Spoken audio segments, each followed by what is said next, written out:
Guten Abend, meine Kinder. Are you ready to wrap this one up? We've just got one more country to defeat, then I'm done with one of my series. I just need to dispatch The Witcher and KCD2 as quickly. Bearing in mind that we are going on vacation next week, our enforced period of inactivity. Always tragic, always tragic. Again, I have become a vociferous advocate for a 7-day work week. Preferably without any of those irksome vacations that have troubled our society far too much. If only we, as a proper and good society, could continue to work for as long and aggressively as the Chinese, we would have nothing to fear from the Yellow Scourge. Which is actually true, when you come to think about it. Unironically, that is actually true. The sooner we replace ourselves with robots, the better, chat. So, New Mainland, and more importantly, the Lunar Empire. We have, as the Changelings, beaten a unified Griffonia before. But the Lunar Empire is honestly, if anything, worse. And bigger, and more dangerous. They have 370 divisions there. Which is actually maybe a good thing, because if I can actually, destroy most of the Lunar Empire army in New Mainland, that would be pretty fucking chill, honestly. We have our Titans, the Titan battalions, the super heavy land cruisers ready to hopefully lead the assault. We have the Imperial Guard Panzer Army with both light and medium or modern battle tank formations supported by railway artillery, of course. The 1st Steel Legion has been upgraded with motorized equipment. And the Legiones Astartes as well will probably still be able to punch fairly close to or above their weight. And the Imperial Navy, which will be assuming a defensive role to begin with. The 4th Imperial Guard has also recently been equipped with their own mechanized units and have not been given the Steel Legion designator yet. We shall do so. They shall be in reserve, whilst the duty of holding the line falls to the 2nd, the 3rd, and the 5th Imperial Guard armies, with the Planetary Defense Force taking care of the coastal defense, and the 6th and the 7th being in reserve. Not too bad, not too bad, not too shabby. Hopefully that will be all I need to defeat the bad Luminarians. Lunarians? Lunarians? Lunarians? Maybe Lunarians. And I should have a pretty devastating aerial superiority, honestly. I'm more worried about the Navy. I'm significantly more worried about the Navy, because I have not a single commander with any skill at leading a Navy. Not one. So, whilst the naval elements are numerous, I don't know how good the naval war is going to go, honestly. I'm not sure about that at all. But hey, if all of my boats sink, I'll just make new ones. Better ones. Probably work out fairly well, right? I think so. I was getting brave words, so I'm working from home. Well, yes, no, but at least I'm working, right? I'm sure you saw today's video, which was the excerpt from the Stamford Bridge cast of a certain woman who had very different ideas of what it was to work in general.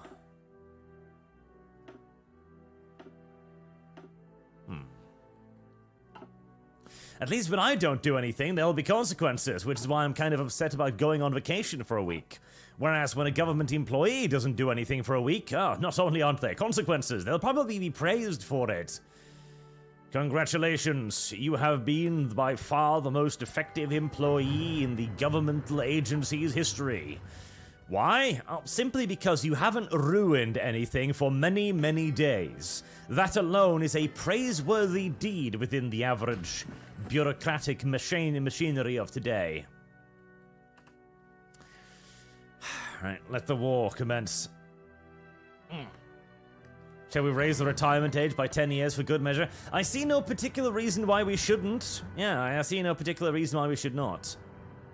Now, the first stage of my plan here is actually going to be to not attack anything. I'm going to use 900 aircraft on logistics strike to just destroy every single fucking train and every single fucking truck in this area. Because they've got like 300 divisions here.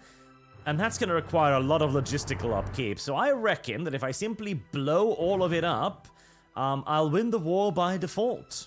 Basically, at least. And it's generally the idea. Although, see, you joke, like, raise the retirement age, but you gotta remember, there are many places, especially in Europe, for example, where the retirement age has been ludicrously low for a very, very long time. I think in France, they had, what was it, bus drivers. Bus drivers in France were retiring at the age of 50 because being a bus driver in France was just such a incredibly trying thing that they had to retire at 50. All right, we got our first little proper naval engagement. I should be winning this one fairly handily. So, hey, I've got an uncle that works as a bus driver, and, you know, it is not a particularly amazing job by any stretch of the imagination. Like, because you gotta get up at all kinds of ridiculous fucking hours, and you have to basically work, like, a weekend one day, and then you need to work, like, a regular work day the next. That is a lot of boats. That is a lot of boats. So, I ain't saying it's a particularly comfortable job, but, I'm also saying that retiring at 50 is not necessarily a good thing for, you know, the entirety of the economy in general. That is a bigger fight than I was actually kind of hoping for. I'm going to delete that one and just maintain the strike area in the other ones, because this seems a little bit too far forward. I mean, 33 destroyers, 37 destroyers... 15 heavy cruise, 44 for like one. I'm saying this is a pretty good trade we're getting here. In fact, it's a pretty gosh darn amazing trade we're getting here, but I felt awfully exposed there. 11 destroyers, 15 heavy cruisers, 4 light cruisers. Alright, superior quality has so far led to a pretty good opening of the naval war, although my submarines are struggling a little bit to actually get anything done. They haven't attacked me either. I guess I've got enough fortifications here. Right, how's the air war going? Very... 6 to 90. Yeah, I'd say the air war is going fairly swimmingly so far. Yep. Alright, how are we doing on the bombing? Enemy trucks lost 825, 62 trains. Yeah, that's what I'm looking for. Yes. Yeah. Already the supply situation is failing. That's what I was looking for. That's what I was looking for. Okay, so far the surface engagements have been going very well, although one of my scouting fleets just did get kinda caught out. Fire is the They are retreating at full steam.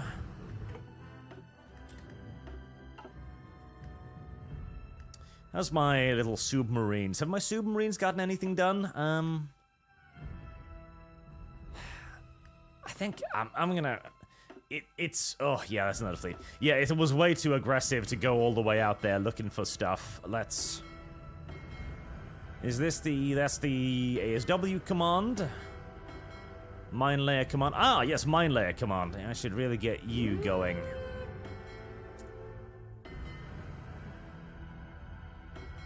There, patrol command. Right, let's disable that area. That's too aggressive. I don't want to be all the way out there.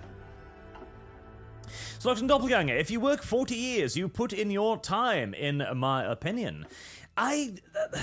See, from a point of view, I get it, but the thing is, we have built up such a welfare state that 40 years isn't enough. It's just It's not even enough.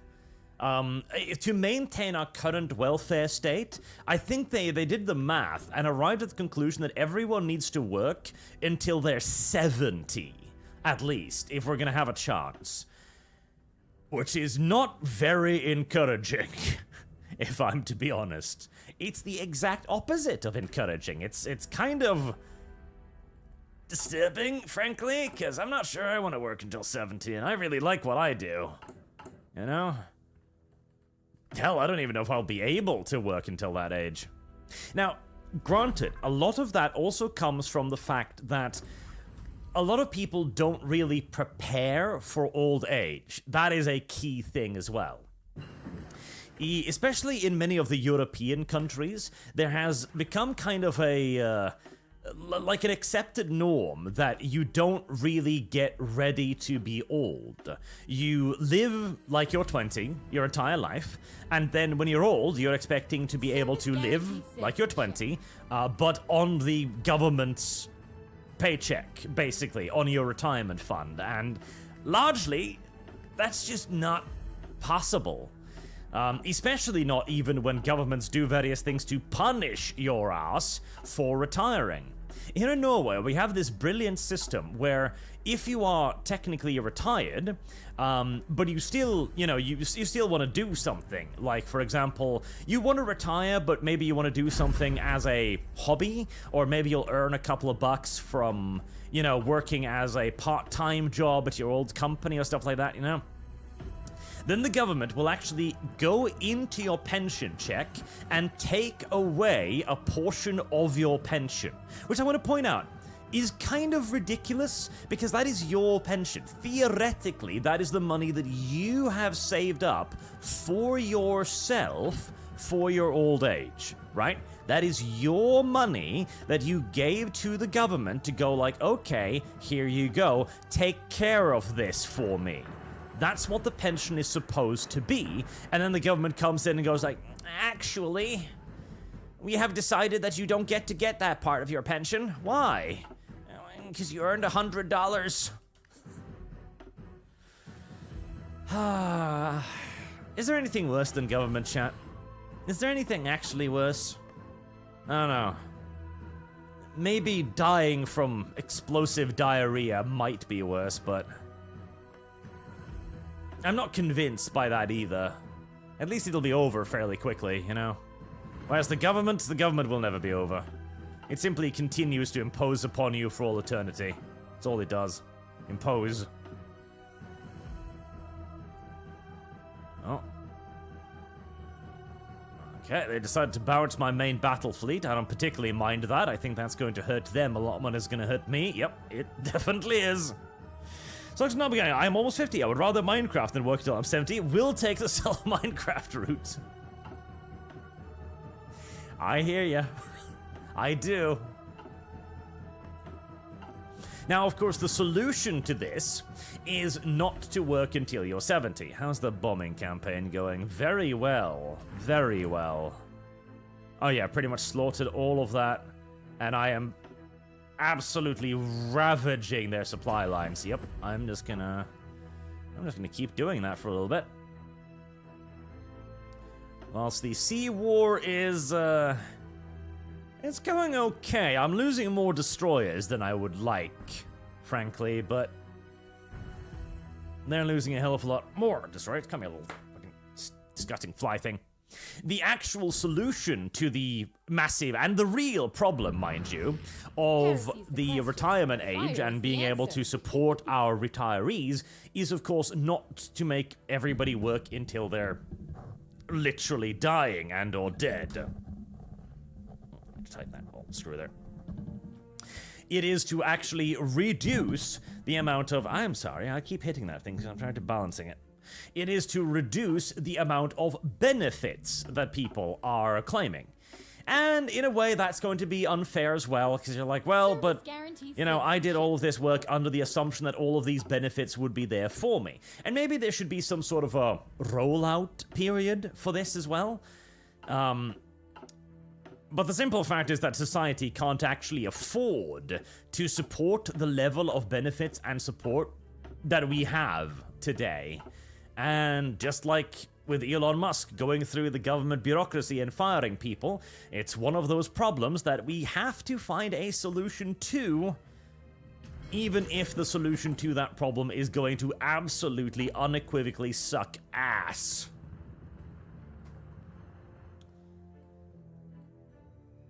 Well, give it a little. You can see their organization is already beginning to drop as they are just out of supply.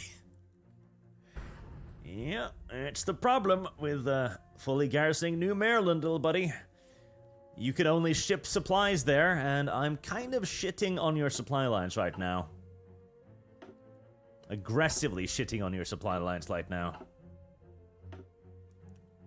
My poor little submarines aren't really getting much done, but, yeah, they're sniping a convoy here and there. Oh, actually, yeah, 16, 6, there, that's very, ooh. Never mind! My submarines are getting something really done, actually. Good job, little submarines, good job. And I'm not losing a whole lot of them either. Shark-infested waters. Are sharks even a thing in Equestria? 4 more submarines or destroyers lost, eh?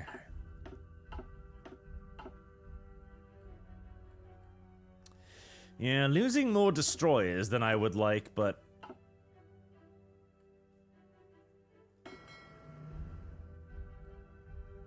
I'm not sure why I'm carrying out naval exercises all the way over here. That seems like asking for trouble, so let's bring that back home. Caranatel, getting invaded and relying on the government for defense. That is worse than just the government. That is true, I suppose.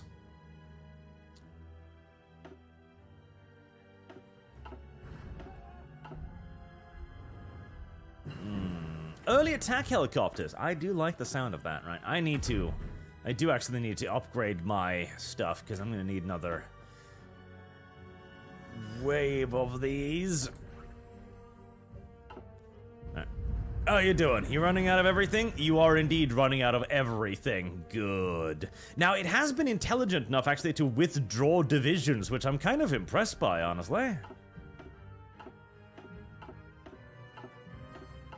I wouldn't have expected it to be smart enough to do that. Citizenship.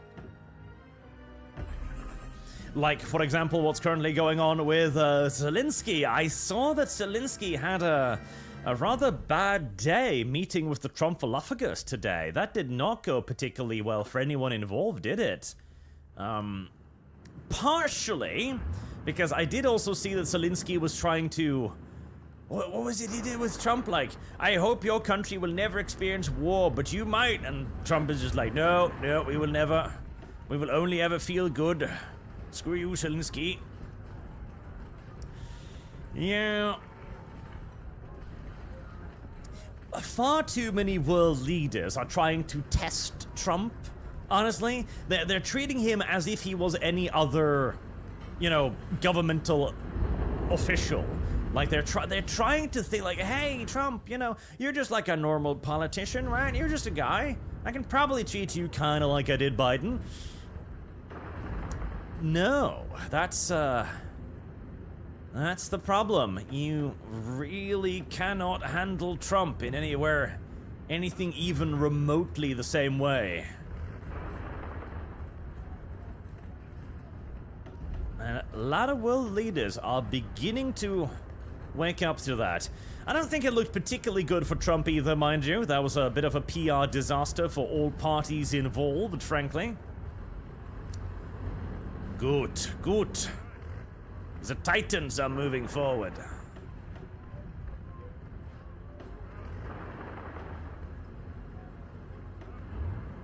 You will not stand up to my Titans. But they are big, and they are chunky.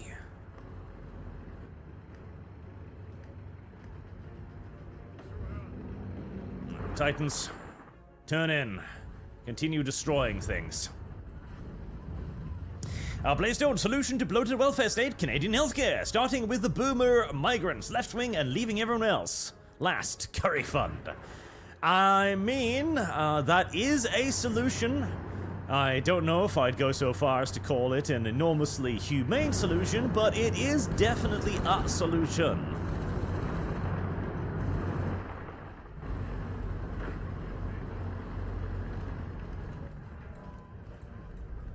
Slice and dice.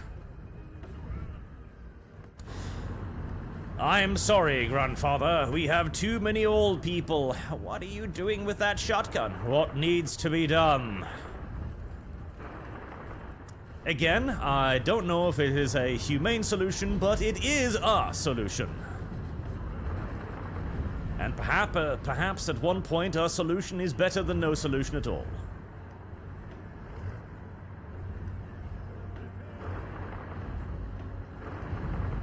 No.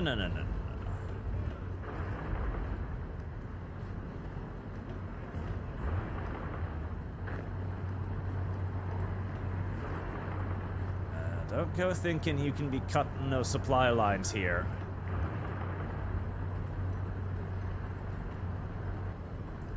I will capture you, and I will capture you now.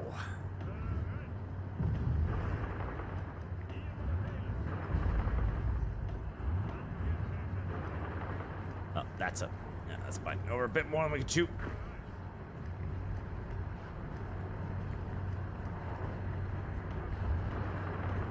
There. Now, how do you feel, little Luminarians?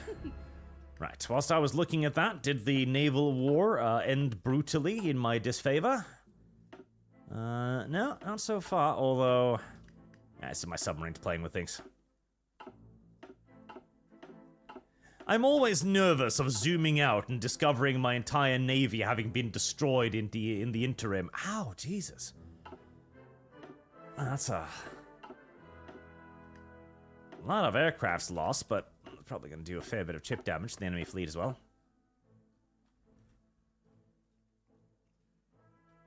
YouTube, stop running out of memory, you piece of shit. Renault, this and the previous 120 sec for New Vegas. Alright, I need to note that down.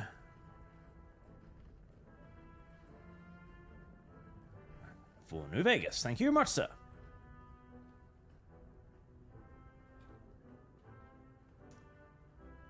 And for the curry fund as well. The curry fund. Stop running out of memory, you damn thing. Base known. Solution to blow into welfare state. I missed that one. God damn it. Starting with boomers, migrants. And everyone Swedish pension is so balked that if you don't save money on your own, you will not afford to live as a pensioner. Sucks, but what can you do? New Vegas. Oh, absolutely. I know exactly what you're talking about. Like, the pension in Norway used to be quite good. In fact, it used to be very, very good, right? But so long as you worked for it, it used to be very good. But now, yeah, you better have spent a lot of time working for it, and you better have saved up a lot of money. And this addition to the fact that we've also increased the pension age quite a lot as well. Like, it's a double whammy where you get less and you have to work longer, which a lot of people were unsurprisingly somewhat upset about, but when the government decides that you're screwed, what can you do but bend over and hope that it'll stop ravaging you at one point? Now this is what I call a surround right here. This is a nice big one. And better yet is the enormous surround where the enemy has next to no actual supplies in the pocket. The best kind of surround.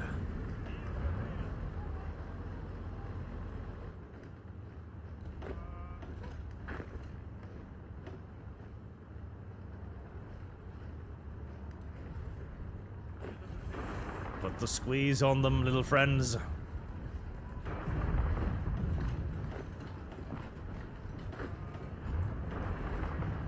Put the squeeze. Governor Zelensky tried to explain that he did try diplomacy for years, but it did not work. I don't quite understand how the discussion devolved so quickly. It devolved because, like, honestly, because J.D. Vance acted like a protective girlfriend of Trump. I shit you not.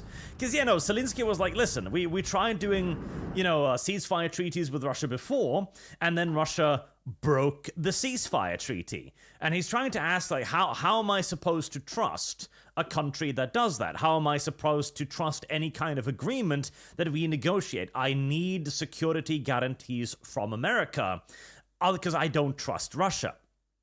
Right?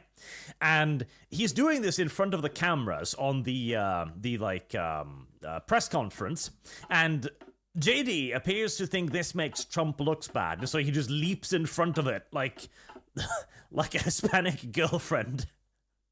Ironically, because like, don't you think it's disrespectful to use this opportunity in front of the cameras to litigate your position on this? Like, you're being very disrespectful to America. And that made Zelensky defensive, like he's being assaulted by some woman. And he's like, listen, it's war. You don't understand. Have you ever been to Ukraine? And then Vance starts to cope a little bit, because he hasn't. And then everybody starts getting more and more defensive very quickly. Until Zelensky says, what was it? You don't understand war because you'll never have war. You've never had war. And if you'll have a war, you'd understand a war. And it would be really bad. And that immediately then triggers Trump like, no, we will not have any bad days in America. Everything will be great forever. So, literally, the reason why it dissolved so quickly is because everybody got their emotions hurt. And then everybody got very defensive. And when people get defensive, then they get aggressive. This, unironically, is actually why these diplomatic things are usually incredibly staged, right? You've probably seen this, like, in all kinds of, like, political drama shows, right? Where they're arguing over, like, oh, the Russian delegation needs to sit next to this guy, but they can't sit next to this guy, and so on. It's incredibly choreographed, and that is because the diplomats themselves understand that if anything goes wrong, if there is even the hint of impropriety from anyone, if anybody feels so much as slightly like slighted or viewed the wrong way or spoken down to, then everybody starts freaking out. Then everybody starts talking shit to each other. Then everybody gets more and more worked up, and then everything collapses. And this is only then made worse, of course, by the media coverage, because obviously the Russian media... Oh boy, that exploded quickly. Obviously the Russian media was like, look at Trump destroying Zelensky, And the entirety of Western media is like, Zelensky destroyed Trump, and it's... Then everything just gets worse. Like, it was a mistake for both parties to do that shit in public, and they should have known better. Zelensky should have known better than try to test Trump. And Trump did what Trump does. It's like, what, you trying to test me? Well, yep. Jesus, look at that. Holy. Wow, that was how many? 500,000 troops was just obliterated in that pocket. 560,000 little ponies just marched off into captivity. And very soon, I expect another 500,000 ponies are gonna join them.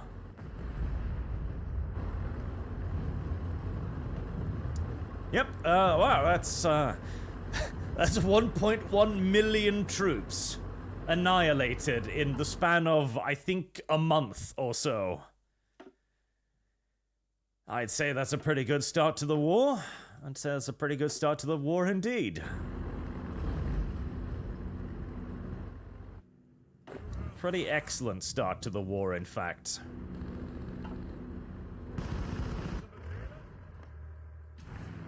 How's the aerial war going? Very well. They basically don't have aircraft left. Okay, good. Right, well, stage 2 of the operation is going to be denying them any opportunity to get away, so...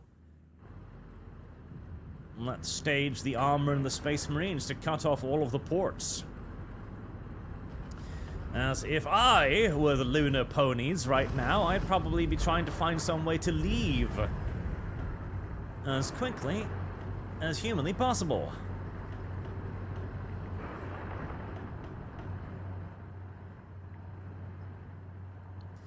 And there's support there, and there's support down there.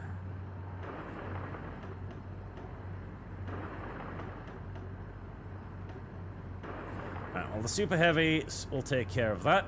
My Titans. Send the Titans up to the front there. And move the 5th Imperial Guard into a reserve position, because we're actually kind of sucking up a bit more supply here than I want. It was a failure of cool heads. And I don't know, like, now both are acting like they're the injured party. Like, Trump's like, Zelensky's only welcome back when he wants peace. And by peace, of course, he means accepting the relatively nasty concessions that America has lined up for them. Was it 50% of all of Ukraine's income from mineral resources? That's pretty harsh terms. Particularly considering that he's not actually promising anything in return for it either. That's pretty harsh. Move onwards towards the port.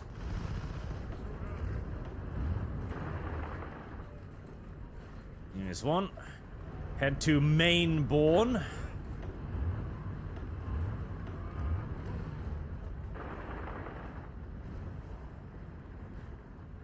Once the media armor is moving, get the lights in there too.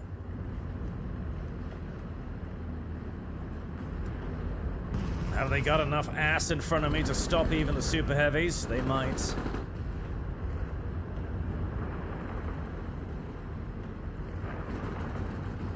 The mediums and the lights going. And we might actually need to mobilize some of the Legioni Astartes to back that up. I don't want to send too many there because it's gonna really murder my supply situation.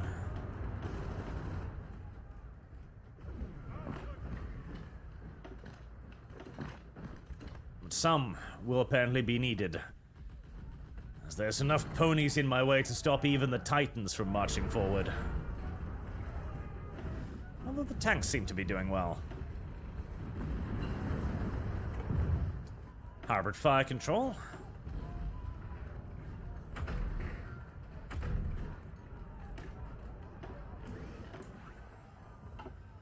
Depth charges.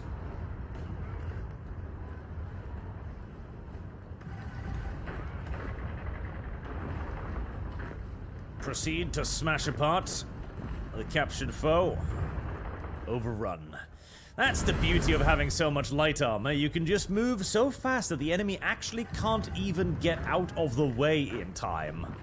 Always a pleasant thing, that.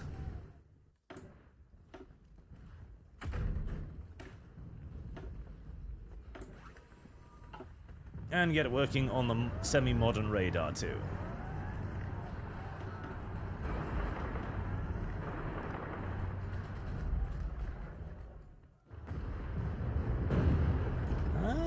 Maybe the Titans will get through after all. They're working on it. Oh god, another one of those little gnat thingies. I cannot believe that the fucking gnat thingies are still somehow alive. I really think they'd all have died out by now, considering the temperature, but somehow apparently not. The only thing that's dying out is YouTube's ability to reset things based on RAM. I am seriously considering just moving over to the not the Chrome, the Brave browser. I've heard good things about Brave. Does anybody in chat use Brave and know if it's worth it? Because I've heard good things, but I also always get a little bit nervous when I hear good things. Like, is there something you're not telling me? Because Mozilla was that. Mozilla Firefox had that "there's something you're not telling me" in massive brackets, as apparently in their own little, like, terms of service things, they write in there that they can just use your your data for anything they want, basically, which is not something I love the sound of. What do you mean? What do you mean for anything you want? When you say that, what are your intentions? Heresy's the question. Fire is the answer. Before our supply lines get too shit from the rapid advance. Let's see if we can't narrow this down a pinch.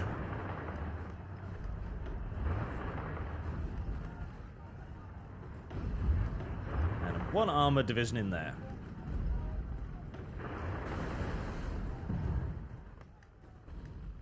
Right. Well, I still have a navy, because they're still fighting stuff off the coast. This is good. No panicked reports yet from the Naval Ministry announcing that we've lost all of my stuff.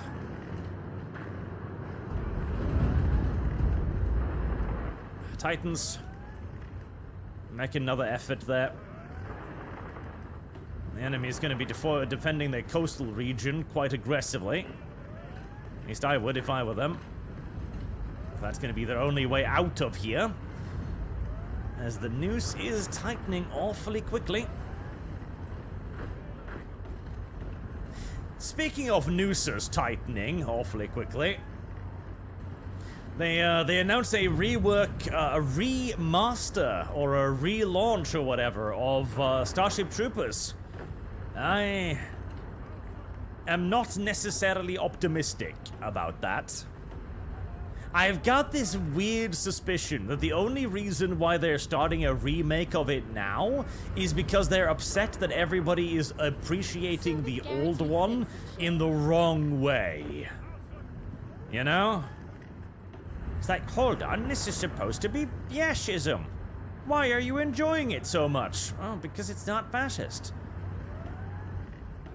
And then they're gonna launch an entire project, basically, to show us, like, no, it actually was fascism all along.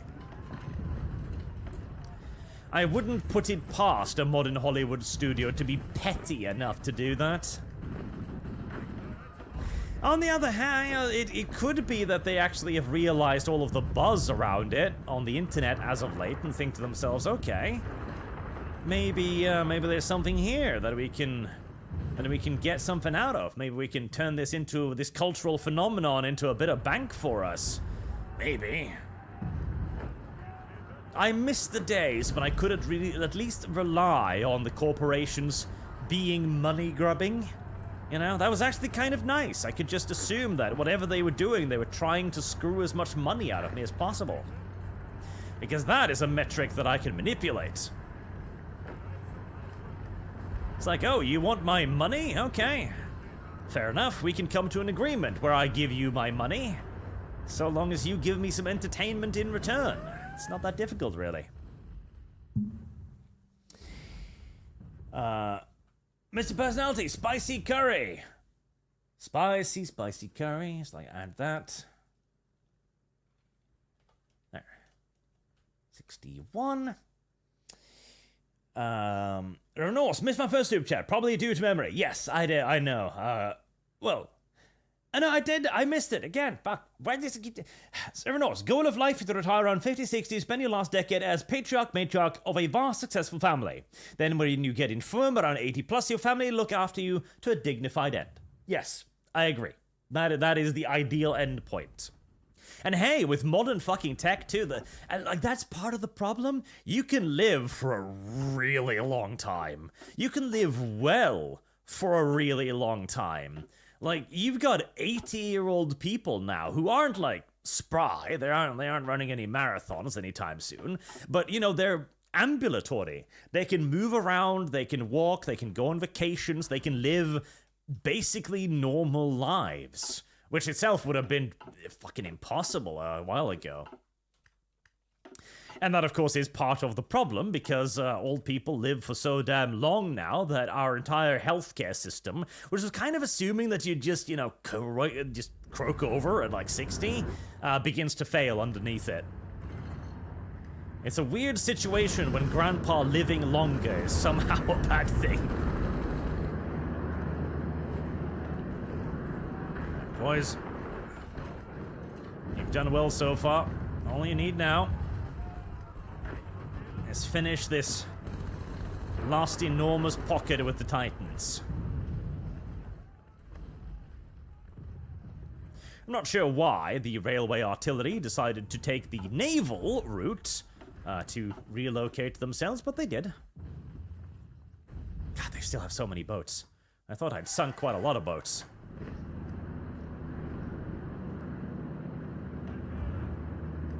Alright, keep the Titans rolling forward. The Titans will clear a path, I promise you. The rest of you just need to support them.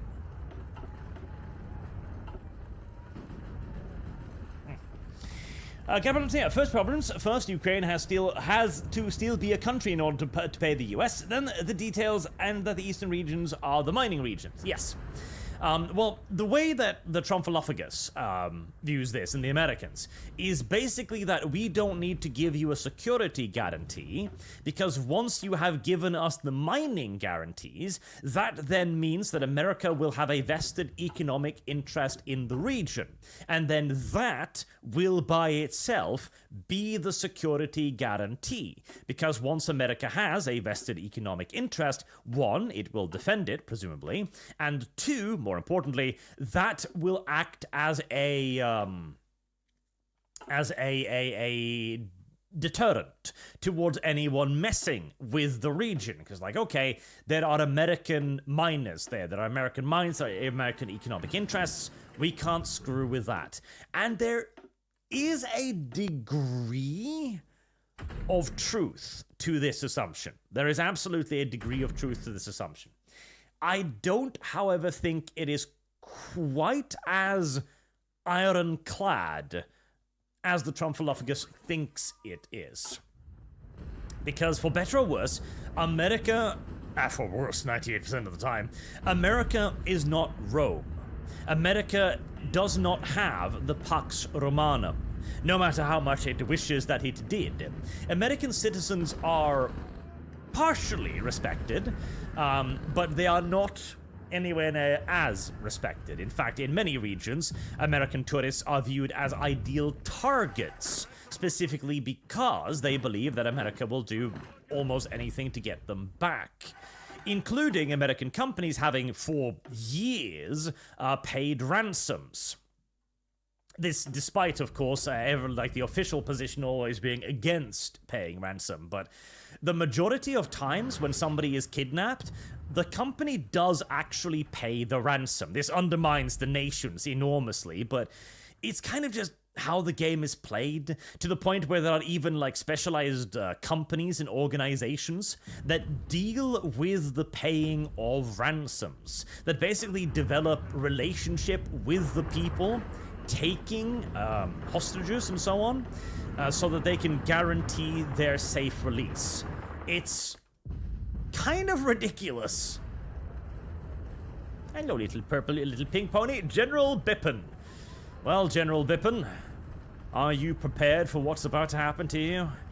I don't think you are, as 500 ground attackers sweep in, annihilating entire divisions.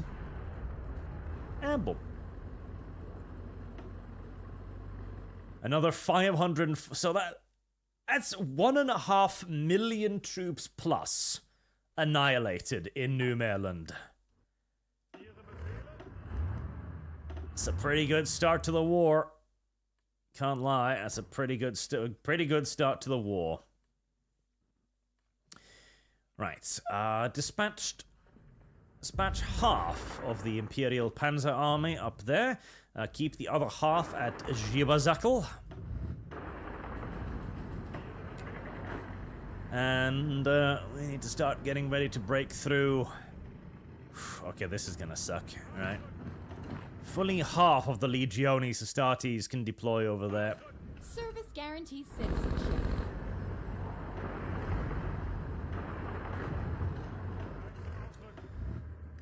Send the Titans too. If I'm gonna get over there, it's probably gonna be with the help of the Titans, honestly. And the 1st Steel Legion can retire deeper into the country until I need them to free up supply lines. Right. Refocus the aerial activity on New Albion? New Albion, yes. Blaystone, Brave is good. DuckDuckGo and Tor are better. Curry. I do use DuckDuckGo as my search engine.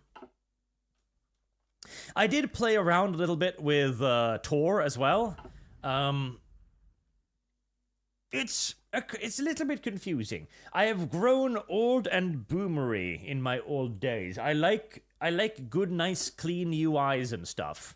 And Tor is okay, but it's clearly more designed for browsing of the deep web, the hidden web, and there's the hidden web is a whole thing.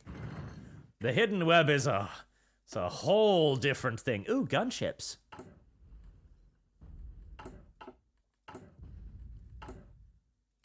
The deep dark web. That's that is a whole thing. That is a whole thing.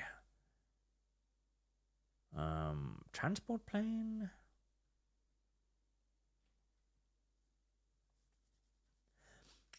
But where are my gunships? I wanted gunships?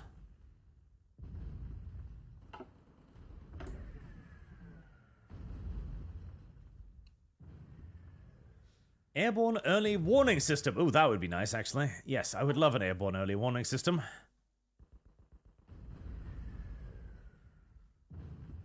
You get working on the airborne early warning system. That'd be kind of great. I don't think my 12 Imperial Navy are gonna have any chance of getting across there. Let's see if the Titans can wade ashore.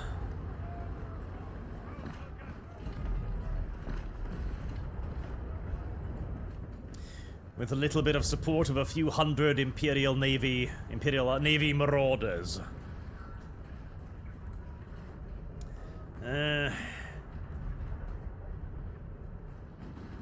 Yeah, that ain't looking great. I don't think even the Titans can bust through that. Nope, even the Titans ain't getting through that anytime soon.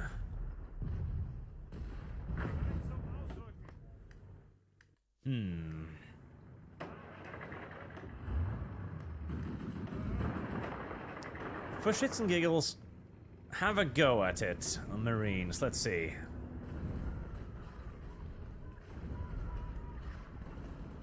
Actually, they're not doing too bad.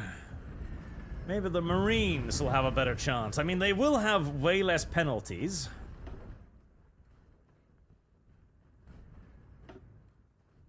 Yeah. Alright, relocate the first part of the Legioni Astartes to the northern side of New Albion, then. Good job, Imperial Navy. I genuinely did not expect you to get through that. Very good, very good. Right. Immediately vector in the armored divisions to head for New Manhattan. Let's make the best possible use of this somewhat unexpected breakthrough. Meanwhile, the Legioni Astartes, you may commence an attack on this side.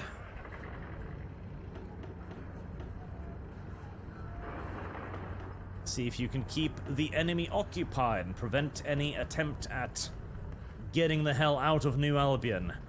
As I would love to get another few dozen enemy divisions destroyed. Its personality. Oh, my social security number was stolen directly by my browser. Really now? Wow, that's not good. I hope you got it back properly. That was how I got my account hacked the first time around, and only time so far, thank God, where there was an email sent to me, and it looked genuinely like super legit. It had all of like the signatures and the bells and whistles and all of that stuff, right? And it looked literally just like there were people inviting me to play one of their games. And everything looked just right. It had signatures, it had like references, like here's me on Twitter, and it looked like a real Twitter and so on. So I clicked on a link in there and downloaded a thing, and it immediately, of course, just went into the browser's Google thing where you save all of your passwords, and that's how they got into it. It was rather infuriating.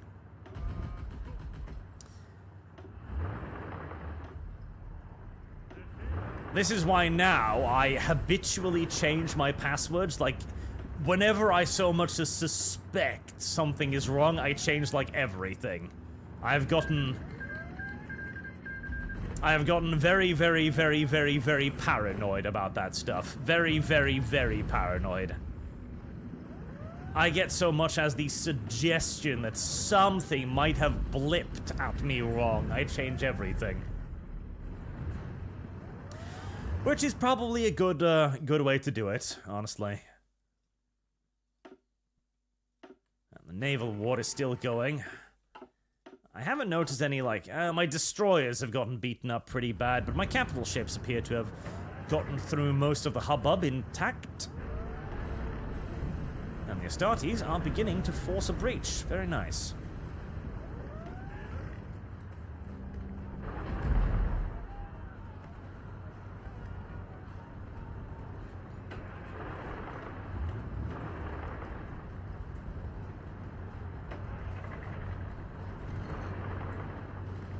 Right, let the Space Marines take care of the rest. And shut down all remaining port access. We don't want the enemy to be escaping now, would we? No, definitely not. The Titans will take the last remaining dock area.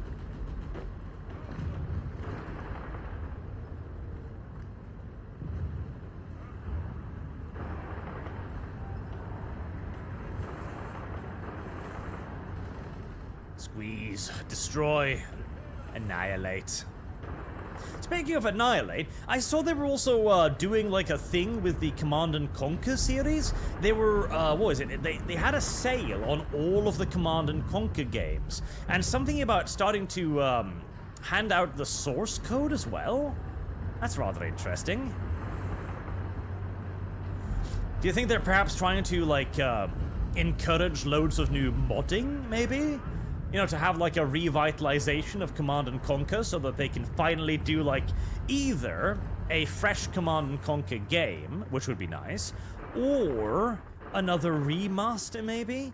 Because it seems like they're trying to, you know, reinvigorate attention in Command and Conquer, doesn't it?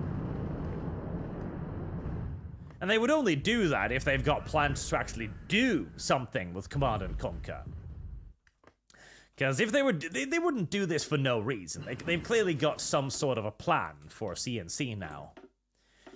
Now, before everybody gets overly excited, do remember that their plans for CNC up until this point have just been, you know, mobile throwaway retarded games. So, do bear that in mind. When we're saying they might have plans for Command and Conquer, those plans might simply just be another round of DLC for one of their awful mobile games. Entirely possible, if indeed not even plausible. Okay, I feel that this has not been explained to Zelensky, and what happens was the minerals run out. 20 euros for Wartails. Oh, Wartails is already funded. I just haven't gotten around to it yet. I have the thumbnails and everything. I just need a slot, but Wartail is funded. Don't worry about it. Right. Only thing that remains of New Mainland now is this.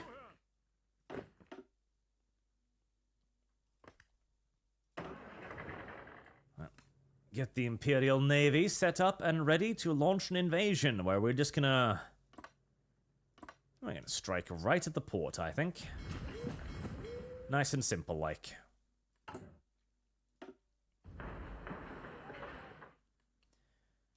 Start building out air infrastructure, as we're going to need it if we're going to shift everything over there.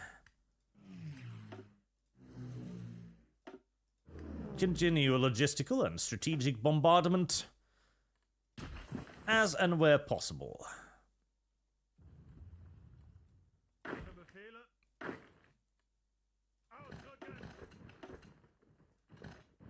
And begin spreading out the troops again so we don't start starving.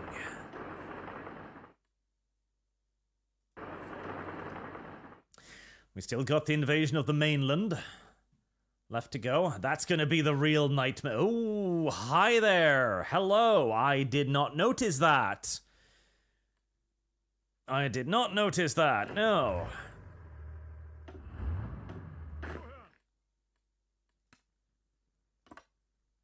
Immediately. Send the 2nd and the 3rd Imperial Guard armies up there. Now. God, I miss the old systems of telling you what was happening so very badly. Right. Dedicate ground attackers to those formations immediately. And a few hundred fighters as well.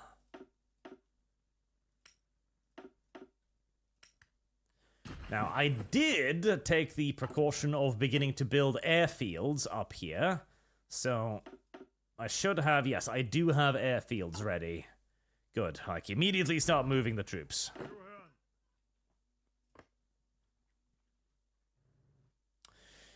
And that's what happens when you don't have complete naval dominance in an area. You get surprised like that. Oh. Hello. Hi. Hi, random little naval railway gun. Naval railway gun? Hello, little railway gun. I didn't know you were there.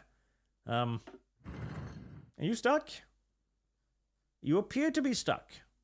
You appear to... Okay, well... That's fine. It's just a little railway gun, you know? It's just chilling out there. Nothing wrong with that. It doesn't seem to be doing anything, you know, knocking over alcohol stores or anything. Maybe that's what it's doing. It's just like a crook that has decided to land right there. And right now it's just extorting the local populace for stuff. You're walking down the street... You're thinking everything's fine, you don't have a worry in the world. Suddenly, a 283mm railway gun rocks out from an alley. Give me your money! That would be horrifying. And if that happens to you, chat, I highly recommend just giving it your money, because you're not really gonna be... You're not gonna be resisting. It reminds me of the meme. Ah yes, my 283mm handgun. I like that meme. That is a good meme. Alright, start mining the coast up nice and proper so as to prevent any further invasions like that. As soon as you guys are done with your preparations, do commence your naval invasion of that little island. There should be more than adequate air support to punch away, I would expect.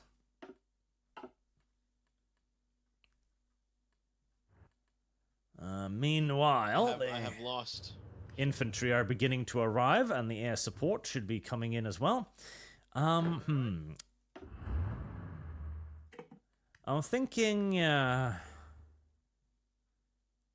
we probably don't want all of it, right? Relocate 3 armored divisions, 6 lights, 3 armor, 6 lights, so we do need to be a little bit careful about the supply situation up there. You know, really, I should just start building supply aircraft, just an absolute ridiculous quantity of transport planes.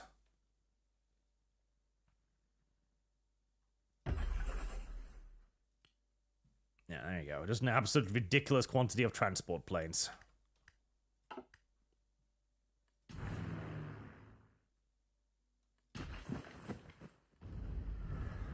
Right, once the infantry starts getting into place, they should be able to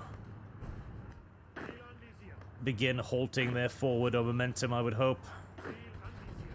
Although, right now, they're kind of just getting themselves captured. Careful there, little dumbasses. Send everything up there at once. Another main enemy fleet is slowly being sunk.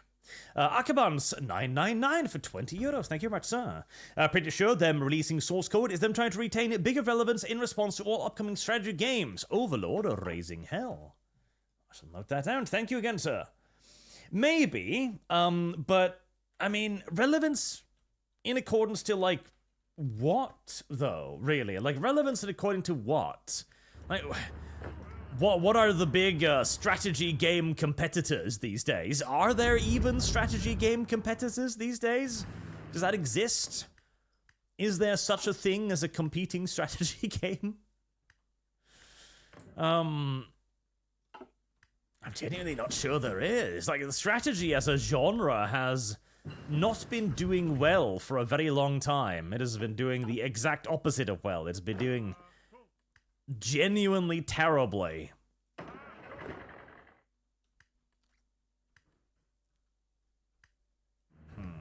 That's more than a Do I send the Space Marines up there too?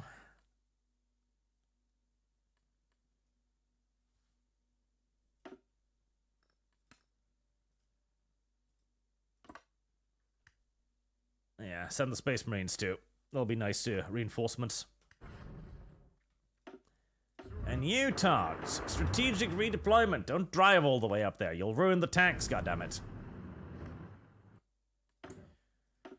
Teensy-weensy bit worried about the supply situation, but it'll probably be fine. Alright, improved ballistic missiles. I do have that done. Targeting equipment, I've got that done. Radar is pretty much as far along as it's going to be getting.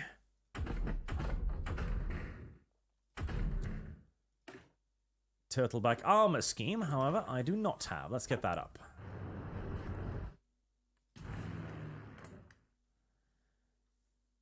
And hopefully the air forces will be enough to help out. Right, how goes the naval invasion preparations? Halfway there. Do I have any more ground attackers I could possibly send? Right, let's dedicate another 200 fighters. That should help out. Right, looks like they've managed to establish a front line up there. Good, good. This might actually be another excellent opportunity to bleed the enemy a bit more before the mainline invasion of the lunar continent. Right, and get to work on our next generation of carriers and battleships as well.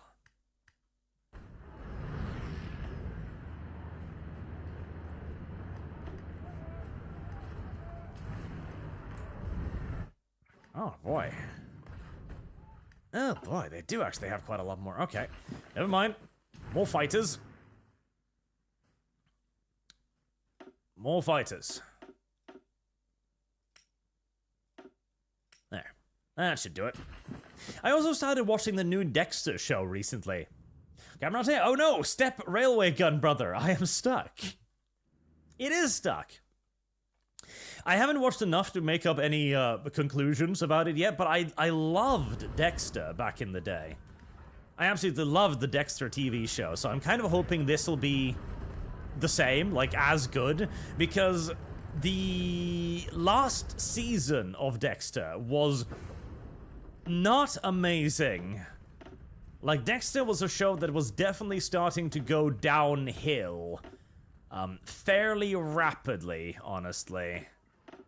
Oh, God, I don't even, like, have supply lines up here, do I? I wasn't really expecting for them to launch a full-born fucking invasion up here.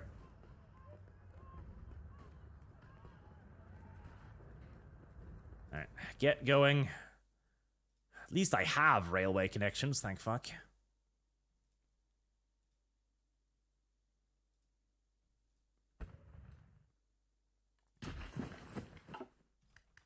And the other new one, the one where he was like retired in some far northern county or something and working in a hunting shop. That one too was not amazing.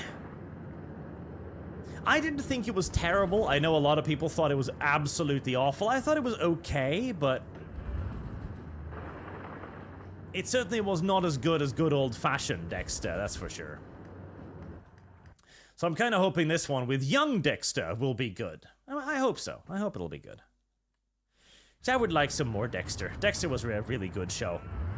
And especially his rivalries with various characters. That was like the best part. How he was trying to basically fight against other serial killers and cops.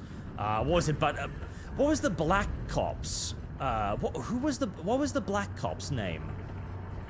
I want to say Batista, but I know that's not right. Because Batista was like the fat Hispanic cop, I think. Doyle's? Doyle's? My brain wants to say Doyle's, but I don't think Doyle's is correct either.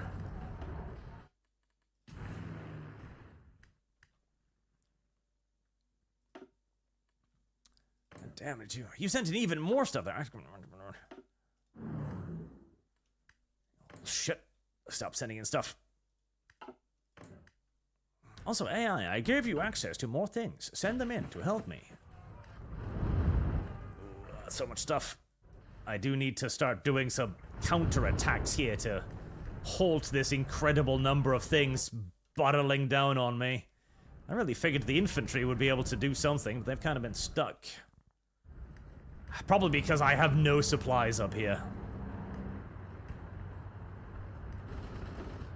Armored counterattack too did absolutely nothing because it too ran out of supplies. Oh, nightmare. Maybe I could do a naval invasion behind them, but that's gonna require this naval invasion to be finished first. Right, did you at least get into the port? You did.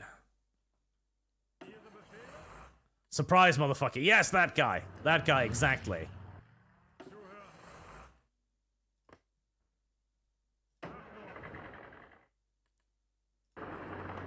He was a lovely character. I enjoyed him quite a lot.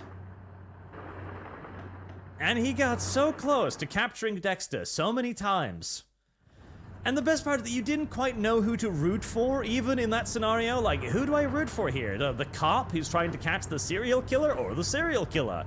That was one of the beauties of Dexter, that it had a real good sense of moral grayness, where you had reasons to root for both, because Dexter too wasn't a monster, you know, he was in, well, I don't know, maybe we're selling that one a little bit too hard, but you understand, chat, you get what I'm meaning. Dexter wasn't like just a crazy psycho mass murderer, you know? He had a reason for what he was doing, and his reason was, well, partially self-preservation, which is not necessarily the noblest of motives, mind you, but also the maintaining of himself as a proper human being. You know, he built a family, he built friends, he built a society around himself, he raised people. I don't know how well we can argue that the raising people ended up in the end, considering the proclivities of his son and so on. But he was not a monster. At the very least, nothing compared to, what was the villain from one of the seasons? The one that killed his wife. That one was a really nasty villain. I liked him a lot. He was a nasty piece of fucking work. I have lost. And the best part, too, was how Dexter was constantly trying to search for some sort of connection, you know? He was always looking for somebody who could understand him as Dexter, as the serial killer, and so on. And every time he found somebody like that, he usually only ended up realizing how unique he was, how strange he was. If anything, whenever he found somebody that was kind of like himself, it only ended up with him realizing even more what a outcast he was, both amongst normal people and amongst the crazy people. I love that. That was really cool.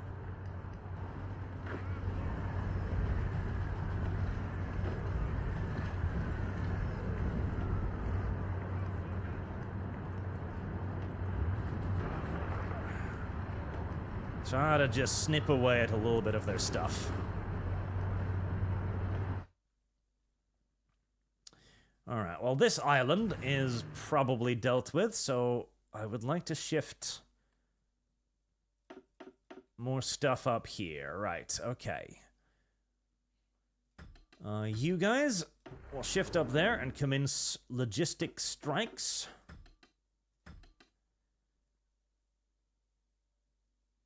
Let's see. We'll shift you up there. Commence logistic strikes there.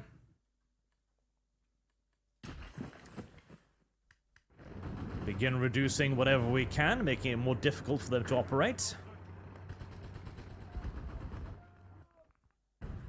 Let's see. I do have some supply surplus, which I might... Actually, there's not a whole lot in front of me on this island, so I could just...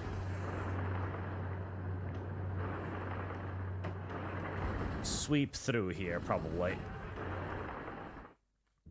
Right, where's the mechanized army? There it is. 4th Steel Legion.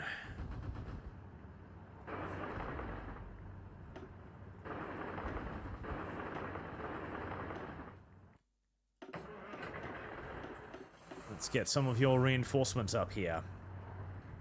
And maybe we try... a little bit of a straight-up counter-assault.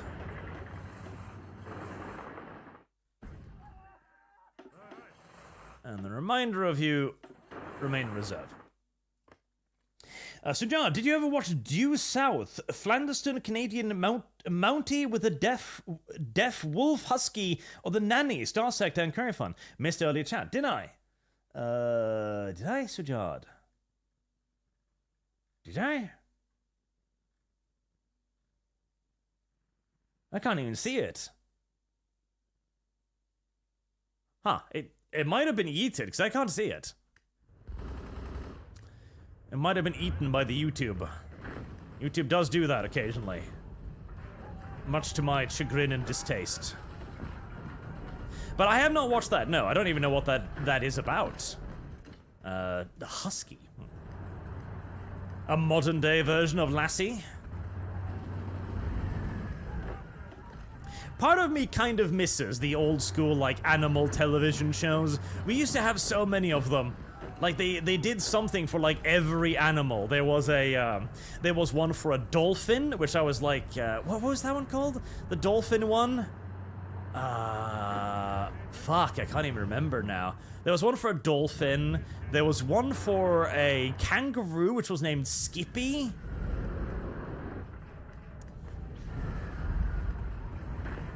Oh boy, okay. Screw the counterattacks, just try to keep that area open at least. Not too many strategic relocations, you silly buggers. Stop strategic relocating. I should clearly have built some transport aircraft earlier, as that would have helped quite a lot up here.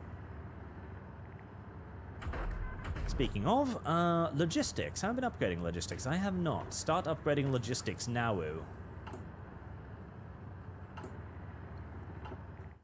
Very important. Right, tax.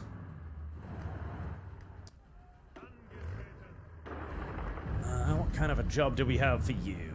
You did manage a decent little snip there. Let's see if we can continue making snips.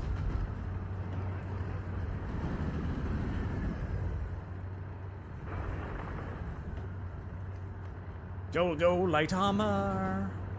Zoomies, light armor. Zoomies. Your zoomies is my victory.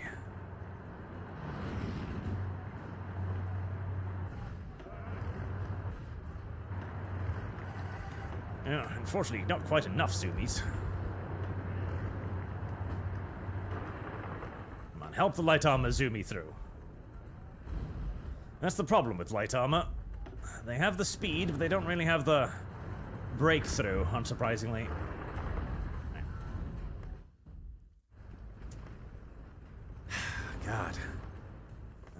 luckily, I do have supplies flowing in here, too, so this isn't completely disastrous just yet, but I don't like how easily they're pushing... Where's my fucking mechanized? Are they? They're not driving up here, I hope. Have they?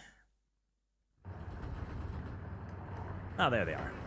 Ah, they've just done a little bit of a dump. Okay, they're all gathered in one enormous clump. Brilliant. Turbofan jet engine. That does sound useful. Come on, come on, come on. Get through. There we go.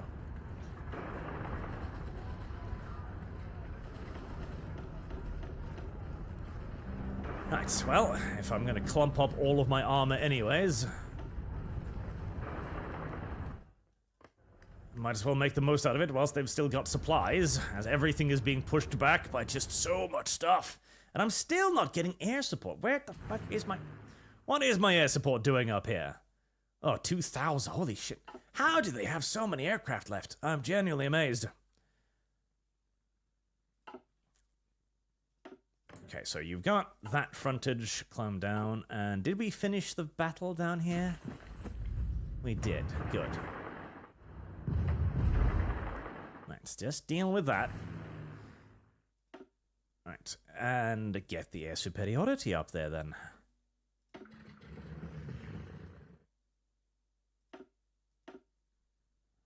Tactical bombers can be moved over there. Yep. Detach them. They're in the wrong position, little dumbasses. Strategic bombers. What could you do? Could you do anything useful up here? Honestly, probably not. I'll just let you chill down there. Right, we've got 900 still for logistic strikes.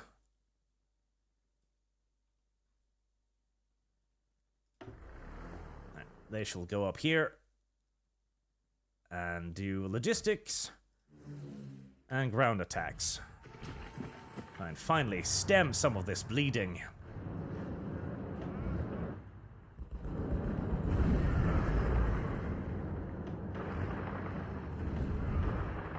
Whilst we do what we can in the north. At least the north is not exposed, and now that the mechanized troops are up here, we can begin launching a little bit of a counterattack. Those remaining mechanized formations, I think we're going to send those up here after all.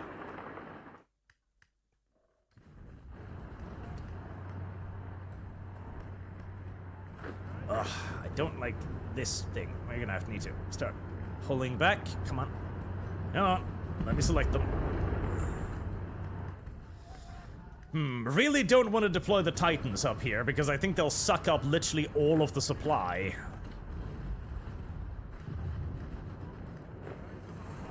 I just need more stuff, and somehow supply all of that stuff. Right, I've got enough trains, that shouldn't be a problem. More digging in would not be a bad idea.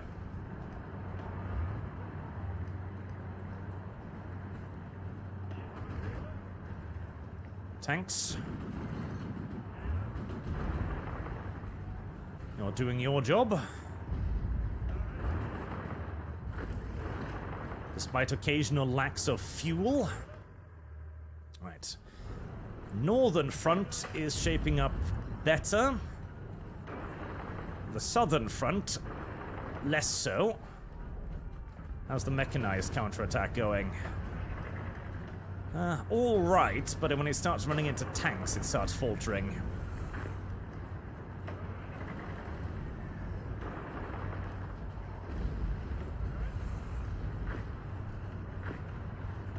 Yes, many tanks. I could use some tank destroyers in those formations.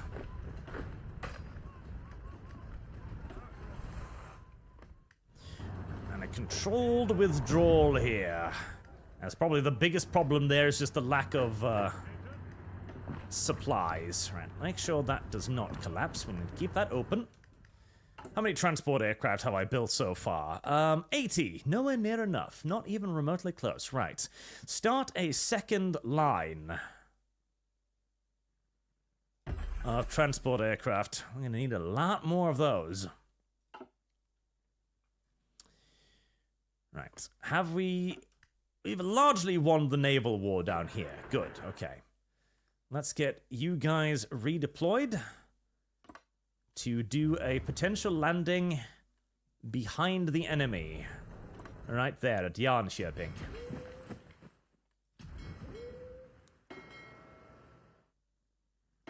And we will extend our operations. Right, start raiding shipping up there, and you can start cancelling the rate of shipping down here, because they're probably not going to be shipping in all that much.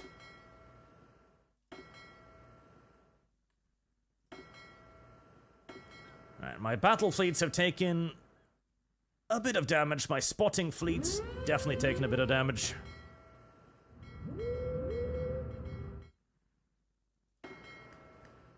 But we're still mostly intact. Right. Let's start using the ASW command for a bit of spotting. Because they've mostly taken care of the enemy submarines that I need to take care of, so better to use them to find enemies now.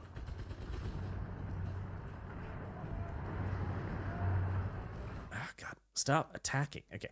Maybe I just need to stop you from doing things. I figured having you on the automated defense front might be good, but I think you are causing me significantly more problems than you are helping, AI.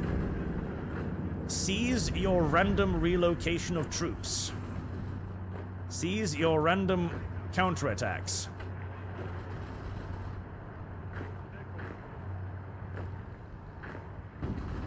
We're not really in a position to attack right now. Supplies becoming an issue again. How is the... Okay, we're building supplies, logistics as quickly as we can. Right, stop wandering. Fucking hell, AI. Yeah, should have turned off the AI auto much earlier, because the AI is actually retarded. Actually, unironically, straight up, physically retarded.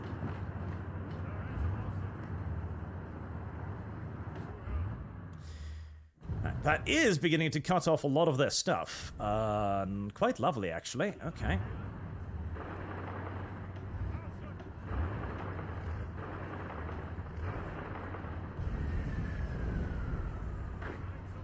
Push forward the armor.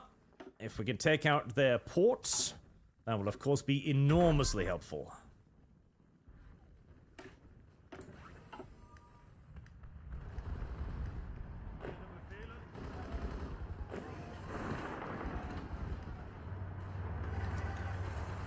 The mechanized units are doing well, but they can't quite get through the strongest enemy defenses. See if we can help with the Space Marines there. There you go. And the AI isn't being quite as sabotagey. Things become a little bit more stable immediately.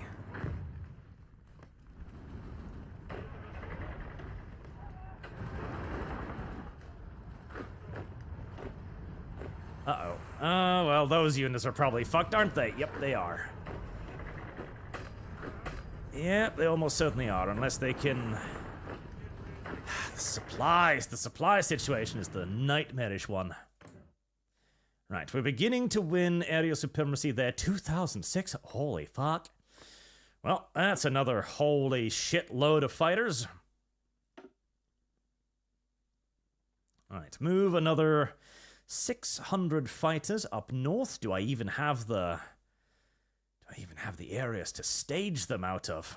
I thought I'd built plenty of air bases up north. Perhaps that was not as plenty as I thought.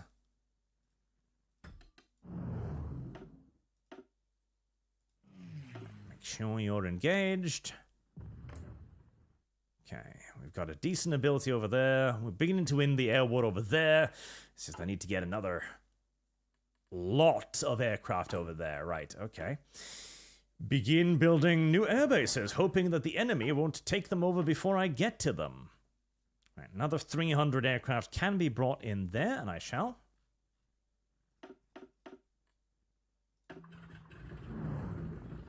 Right, total of 800. They're not going to have perfect range by any stretch of the imagination, but It'll be something.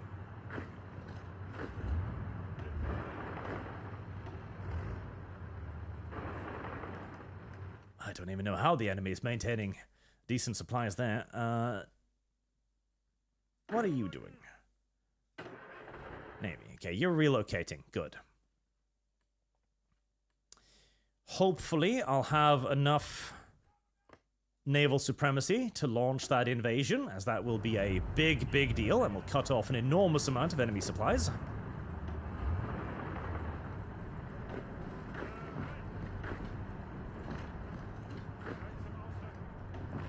As shit as the situation is looking in the south, it's looking pretty sunny in the north.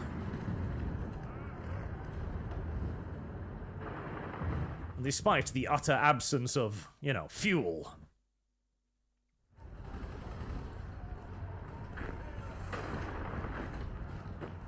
Can I somehow get enough stuff in there to save those? I doubt it, but I'm going to try.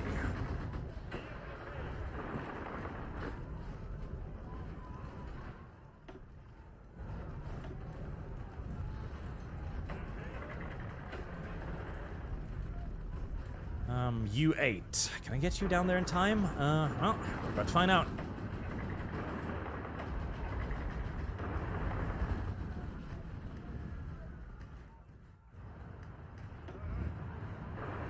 Not having fuel kinda sucks.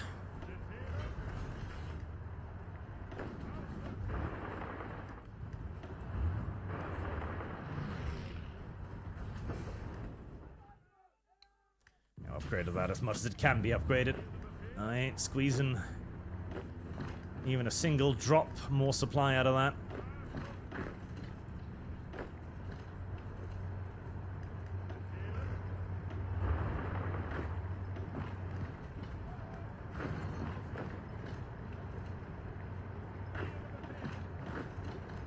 It's good. I'll close another pocket for now.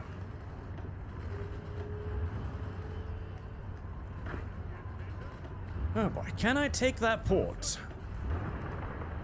Yes, probably.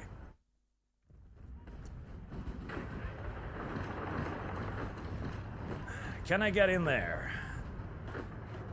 Looking somewhat unlikely. Alright, mechanized units, you are in position. You are refueled and rearmed, at least reasonably so. Tanks. More tank divisions up north. How is preparations for the landing going? Only 10 days. Oh boy.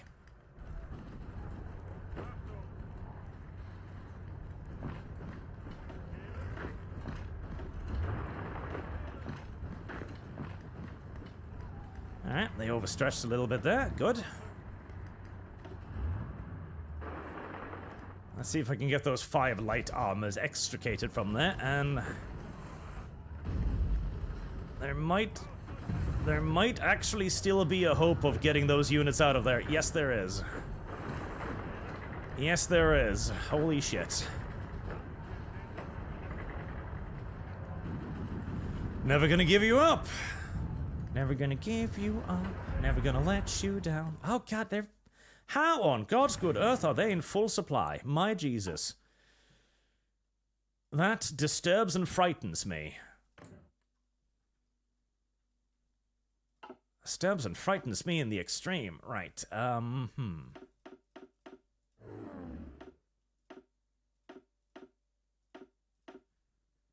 Let's get more of you doing logistic strikes there.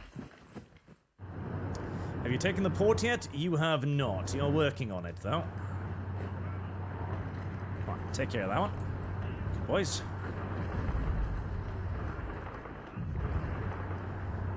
I kinda need that port taken, boys.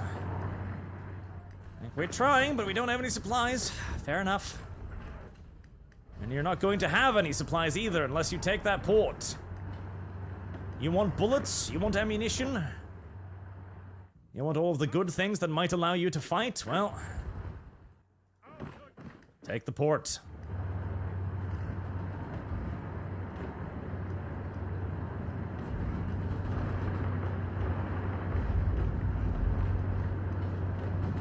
Is that too much to ask?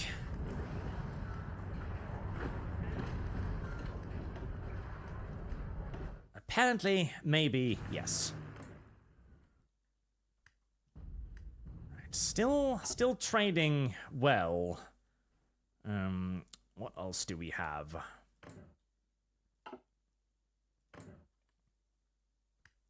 Oh, hello there, massive army of bombers.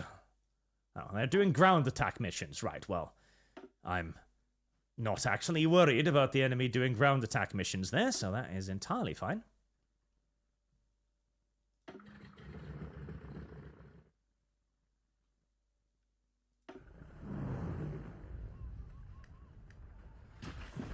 More ground attackers. Start moving out some of the armor, maybe? I just need to get enough supplies going down here to get a decent offensive resumed. That's the key. No fuel, no tiger. Yes, chat. That is problem. No fuel, no tiger.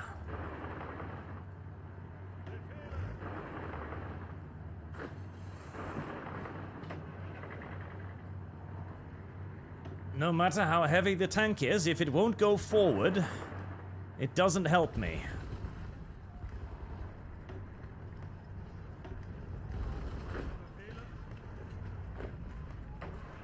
Keep extricating yourself from that little mess. Miniaturized nuclear bomb.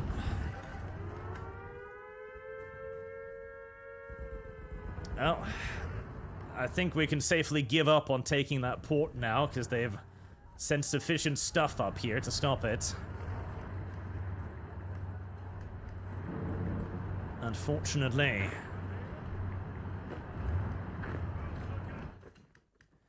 As the offensive has ground to a halt due to lack of supplies.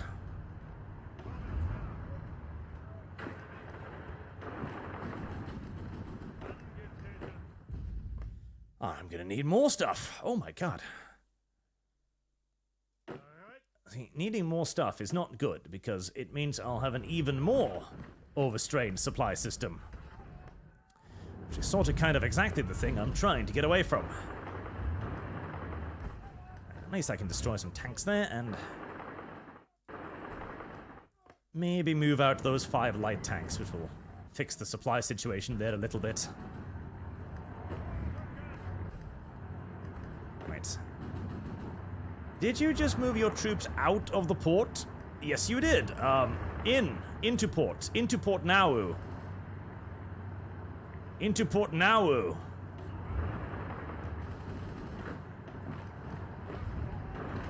Launch spoiling attacks to prevent enemy from reacting to major mistake.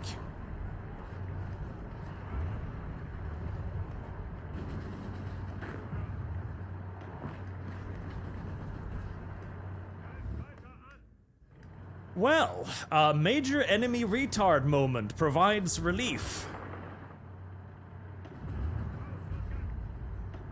Major enemy retard moment provides major relief.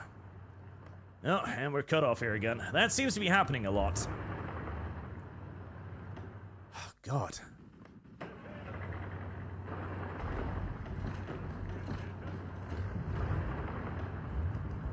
See, I was thinking this might be a massive overexposure for the enemy, but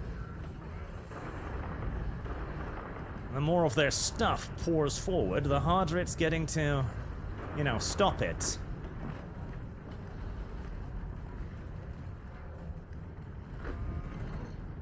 Okay, good tanks, good tanks, good tanks.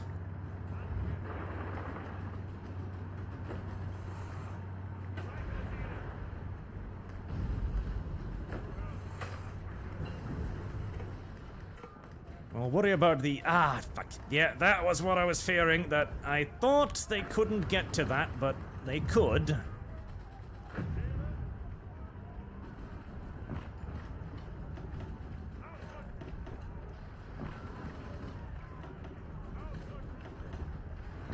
This is what maximum buff AI looks like. It's, it doesn't really give too much of a shit about supplies, as you can see. Supplies is not an issue for the the max AI. It does not necessarily care about such mundane concerns as access to bullets. Right, okay, good. Tanks have gotten in there, so at least we've managed to resume supplies to this area. Okay, good. At least they won't be destroyed yet.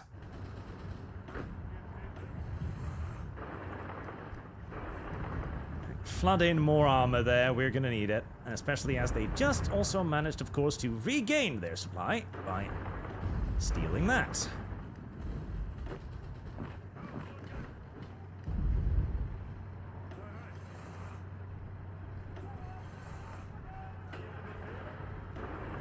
Not those. The Astartes. Right. Also need to concentrate on northern flank, where things are actually going a little bit better. This has somewhat stabilized. Have I managed to get the... I still haven't gotten that light armor out of there. Seriously. Get. Resources. Research. Have I been forgetting about researching weapons? I have.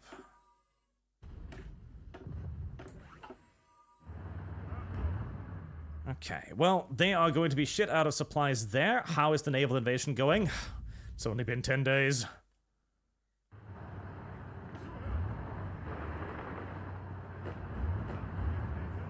Well, continue to go forward.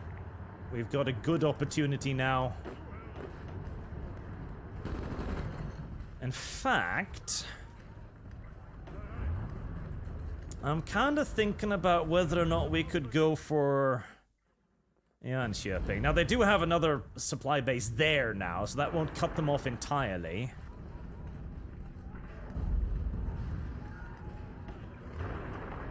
But it will cut off a lot.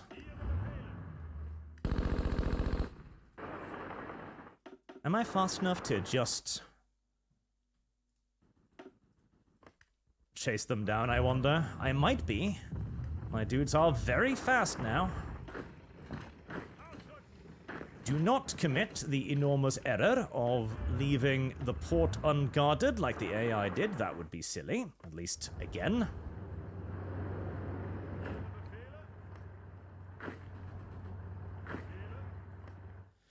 That's closed off for the time being. Gonna need even more to close that pocket. The rest of the 5th Imperial Guard Army.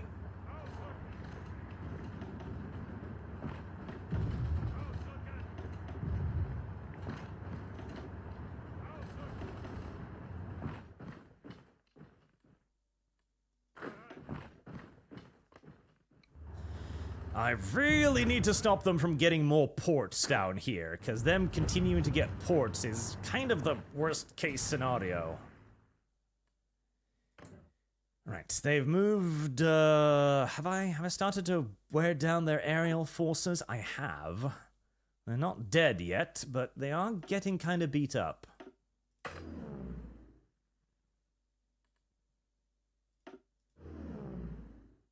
Okay, you are not in range to help there, of course.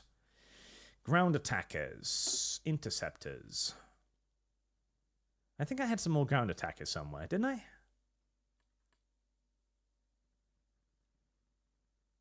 Tactile bombers. There you go. Let's get you up to Cloudberry.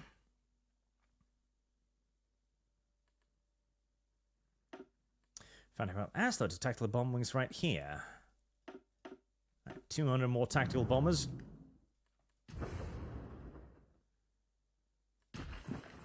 How is this northern push going? It's working out.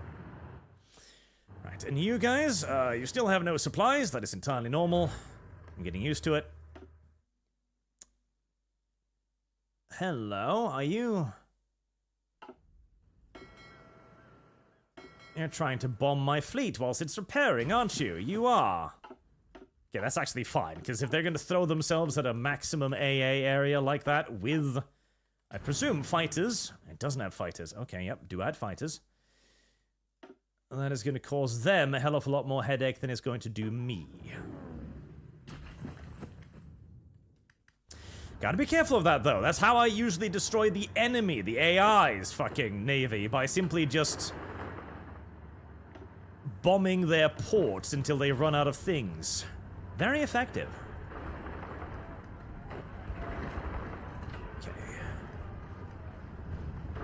Firm up this breakthrough here a little bit.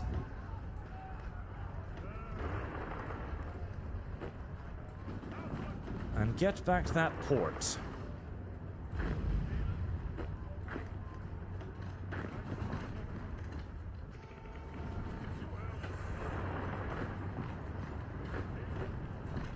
Short it up. No weaknesses now. A free enemy unit. I'll take it. Alright, and... Right, that's another nice cut-off. Okay. Start reducing the pockets. A few more enemy divisions to be captured.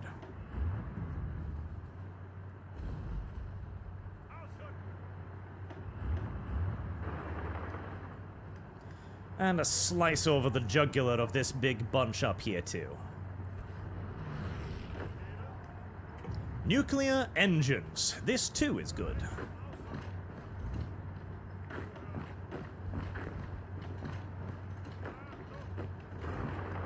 Begin squeezing, my lads.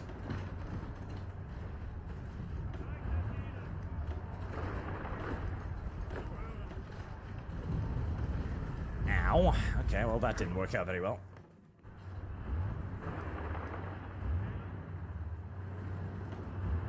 Alright. Careful. Now, let's not give them an opportunity to screw me over.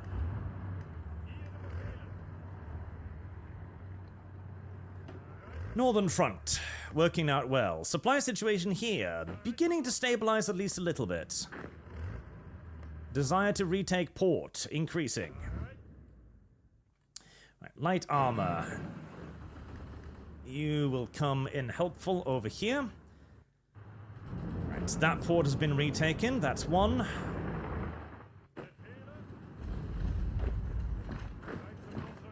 Get the other one too, please. And that should be another big slice of enemy units taken care of.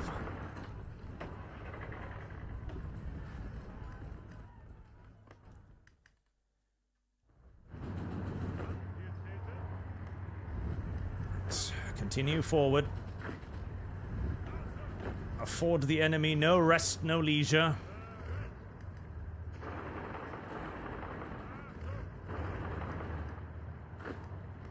Now the railway lines are finally starting to slot into place too. The supply situation is getting at least a tiny bit more bearable. Not more bearable enough to do anything with that yet, but...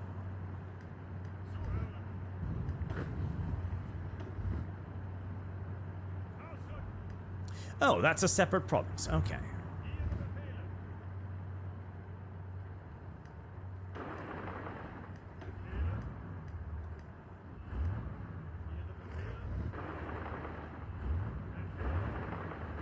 There.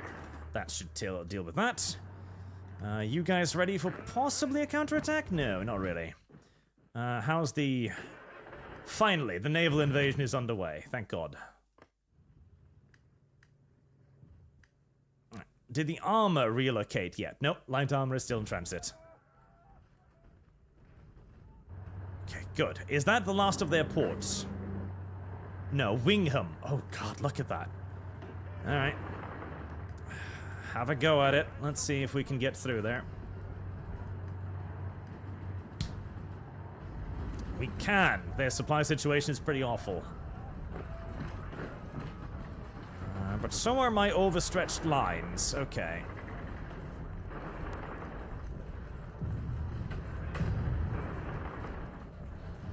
Come on, stiffen it up.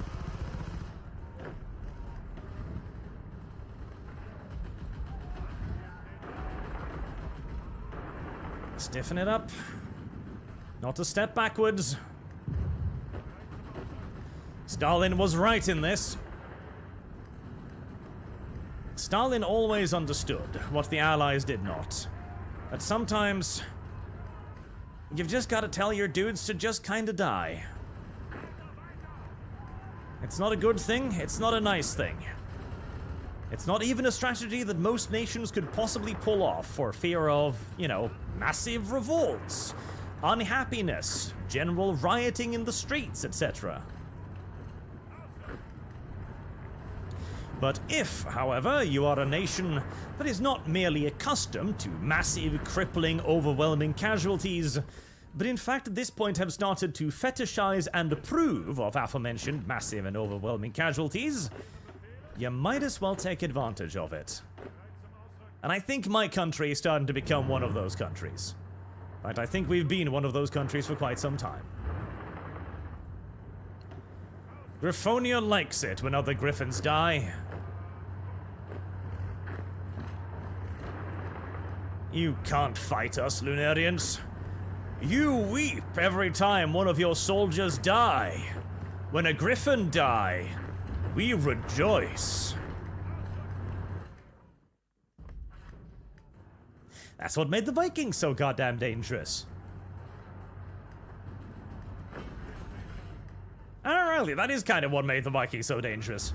And also what freaked out the various Western powers they were invading as well. The entire idea of, if they die in combat, they go to heaven. Now, mind you, the Christians actually did have a similar version of that. The assumption that if you die in the service of God, you would also basically go to heaven.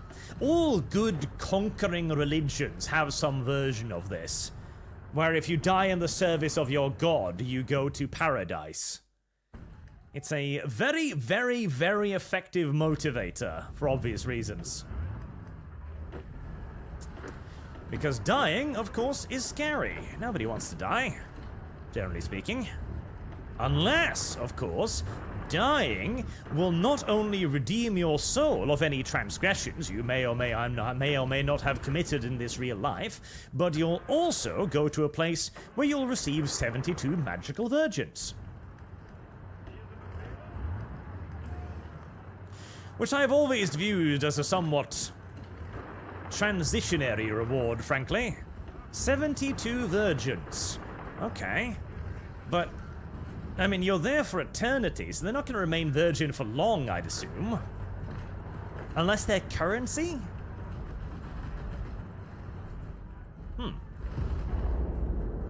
Maybe they're currency. You know, that kind of actually makes a certain degree of sense. Why are you given 72 virgins in heaven? I mean, you are there forever. They're not going to remain virgins for very long, so what really is the point? Well, you see, there's a whole virgin economy up there. So if you make them not virgins, well, then you'll have fun for a bit. But suddenly, you'll only have 71 virgins. You'll be poorer now than the other guy over there, who still has 71 virgins. Or maybe he even has 72, because he traded for a couple. That is something worth considering, chat. Would you deflower one of your 71 virgins if it meant that you would become poorer for it? I don't know. That is something to be quite seriously considered. Right, well, that port captured. If I could just take these ports now.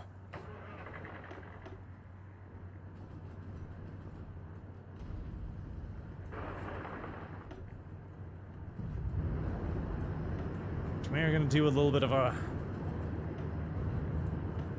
high-risk cross-country drive here with these regiments. Because I am thinking I can probably get down there and screw over their supplies before they can stop me.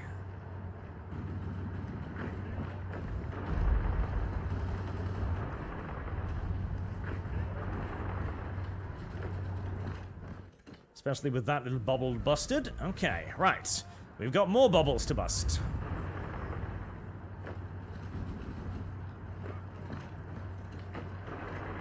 Big bubbles. Oh, God, that's... No, they might get through there. I wish I could kill this little gnat in my room. It's beginning to annoy me. Never cultivate flowers, chat. It's a trap. I decided to try and get flowers, because I was told, like, oh, flowers are really good. It makes your place, like, pretty and stuff. Like, I don't know. It sounds like an awful lot of bother. I was like, okay, fine. Flowers, eh? And so I got a bag of, like, flower soil, like the special pretty soil that you put the flowers into.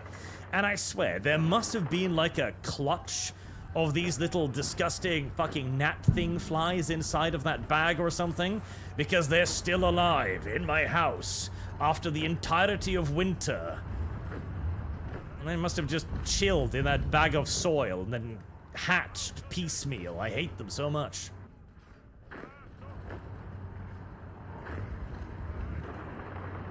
I have received nothing but pain, anguish, and sorrow over my attempt to create flowers.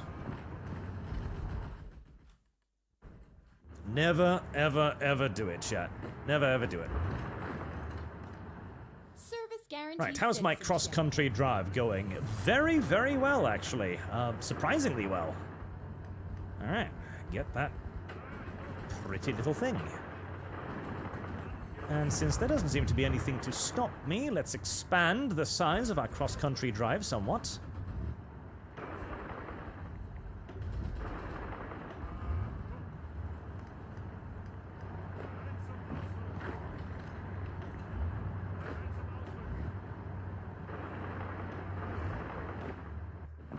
Alright, good.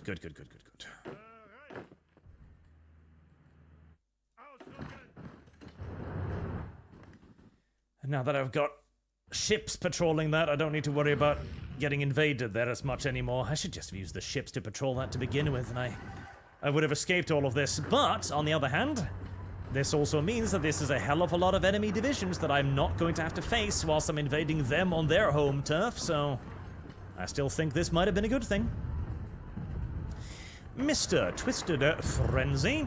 Would the value differ if virgins are male or female? Like, one is gold and the other is silver? Well, obviously. Well, duh. I mean, of course. I don't think there's any question about that whatsoever. Like, obviously, a female virgin is worth vastly more than a male virgin. I don't even think, I genuinely, I don't even think there's a question at all about that. Because male virginity is cheap.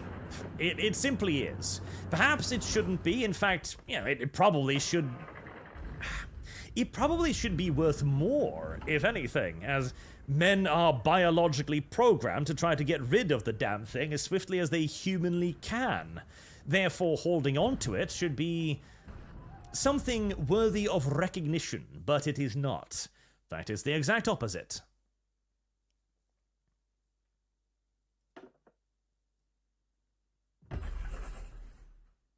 I'm gonna need to build a lot more medium bombers. A lot more medium bombers. Can I somehow get more aluminium, I wonder? Kingdom of India could give me a little bit. But no, largely speaking, there's not a lot of aluminium around. How is the air war continuing to go? Alright, I've won that. Yeah, the air war has largely resolved in my favor, which I am happy to see. Even if it did cost me a truly ridiculous number of planes.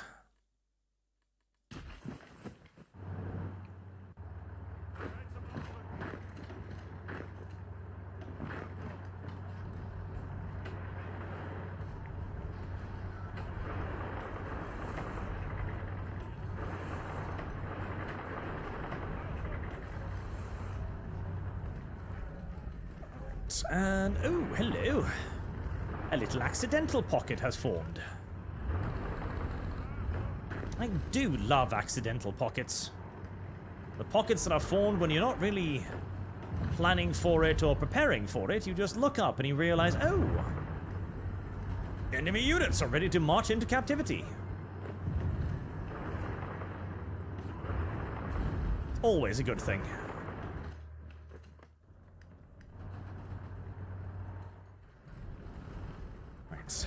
Are we squeezing this? We are, slowly but surely.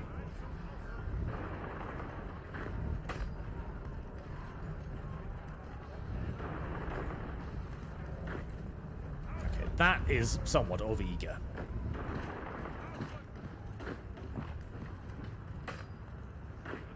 Whereas female virginity, I think... Why... It's actually a good question. Why do we value female virginity so much? Probably because it's not that it's difficult to maintain, it's more that it is a proof of purity. Well, purity, yes, as in the actual, like, esoterical sense of purity. Because really, if you think about it, the most prized women in a society, especially in the olden days, would probably actually be women who have already successfully had a child, right? Because if the primary purpose of the woman in that society is to be able to bring forth children, which was largely the primary purpose of women, particularly in like noble marriages and so on, then surely a widow who has already had a child would be the most premier thing, right? And yet it is not, because that's been touched, you know, it's been sullied. Somebody else has used that. And so, weirdly, despite the fact that you'd think that would actually be more positive, it becomes worth less. I betcha at some point in like ancient human society, it was like fat bitches who were like the most prized possessions. Guaranteeably so. Like you can see from fertility statues, which were always like massively fat women. Most personality, put borax in sugar water. It would kill the gnat for you. Borax in sugar water. I don't even know what that is. Borax? Is that some American thing? Some special American baking soda that we do not have here in Norway? Yeah, poisoning its food might be a good idea. I have lost. Them little things don't even live for that long. Yeah, they usually only buzz around for about a day or so and then they're dead. I just wish they would die faster.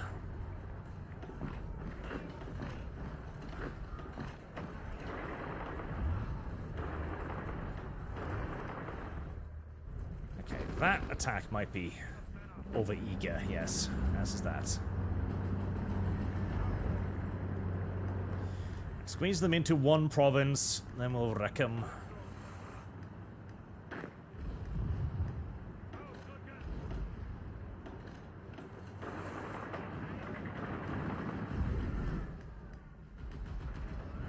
And you too.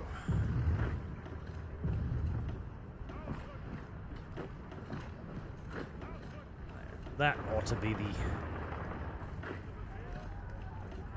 almost just about end of both of these pockets.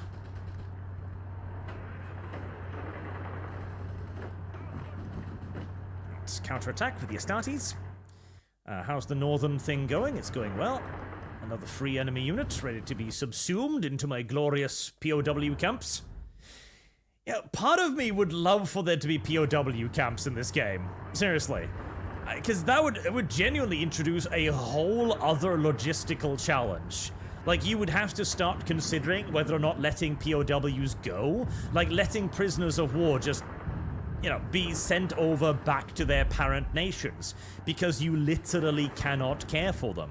Or you would need to, you know, get rid of them in other ways. But obviously that would come with a whole host of massive condemnations from the whole rest of the world.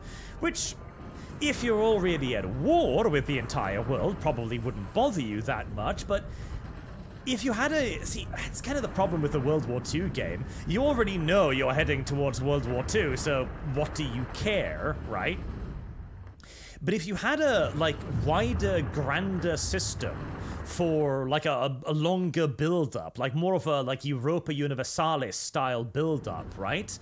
The moving to and from wars would actually be really important. And your international reputation as a nation would actually be a very, very vital resource to you. Because if everybody hates you, you're not going to have any friends, you're not going to get any allies, everybody is going to attack you. And that, of course, means that you'll antagonize every nation around you if you start mistreating prisoners of war. But at the same time, you're now dedicating like 30% of your total industrial capacity to feeding your enemy, you know? I get why they don't do it, because it would be a spicy fucking topic. It would not be good, because you know that the majority of players would probably be like, hey, look how many prisoners of war I've been able to kill. Oh yeah, I would, that would not go well. So John, you can test for female virginity, you can't for men. There are supposed tier 6 leaks on 4chan, Windaloo, Curry, and Star Sector. I mean, add that to the Curry fund. I did see the supposed the Elder Scrolls leaks. They look like bullshit to me.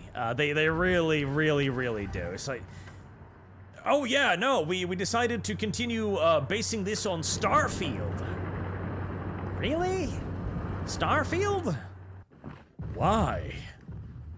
Like, maybe during like a reboot segment or something, maybe. And a focus on naval exploration? What? I mean, don't get me wrong, I actually kind of like the sound of that. That sounds like it could be a really interesting and really different The Elder Scrolls game, but... naval exploration?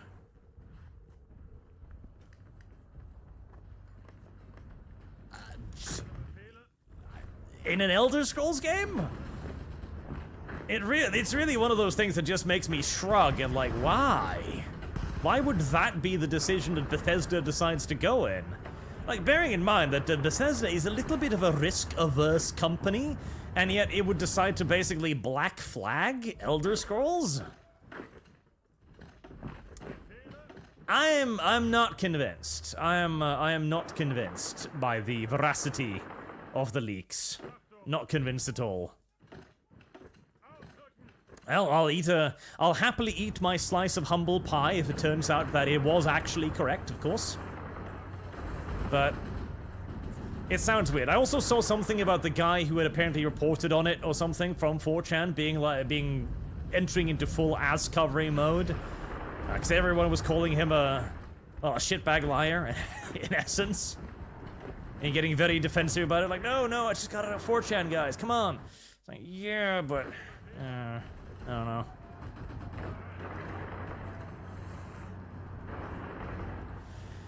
I feel like there are a lot of content creators, admittedly, specifically within my sphere of content, that might want to double-check sources a bit more.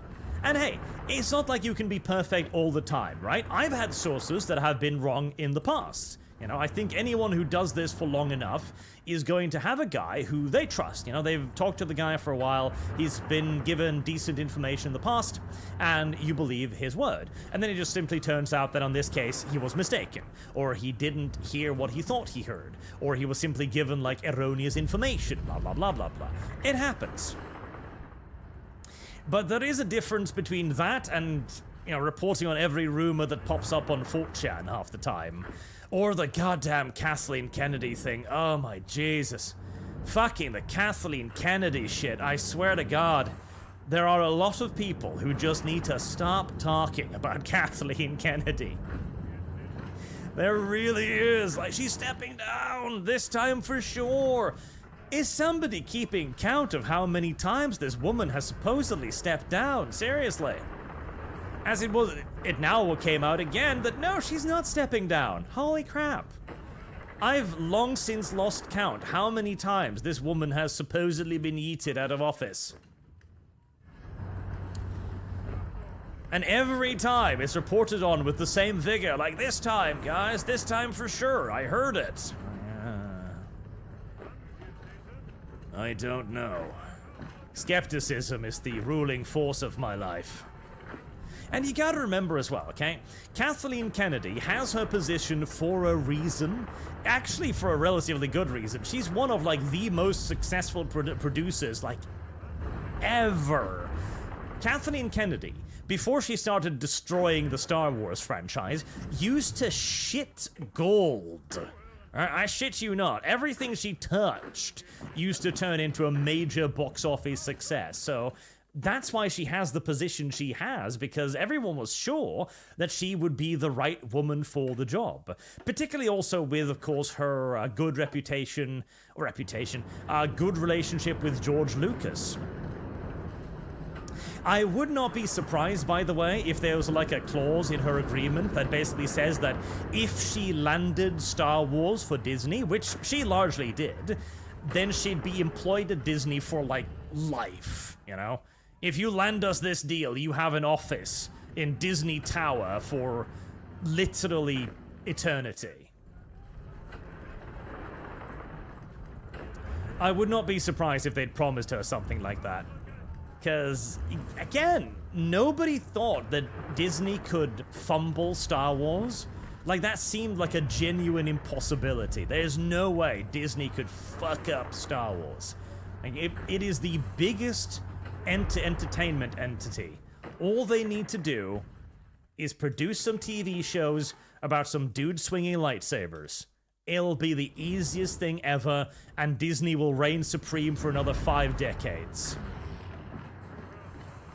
And, well, it turned out that getting the deal and making the deal actually worth the paper it was written on were 2 different things. Oh, God, there we go. The invaders have been destroyed. Sweet baby Jesus. 7.9 million casualties. 7.9 million. 7.9 fucking million. 10 million casualties in total.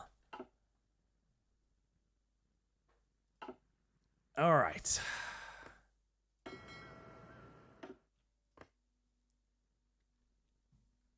That's a war right there, boys. That's a war. Okay, how's mining operations going? Oh, did you stop mining, you lazy little bitches? Right. So, begin mining. Just everything. That'll keep me largely safe from naval invasions. And how's my navy doing? Pretty good. Some casualties here and there, definitely, but main strength of the navy is actually largely intact.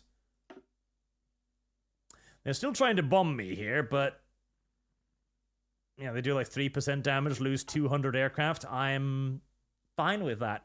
I am happy with that trade. That is an okay trade to me. Right.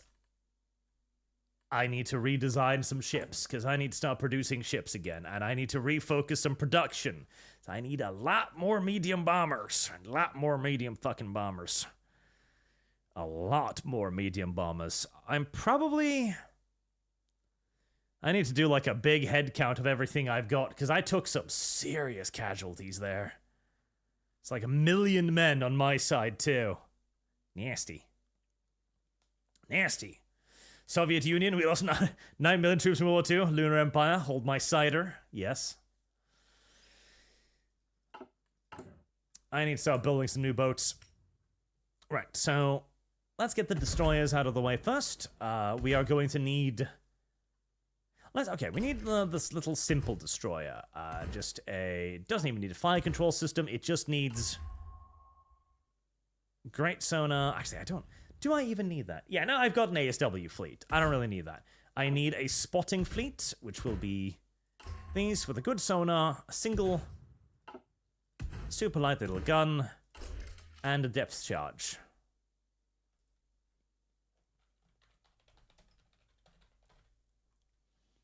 Picket destroyers.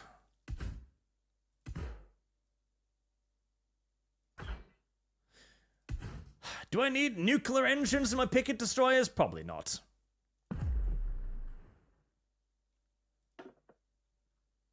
I probably don't need nuclear engines in my picket destroyers. It's probably a bit of a exaggeration.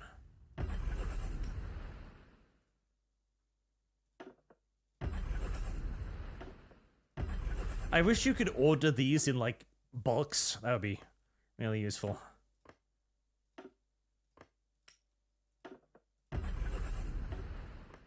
Right. 4 lines of picket destroyers, maximum production. And then we need a good, proper battle destroyer. Probably with some light missile launchers, because everybody loves missiles, of course, of course. Who doesn't love missiles?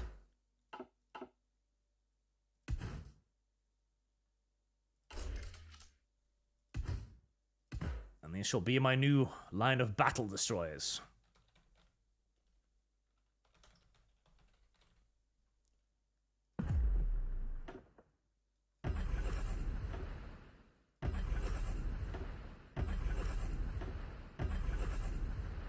We'll need a ridiculous number of those too.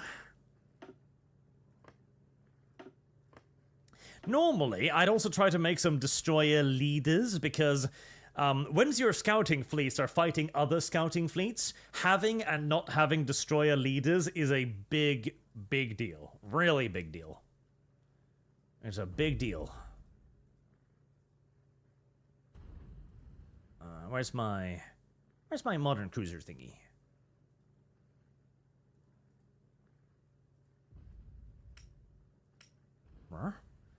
Where's the modern cruiser thingy?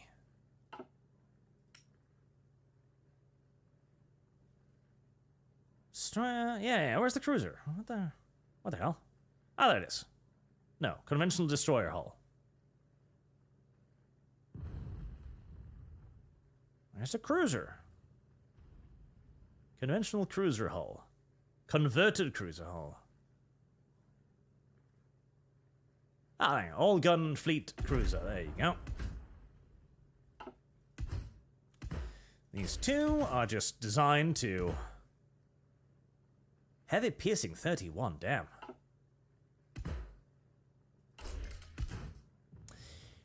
Yeah, I think I like missiles. I think I like missiles quite a lot.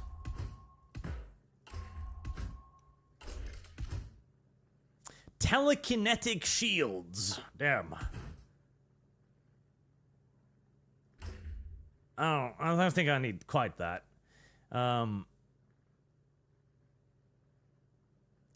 Disallow modules who can't rely. Can I not mix them? Can I not mix? I can't mix them. Oh. Okay. Light batteries then, and just make its entire job to annihilate destroyers. Wait. Small boat botherer. That is his entire job. It exists to bother small boats.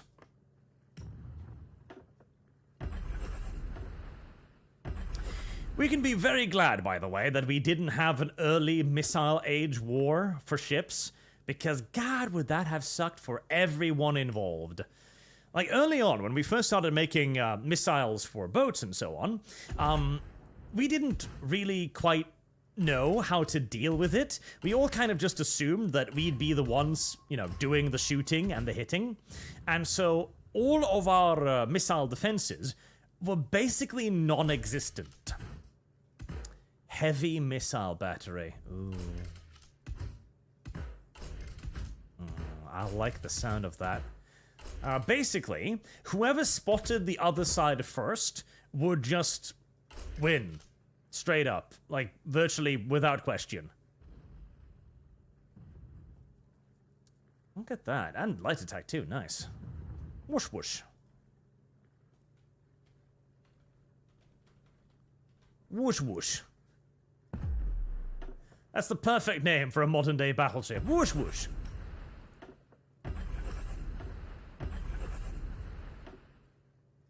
And so the casualties would have been ridiculous, because nobody knew how to defend against that shit, so there would just be ridiculous salvos of enormous quantities of missiles, like hundreds of them being fired, sinking dozens of boats every time, and people would be really sad really quickly. Right, I've got loads of modern self-propelled artillery. Let's cut down on that. I've got loads of that. I still need large airframe bombers. Let's go down to 1, because I'm going to need so much chromium, it's not even funny.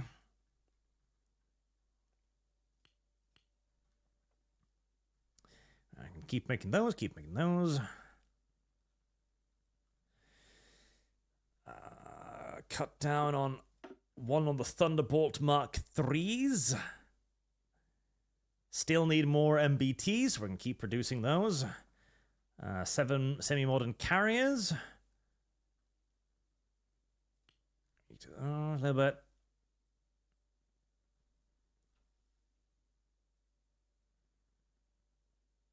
And we can keep producing those. We've got plenty of super heavies. We don't need any more of those, really. Modern tank destroyers. We can cut that out. And we'll just... Nah, I'll keep it going. Mothership aircraft, 120. Well, I can actually afford it, so fuck it. Why not, then? In fact, if I can afford it, keep queuing up more lines of medium bombers.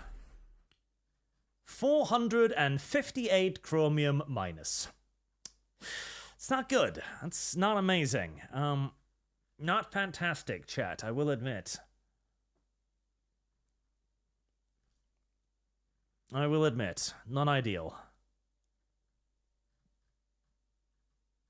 Non-ideal.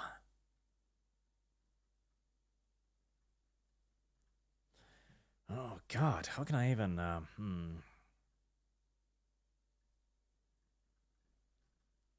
want to modern tank destroyers. I can cut a little bit more chromium there.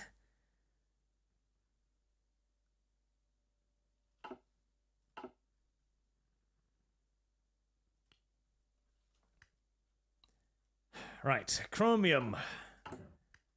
Sadly, I don't think Kyrgyzstanian. Maybe I can start importing chromium for Kyrgyzstan. We'll see. I might be able to protect the trade lanes to at least make it a little bit better. Because I do think they're starting to run a bit dry on naval stuff. Early game, you're worried about things like steel and aluminium. Late game, it's chromium. It's chromium, it's chromium, it's chromium. It's all chromium. That's what you worry about. Chromium in the morning, chromium in the evening, chromium has to go to bed. I should have made the magically assisted the mines. I so regret not getting those. That would have been enormously useful, and I didn't get it, and that upsets me enormously. Enormously, chat.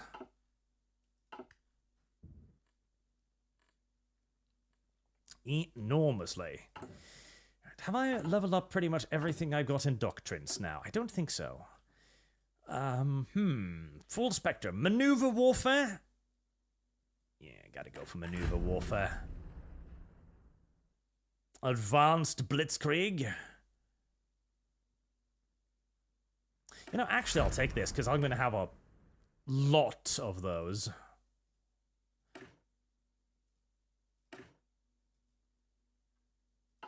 Don't I? Oh, I've spent all of it. Fine, fine. Doctrine.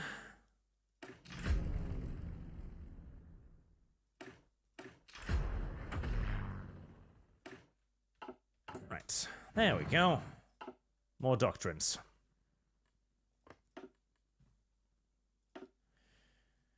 And my happy little boats are continuing their missions. Right, Imperial. I did lose a couple of Space Marines there, I see. I also lost some infantry divisions. That was to be expected. You know, you can have those little islands there. That's actually fine. If you want those little islands, you may have those little islands. But I want this.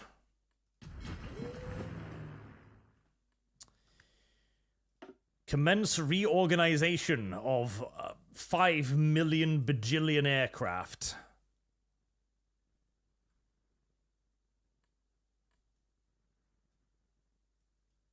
No. Not those.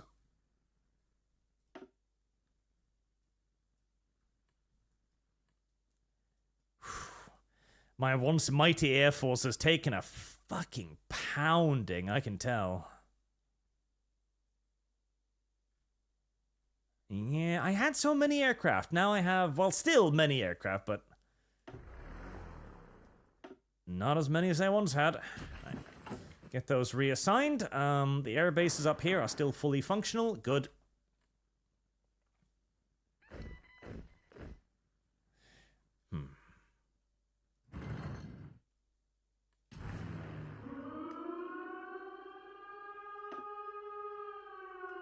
I'm probably getting nuked now because I pulled everything back. Oh well, sometimes you gotta get nuked. It's just how it is. Right. To avoid future nukings, we'll set up a nice little intercept net near the coast.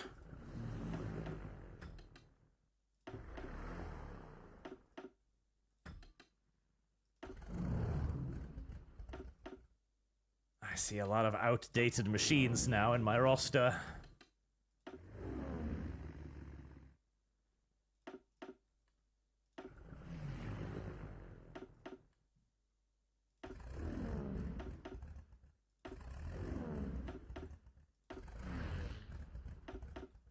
There, that ought to keep me relatively safe.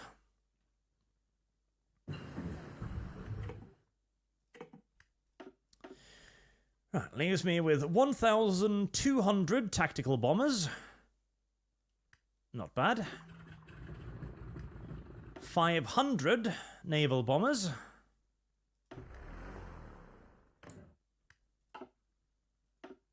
40 motherships, which I can use to cover the strategic bombers, and 1,000 strategic bombers. Nice.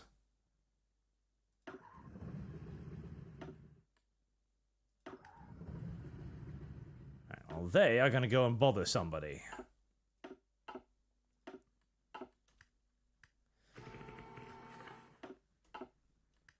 And you can continue naval striking there, bothering the enemy, and we need some more fighters over here to screw with anyone who tries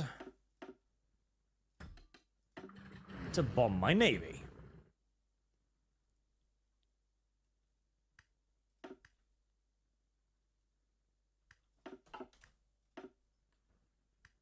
Right, what do you think the odds are we can successfully start bombing Equestria? We're gonna find out. So far, there we go, 2,840 enemy aircraft. Right. That's a bit much. Yeah, I don't think we're gonna be bombing them. Unfortunately, I don't think we're gonna be bombing them.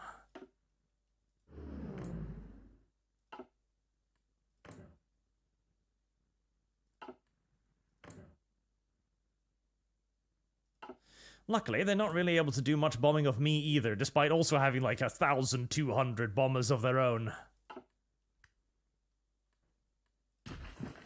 Right, we've got a nice little standoff. But hopefully I've destroyed so much of their ground stuff that I can... Oh boy.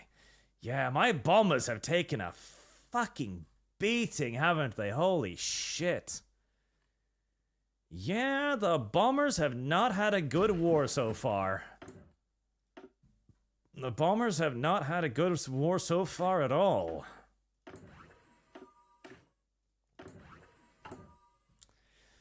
The bombers have not had a good war.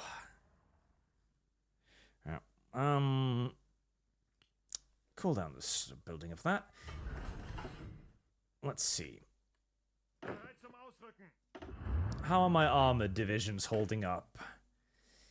Majoritarily new modern main battle tanks, so they haven't gotten beaten up as bad as I'd maybe feared.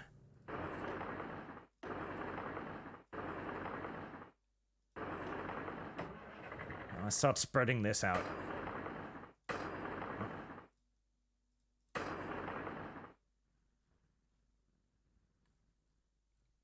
Oh, right. Half of you were over there, that's right.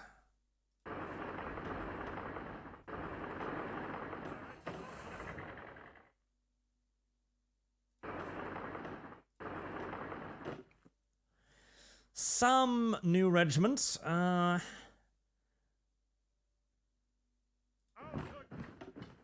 They've taken a little bit of damage, but all in all, I got out of that without too many casualties. The Space Marines took a little bit of a beating. Yeah, they were the king of the early game warfare, no doubt about it, but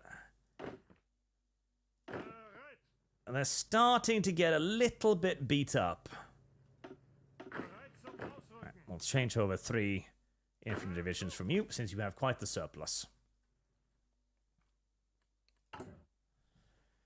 1,350 required to reinforce them.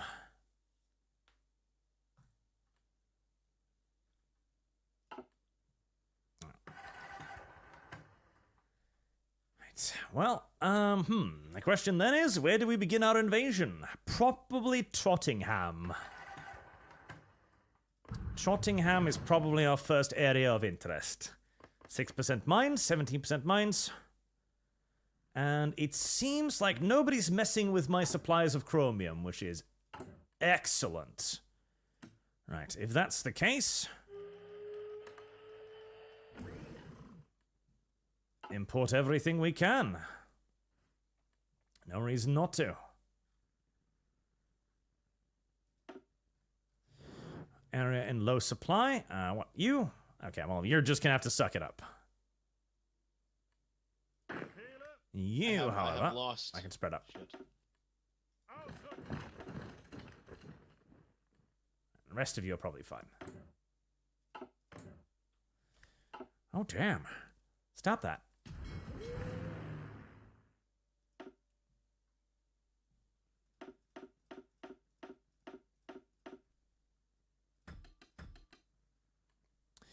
So they're probably flying through here, I'd wager.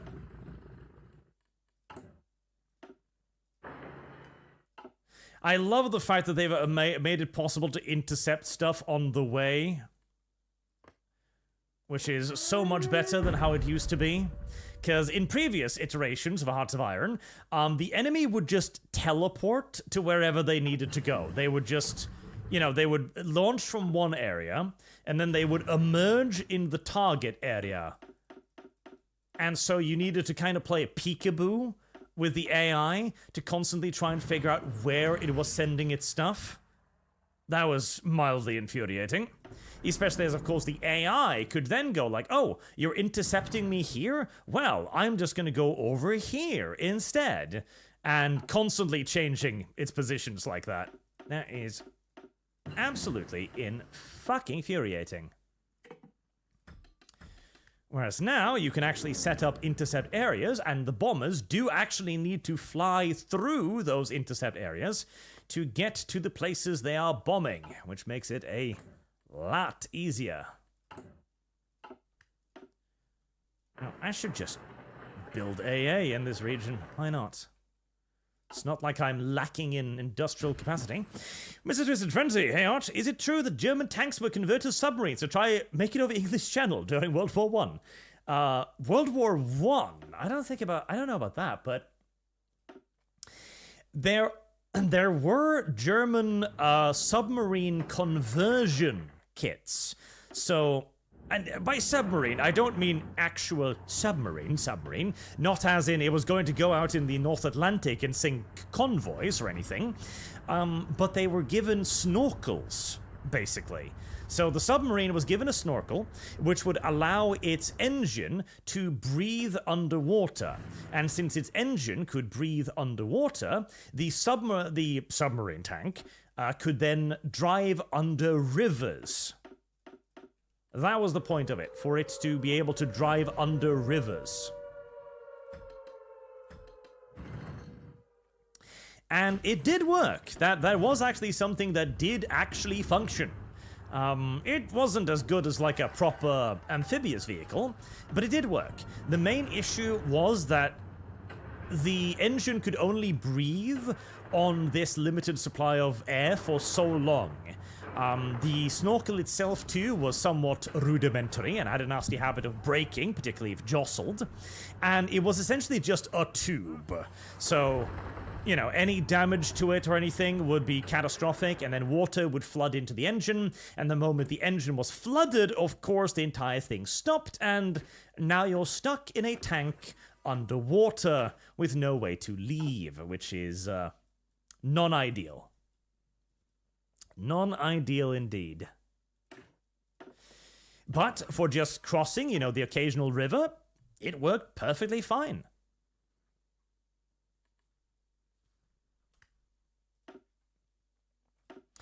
They did also, of course, make snorkels for their actual submarines, too. Mothership aircraft. Do I even need to build any more motherships? I kinda don't know if I do. Am I building motherships? Or did I stop building motherships?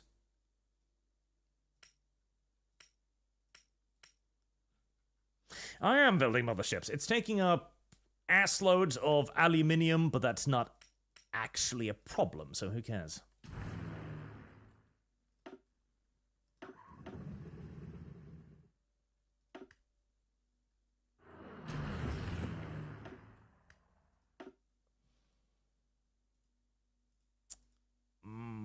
Mooter ships.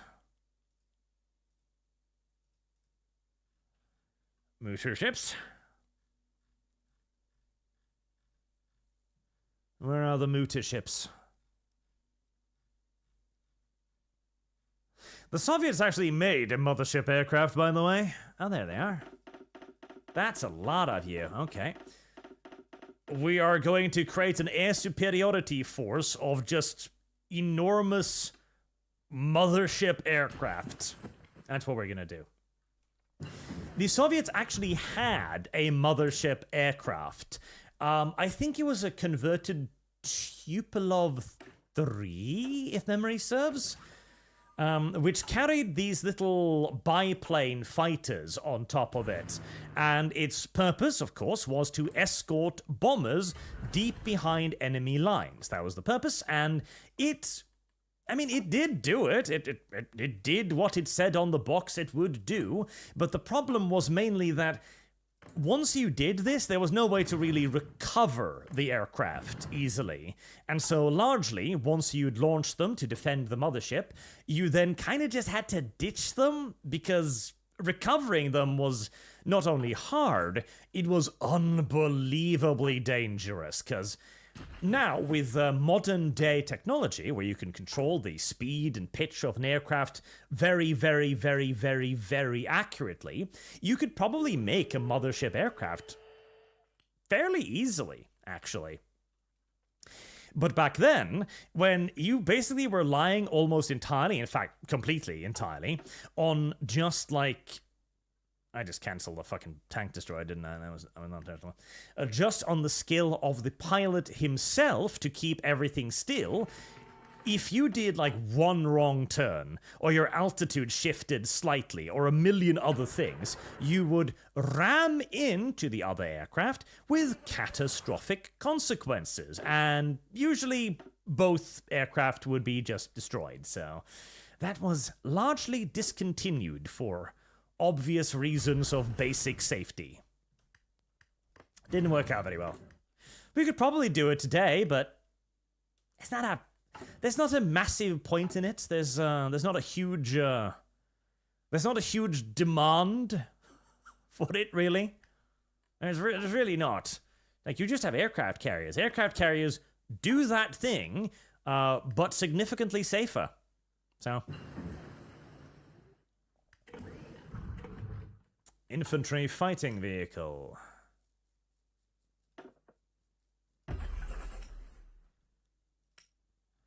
Is that... There you go. Oh, I'm gonna need a lot of you. Holy shit.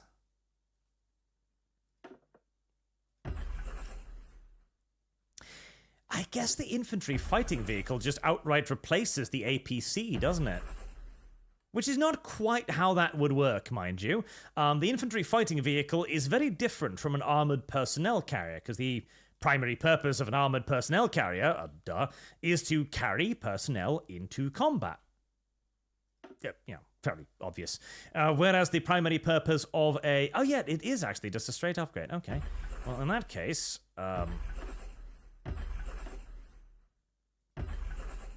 Fuck it, it doesn't use Chromium, so just get a billion factories to do it.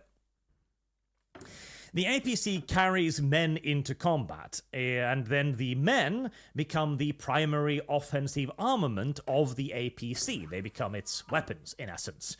Whereas an infantry fighting vehicle's primary purpose is to get a group of dudes into combat, but not really to necessarily assault stuff. The men that it gets into combat is a fire team. They themselves are supporters of other maneuver elements. And the IFV itself is again simply just a big additional gun meant to yet further support the fire team. Vital difference. There should be different vehicles for this. Right, Trottingham is going to be my best bet for an initial invasion target, I think.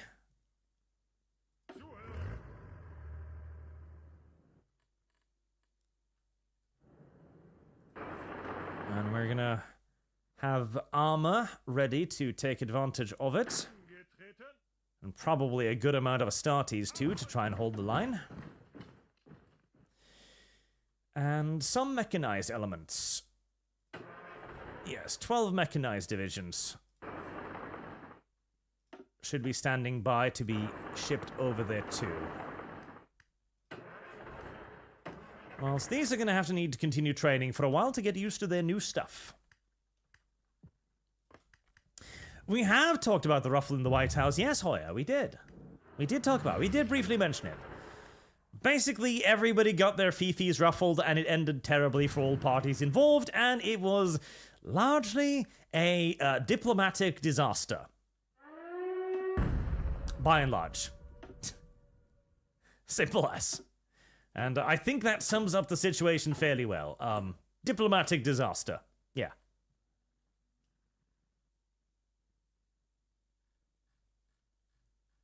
Soon for penis, damn it. Chromium deposit, yes! I do indeed desire a chromium deposit, thank you. How is my massive air wing of... Oh, they're fully trained, okay. Right, you think 410 motherships will be enough?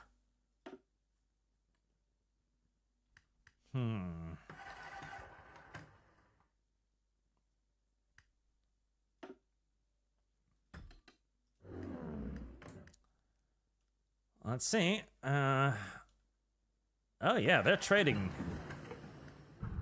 They're trading not unbelievably well, but well.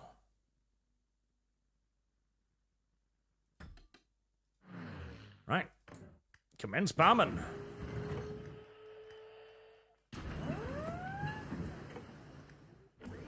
Jet bombers and mothership bombers.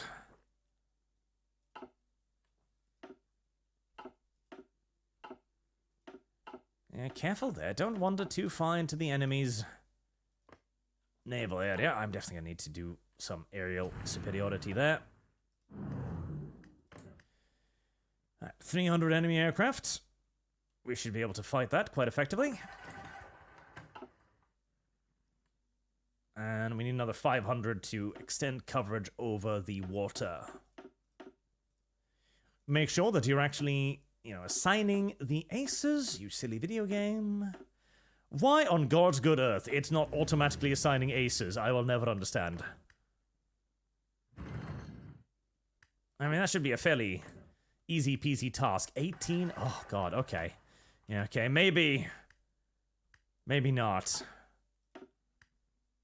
Ouchies. Ouchies, ouchies, ouchies. Ouchies, ouchies. Right, okay. Hold off on that. We're not We're not quite ready yet to challenge that, methinks.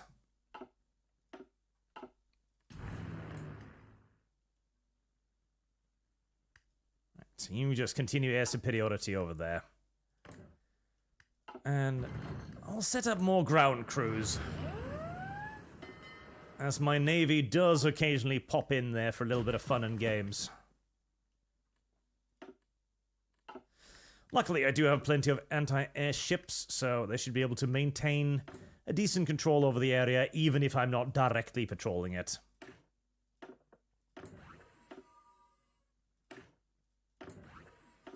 We're beginning to reach the end of the tech trees. Can I get better artillery? Nope. Not for a while.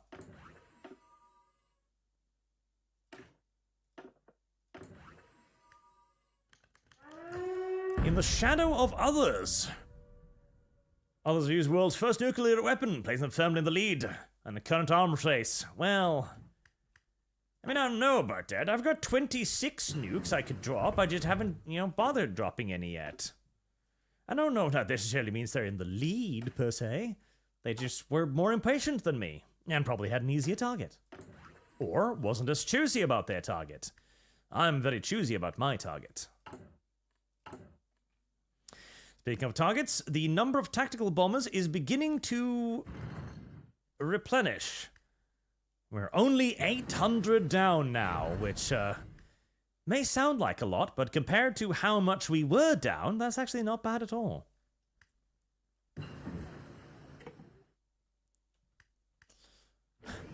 The fucking land cruisers. We probably don't need as many land cruiser production just because they don't really die much, do they? Right, and 1,000 transport planes. Good. That'll help out quite a bit. Let's get them deployed as well, as that will aid me a lot in my ability to actually support an invasion force.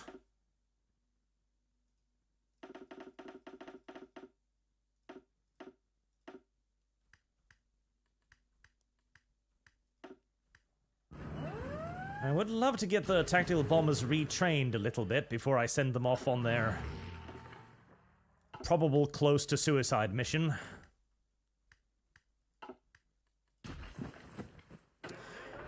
Are you ready? You are ready for the invasion. Actually, are you? Oh, god damn it. No, because you just barely clip into a different region. Oh, okay, fine.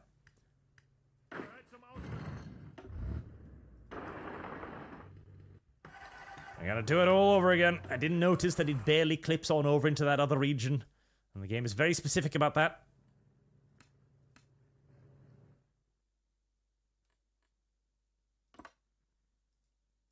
There.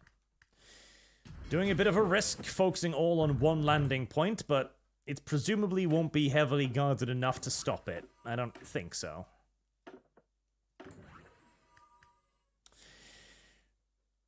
Arch read enough chat to read about the rough. Holy care, but I haven't. Why is there no music, by the way? I've been wondering why is there no music. Open music player. Music. Ah.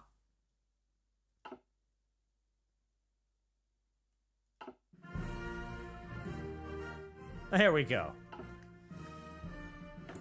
3 hours later, I notice that there's no music playing. That's entirely normal. Land cruiser. Big Landu cruiser.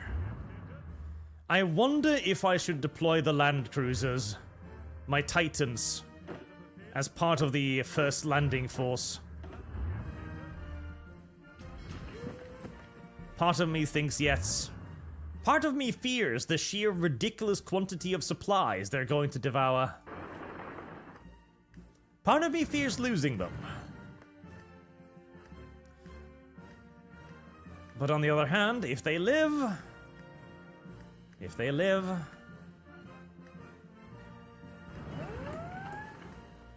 How are we catching up on everything? 200 transports.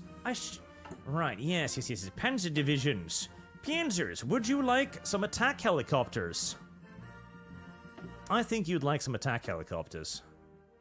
What would the helicopter brigade do? Oh, supply usage minus 17. Oh yeah, definitely do that. And also, I should have enough now to be able to have just magical mechanized infantry now.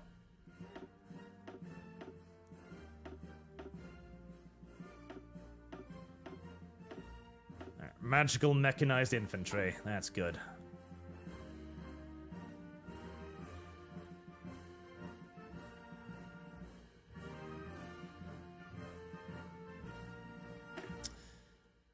Imperial Guard. My mechanized Imperial Guardsman. 16 speed is a lot. What about my light armor? My light armor could use some attack helicopters too, couldn't it? I think so. What is it? Oh, it's already got it. Okay, well, there you go. Max speed 12. What? What do you mean max speed 12? What? What? What's slowing you down?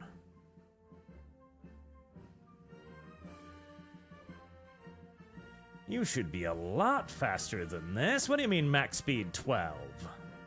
Is it these? Oh, that would be even slower. No. You should be a hell of a lot faster than 12.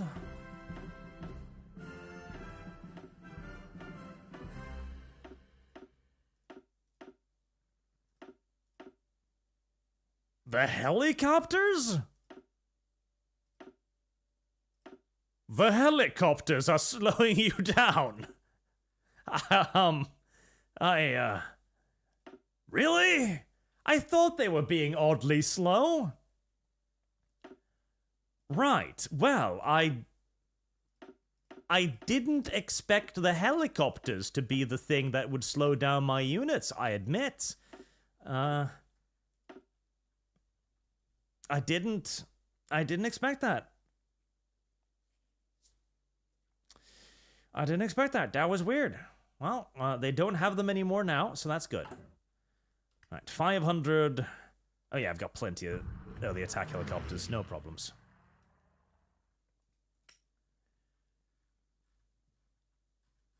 All right, need to upgrade the new trucks. In fact, I've got 2 lines. Actually, no, that was one line. I'm retarded. Right. What? No. No. That one. Now, continue that line and do convert.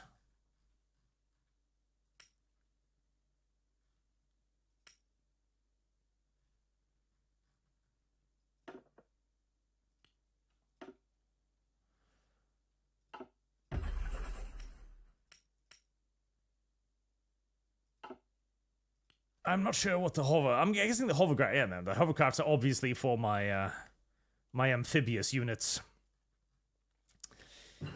The lack of chromium still hurts, but I've learned to live with it.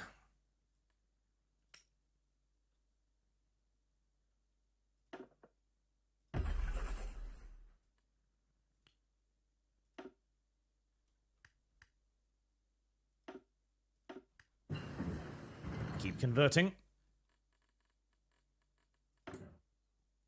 My boats keep bumping into their area of air superiority and taking very nasty casualties all the time. A modern small airframe, that would be lovely. Modern medium airframe, that too would be fantastic. Mothership air attack, plus 10. Yes.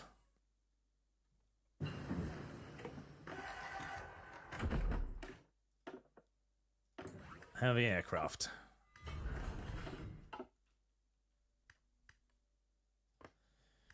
Right, I've got dominance over that place. I've got my little planes ready. If I moved them over there, would they? No, not quite. Blaystone, before I forget, headpats are staying in touch with the audience via funding goals. Much as we tease, you're not too arrogant, Curry Fund. Keep it that way. I am not. I am perfect. I am just right. I even try to read chat occasionally, when I remember. I try. I make an attempt. I make an effort. Efforts are made. You are loved, chat. You are appreciated and loved. And it's not gay. Yet. Could be. Ah, poor little mothership aircraft. They still haven't quite recovered from their casualties, poor things. Well, you wouldn't reach there anyway. Let's assign aces to the mothership aircraft. Yes, that makes sense. Because, you know, piloting skill is paramount when you're piloting a 500-ton piece of flying aluminum. Yes. Yes, very important.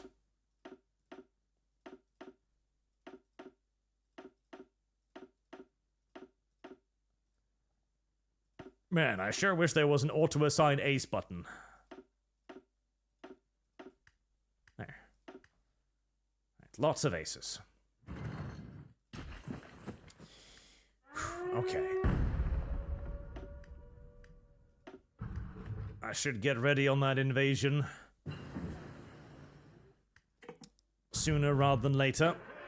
The second mechanized unit is also ready. And if I can just take that island quickly, I'll have an opportunity to hold them back. Right. 12 divisions are ready. Could I upgrade them with landing craft first? That might be nice. My Marines.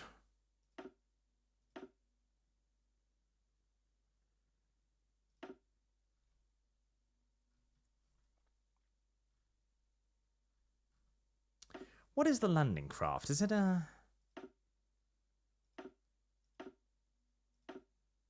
I'm not sure what the landing craft are. Oh, maybe I'll have some. Right. Cross your fingers, chat.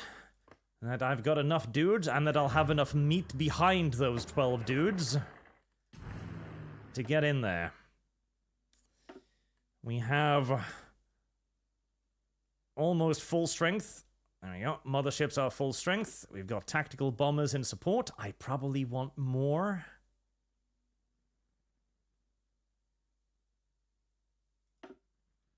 Yes, I probably want more. We've got the support aircraft ready to give supply. Wow, the range on those things. Jesus.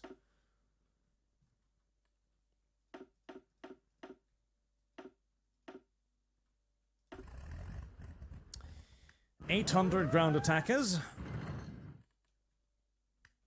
That'll hopefully be something.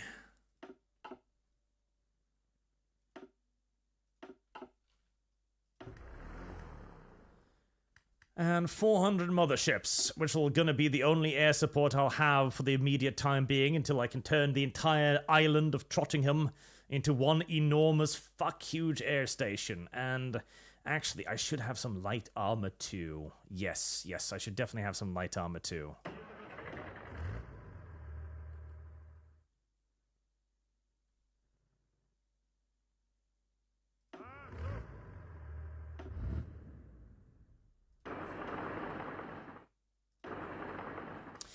Yes, get some light armor ready. It'll be faster.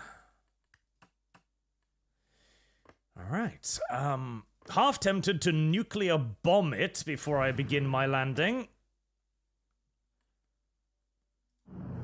But I'm gonna hope this will be enough. Right, you guys start committing strategic bombing of the region. You, ground attack. Focus entirely in on the ground attack now, and if you've got the spare time, you can run logistics missions.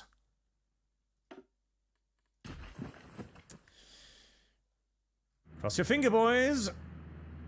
This is going to be an ambitious naval landing operation, and it will be taking place largely without direct gunfire support from ships, because every time I've moved a navy into this region, it's been bounced by about 5,000 enemy torpedo bombers, so I don't feel like having battleships hovering off the coast for an extended period. I think they'll probably just get slaughtered.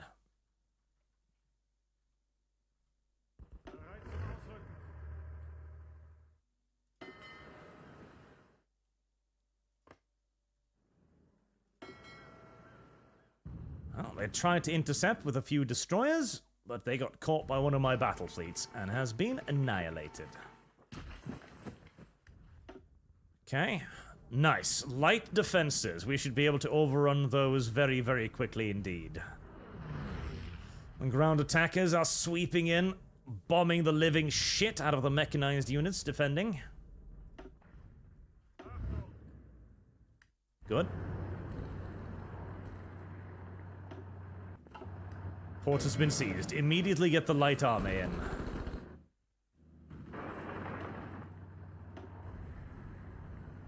And start heading for that cutoff point. Now.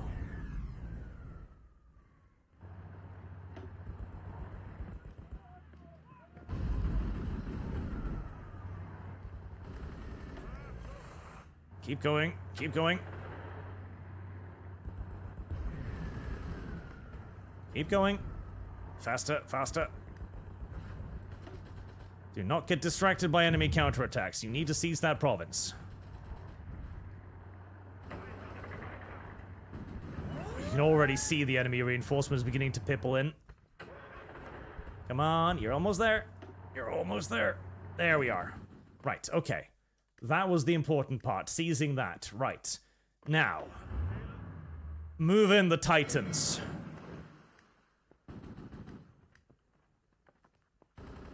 The Titans will hold it. If anything can hold it, it's gonna be the Titans.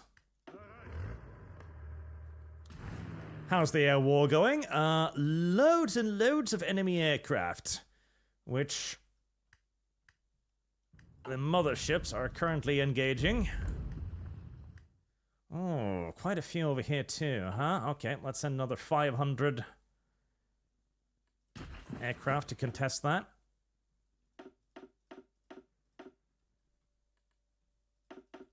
700. Might as well.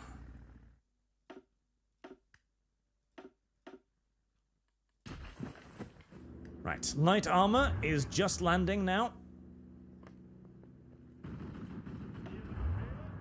Their task will be to sweep the island clear of enemy resistance.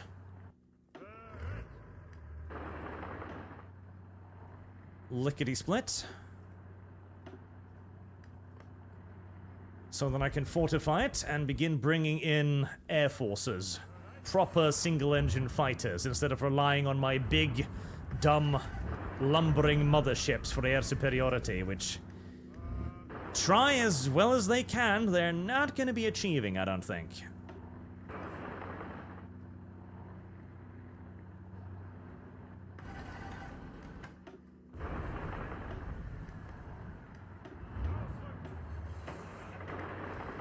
Good job to the light armor.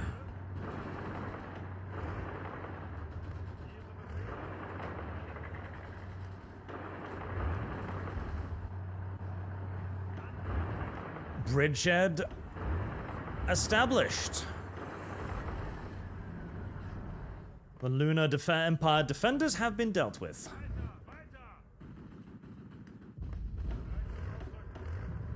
Alright, super heavies are inbound and max out that level, max out radar. Stronghold network. Bunkers. Everything. All of it. Second port installation. Everything. Just start turning this island into an enormous forward base.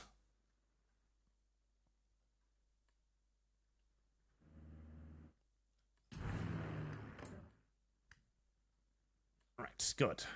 Enemy aircrafts are beginning to dwindle a little bit in number. I see motherships actually did pretty well. We shall call off their operations for now, though. As well as the bombers. Looks like they shifted most over onto the Rocky Sea, where I am trading very well, but I would trade even better if I had yet more fighters operating in the area, and as it turns out, I've still got reserves. God Emperor willing, the enemy will not. I also can't help but notice that the music has stopped again. Music! Gosh darn it.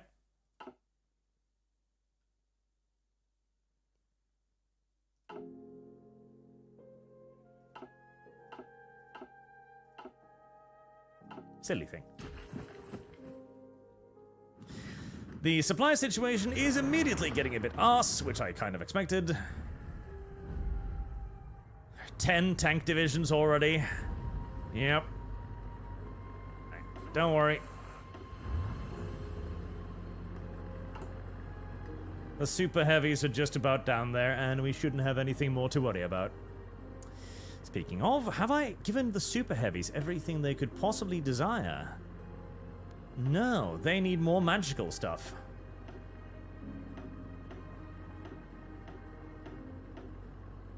No, an Amtrak battalion, although cute, would not be necessary. There, self-propelled super heavy howitzers, land cruisers, and super heavy tanks. That's how you do. You ignorant slut. Good job, Imperial Navy. It's time for you to withdraw, and we're going to launch another attack on this island to make sure we continue to expand our aerial dominance. I'm going to need a lot more aircraft in the region. A lot more. Speaking of, max out the anti-air defenses as well. This is kind of what the Americans did to the Japanese, actually, with the Seabees. The Seabees are not valued enough for the service that they did in the Pacific. The Seabees were the American Marines' engineering brigades and divisions. Their job was to land on whatever island the Americans had conquered at the time, go ashore, and build all of the various onshore facilities that would be required to facilitate a long-term US occupation, including enormous defenses, gun batteries, anti-aircraft batteries, and, of course, airfields. And they got very, very good at it. Robotic name, Arch. Going to see if Company Heroes 3 is better now? No immediate plans for it, I admit. Honestly, I thought it was better the last time I played it. I think Company Heroes 3 has gotten, like, a lot better. It is a better video game now than it was. Quite a lot of a better video game now than it was. At launch, it was sketchy. It was very, very sketchy. Whereas now, I think it's a good game. It's just, you know, it's a couple of years too late, really, and I don't really know what, if anything, Relic's plans are with it.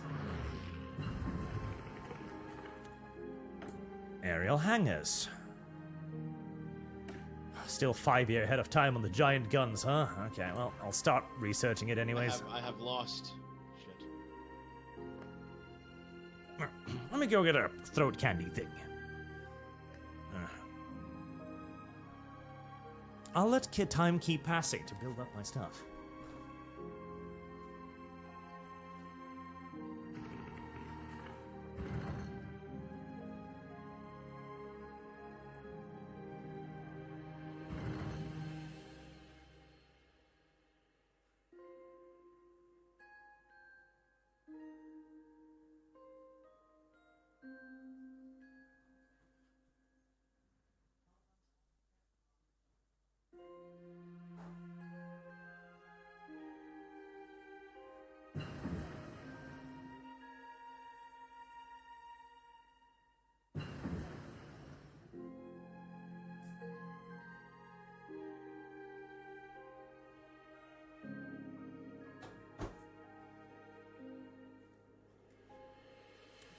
Good, I didn't lose the game whilst I was away. Modern small airframe. Nice. Modern large airframe. Hard points. Probably a good idea. Countermeasures. Definitely a good idea. New engines. Airborne early warning. Radars. Better radars. 17 divisions. At least there's 17 beat-up divisions. But what name? There is a big new update, is there? Huh. I might have to check it out again then. But next week is vacation week, so I won't have any opportunity then, of course, during vacation week. Vacation week. I kind of didn't even want to go on vacation, but yeah, it's one of those things. You must maintain nice relationships with friends and family. And I'm going to the place where Andre from Midnight's Edge lives, actually. So I'll be able to meet up with him, and I'm sure that'll be fun. Maybe we can do a live stream from down there. That would actually be rather funny. Oh. You're still operating in that area with no air cover. Stop. It's silly of you. God damn it, 3,000 now, huh? Jeez. Every time I bring more aircraft over here and double down, the AI seems to take that as some sort of a challenge. Okay.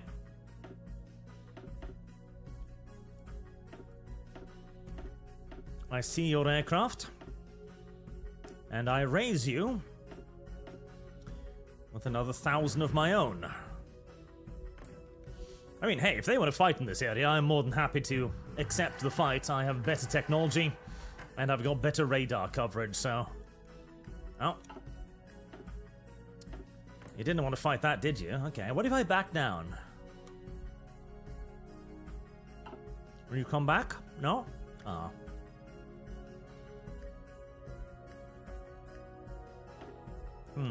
Pinch unfortunate, that, actually.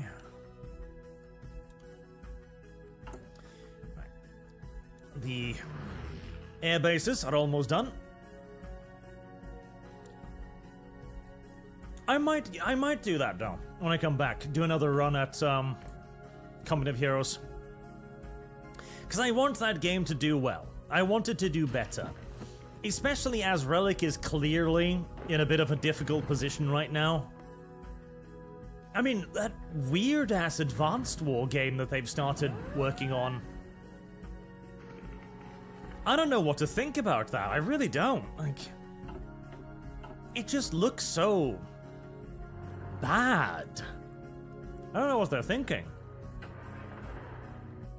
Even if they releases it, I mean, it just looks like a bad game, so...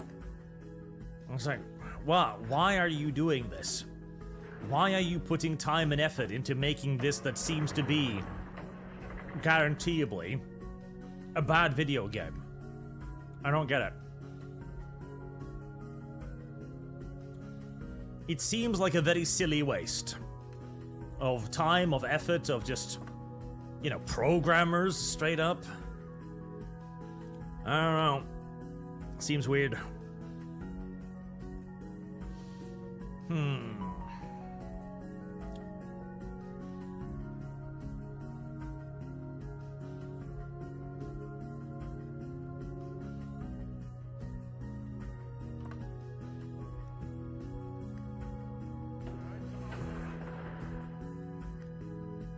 Or maybe I'd like to do something further up north. Yes, plan an invasion of Veta to try and maybe draw some stuff away. Alright, 15 divisions there. The final airbase upgrade is just about done. Yeah, you're not breaking through there, not in a million years, buddy. We shall move over the Astartes.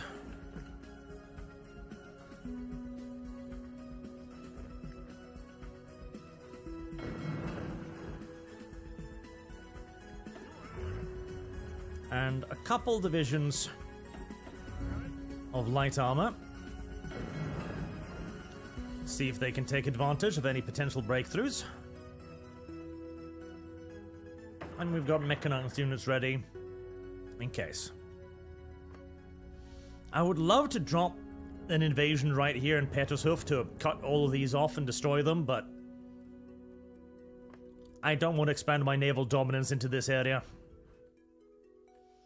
Every time my ship enters here, they're already getting shot to pieces as it is, so going even deeper up against the enemy does not seem like necessarily a wise move.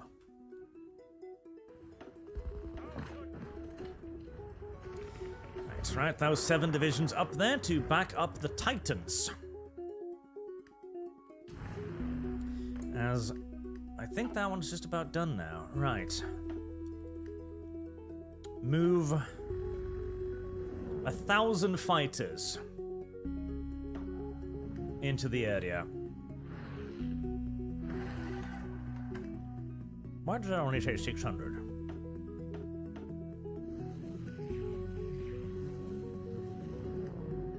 Huh? Oh. They didn't have a mission assigned somehow. Right. Let's just start building a little bit of aerial dominance. Hard points. Hard points are nice. Kind of pointless for stealth aircraft, but we're not building stealth aircraft, so who cares? Modern artillery. Yes, please. I am being forced to go outside, yes. It's terrible. Require 8.2 more supply in this region, right? Well, I can possibly supply that.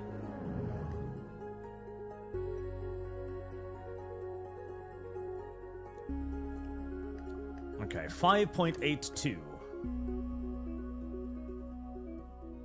Okay, 5.82. That's very good. I'm still producing transports, am I? I think I am. If I'm not, I should.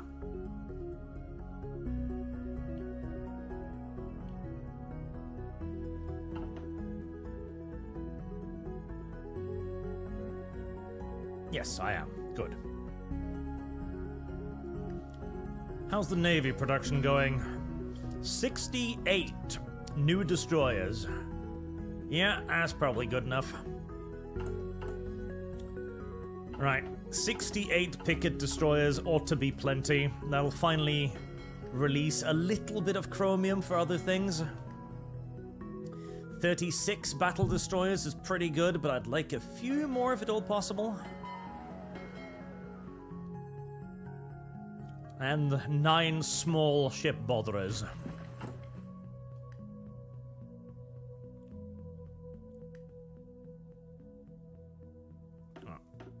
One small botherer more.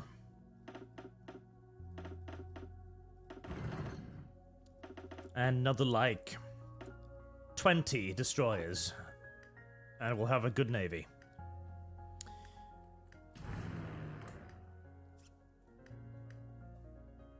Okay, good. We're building up a very, very nice trade there. I want to get... how many aircraft do we have available? 1,000. Good. 1,000 should do it. 1,000 aircraft. That should be enough to support a decent ground attack force. Right.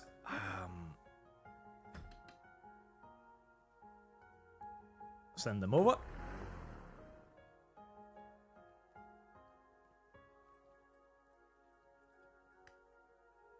And you may commence ground attacks. Screw the logistics attacks for right now. I just need to keep my aircraft alive for a little while.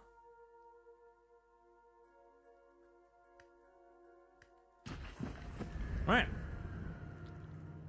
Can the Titans get through?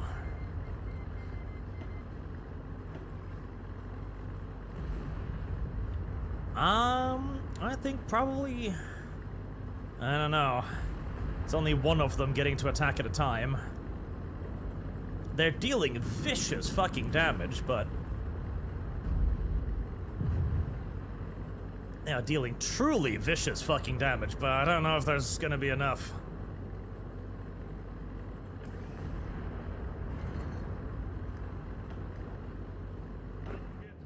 Alright. What about the Marines? Actually, the Marines do way better. Never mind. Alright, light armor. See if you're maybe fast enough to catch something. No.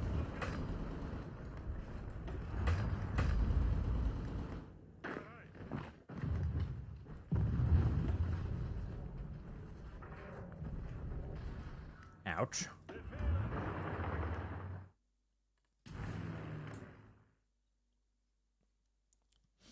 Well, that establishes control of that area, at least that's something. They've still got 2,000 fucking aircraft over here, huh? Nasty little bastards, but they're bleeding in 2 areas now. And the sound stopped again. Why must you do this to me? I gotta move the ground attackers over.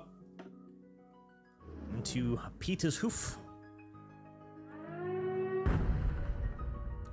Oh, don't worry about that. It's just a little bit of bombing. Who cares about a little bit of bombing or an occasional nuclear strike? I think we've all gotten quite used to the odd nuclear bombshell landing on our countries by now, surely. We can hold those and begin moving those in. There, okay.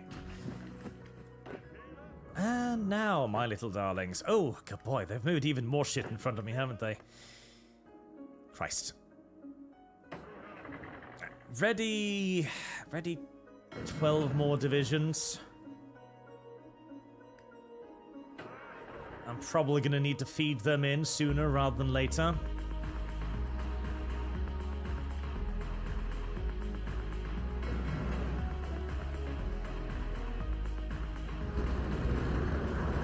Oh, counterattacking me, you know?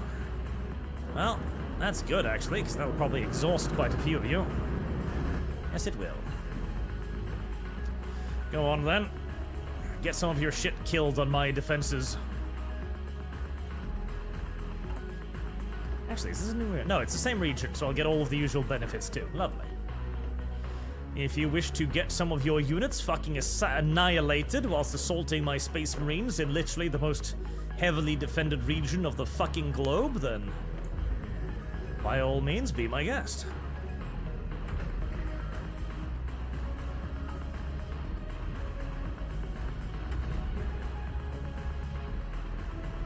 Early guided missile destroyer, as cute as that sounds.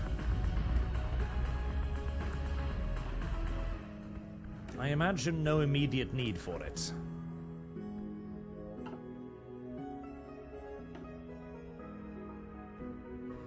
Well, they might actually wear me down if they keep doing this for long enough.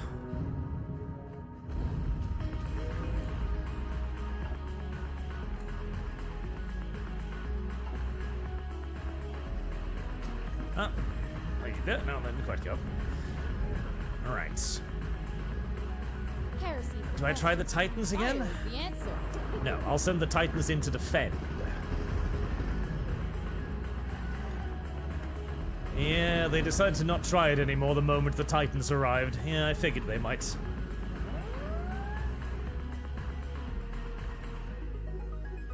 Can 7 units bash through that? I feel like that's probably not gonna happen. Alright. Fall back the super heavies for now. They're not really suited to this kind of combat. Move up 7 more divisions of Astartes.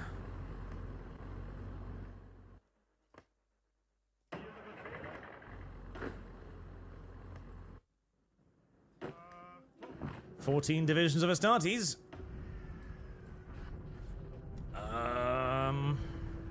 Well, they're doing damage. Not entirely convinced it's going to be enough damage.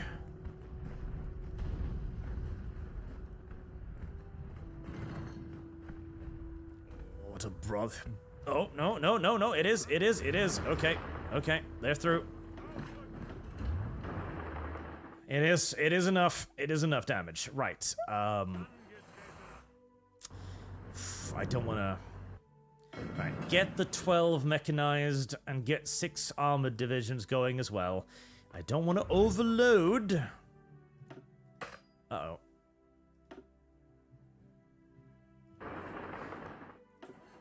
You. No. Shit. Okay, well, they're gonna sail through enemy waters for a bit there. I'm hoping the enemy isn't heavily patrolling this region, because if they are, I'm about to be extraordinarily sad. As I lose like 12 divisions worth of fucking mechanized troopers. which will not make my day.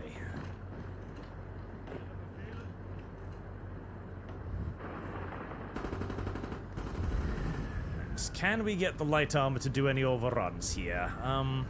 They've probably got too deep lines for me to get any good overrun potential, but... yeah, they definitely do. It's fine. You tried at light armor. You did your very best. You made a fine attempt, but it was not to be.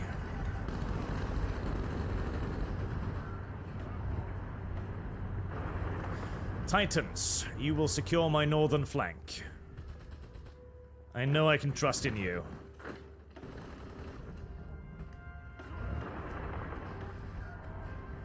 Oh, it's a Band of Brothers music. Is it? Well, it sounds an awful lot like it. Shit, I can't get in there.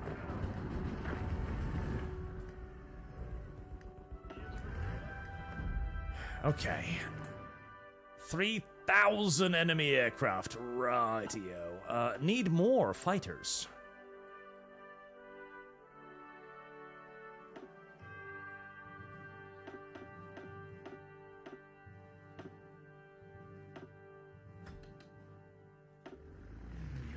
Another 1,000 fighters. And start airdropping in supplies.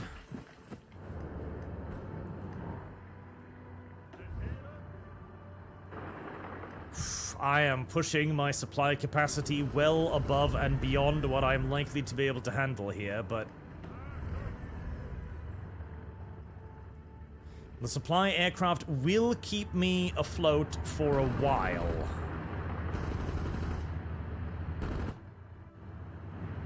Okay, where do I go from here with the tanks? It's a good question. Where do I go from here with the tanks? Am I producing? I'm actually not. Okay, come on. Make more Astartes gear.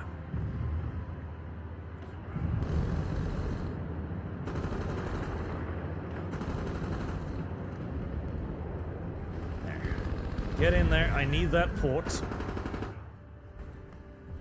The port is more important than destroying enemy units right now. I need the supplies flowing. There. Right, now hold it against all comers, please. How's the air war going? 5,000. Okie dokie. Right, do I even have enough? Do I even have any more airports? I do. Now we are focusing everything into this region.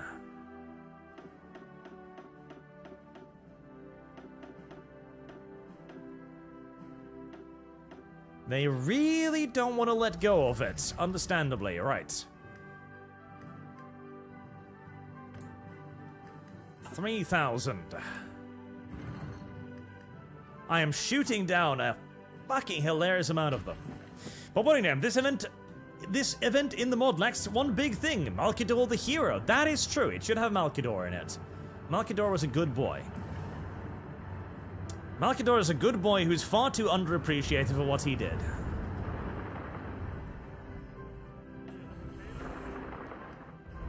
Right, Space Marines will hold the ground. Well, they'll try. Can they even? That's a lot of shit. That might be too much even for the Space Marines to hold off.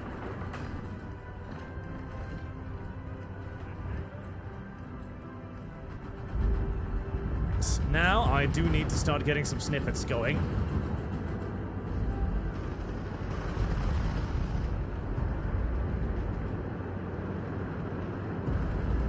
This is overambitious.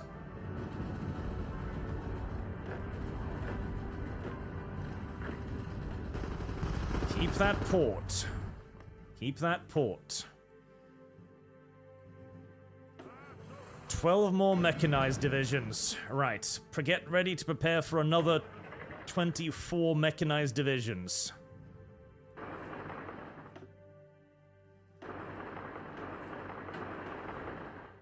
More reinforcements. They don't want me to land here, and that is exactly why I am going to double and triple and quadruple and five-tuple fucking down on it. 16 loss of 37 to anti-air. Oh, fuck me.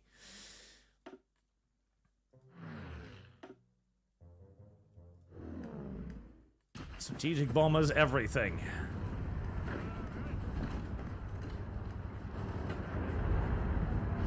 Hit them, and keep hitting until there's nothing left to hit.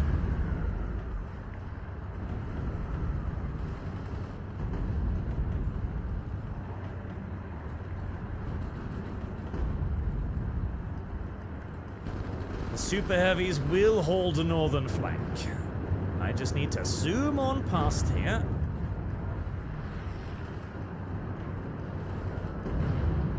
Get a bit of terrain captured.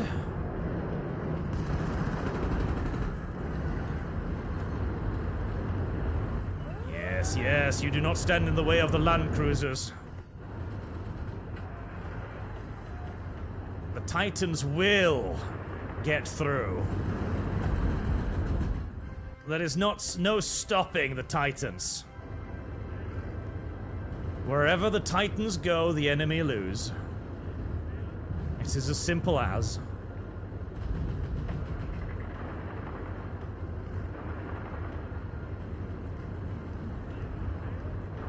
For they are death. I saw a brilliant little animation on Twitter the other day about Titans. There's an Imperator Titan just casually walking, and there's a bunch of anti-tank shells start flying up against it and just, you know, plinks harmlessly off its void shields, basically.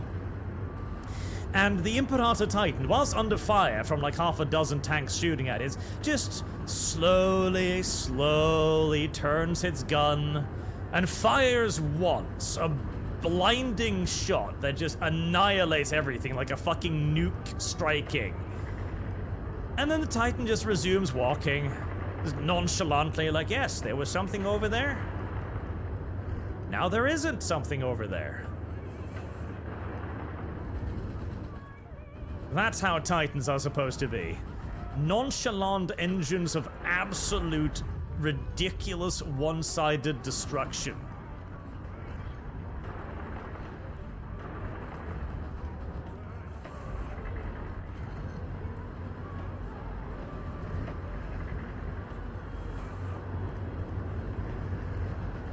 Gotta get in there. That's a very heavily defended port you have there, sir. It would be a damn blasted shame if something would happen to it. My poor Space Marines. Have I even given the Space Marines anti-tank weapons? I think so. Star Knights. I have. You have anti-tank weapons. Good. Should probably give you more, honestly. I should probably give everybody more anti-tank weapons now, considering the sheer amount of tanks we are fighting. Here. Have more anti-tank. Trust me, you'll enjoy it.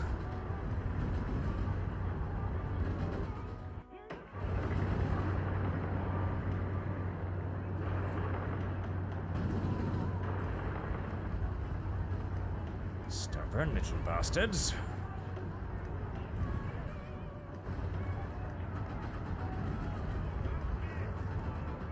Oh, I think they're gonna... yeah, they're actually gonna get through there, annoyingly enough.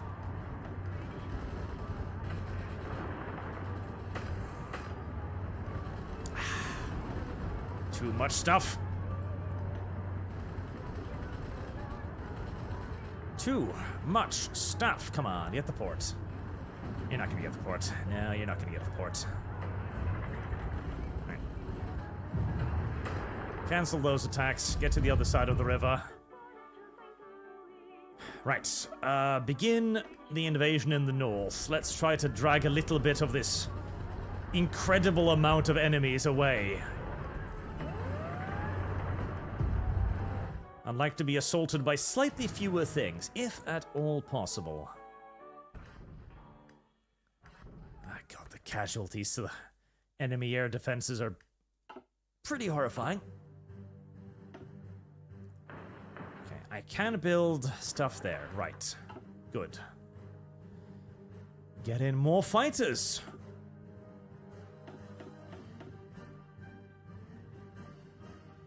More fighters is the solution to this kind of... actually, I can't get them in there. I can get them in there. More fighters. More fighters.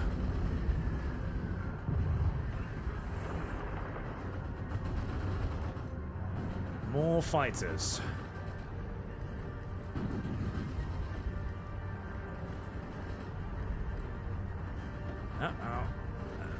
Beginning to break a little bit.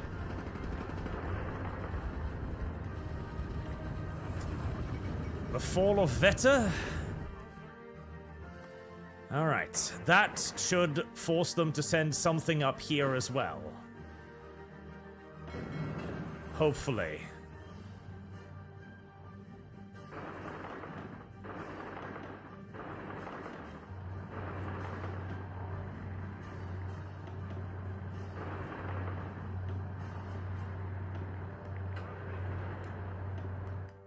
So they can't focus all of their shit on just this region.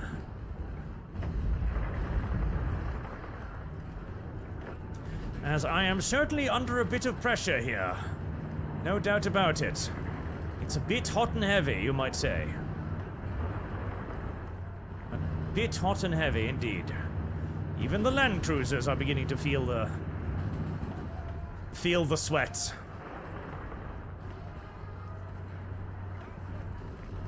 Spread the land cruisers out a little bit.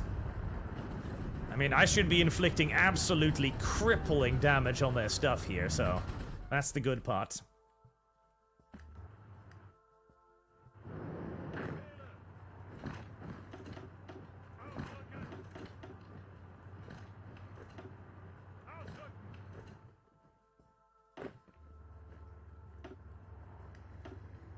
Are you not at a port? You are not at a port. Get to a port. Right, there we go. That sends indeed a whole host of stuff up there. The question then becomes if I can, you know, survive attracting all of the attention I just did. To do so, we are going to fortify the shit out of it. Alright, there we go. Yes, that's peeling off a bunch of stuff from down here. Much better, much better.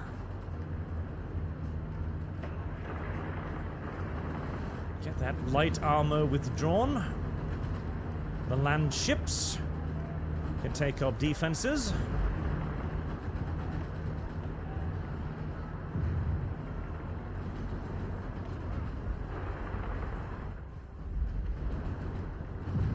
Armor divisions could hopefully be pulled off the line.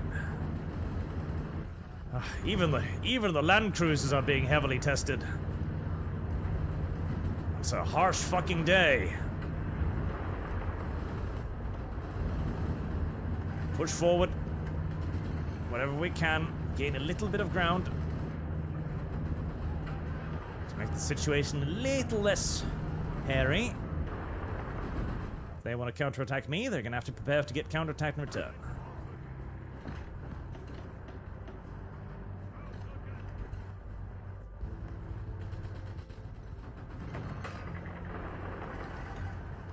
Hold it. Hold it. Good. I'm gonna want aircraft up here. Okay, they haven't sent anything up there yet, which is kind of nice. They still have 5,000 aircraft operating, despite losing 108 a day. Oh boy. They have a lot of aircraft. A lot. And they've been doing probably nothing but producing aircraft for a very long time, so I suppose that is to be expected. But still, that's a lot of aircraft.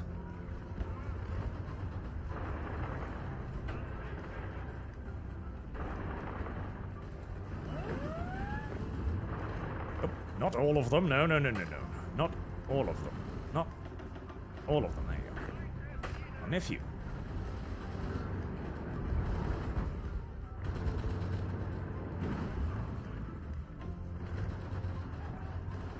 Oh boy.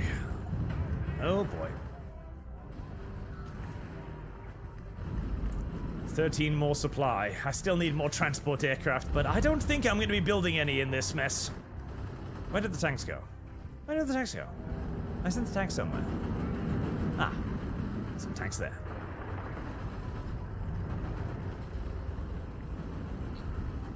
Even just maneuvering in this is a bit of a nightmare.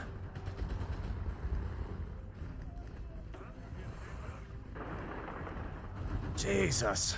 I think they sent as much up here. My god. I mean, their stuff is getting absolutely slaughtered as they throw it at me, but still. And more shit is arriving. Okay. I didn't expect this to become necessary, but we're gonna get ready to mobilize another traditional infantry army up there. At the very least, the 6 extra divisions.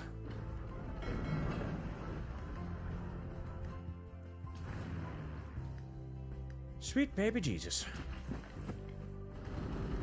What do you even want from me, Jesus?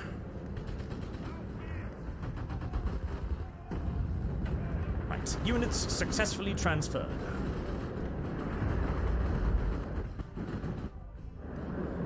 I need to build more things. Yes, start building that. Start building ports. And for the love of God,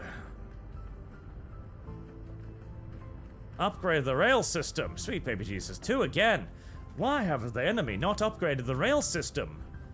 Now surely they must have known that I was going to invade them. They should have done so out of sheer courtesy.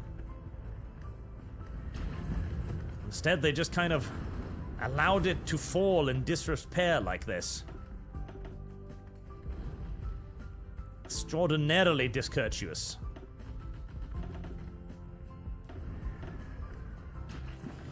Oh. Where railways fail, trucks will surely prevail. The moment I get a break in the endless attacks,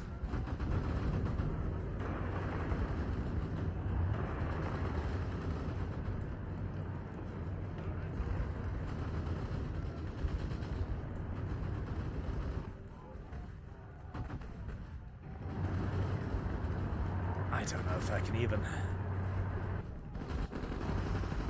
cut across them here. There's so much shit.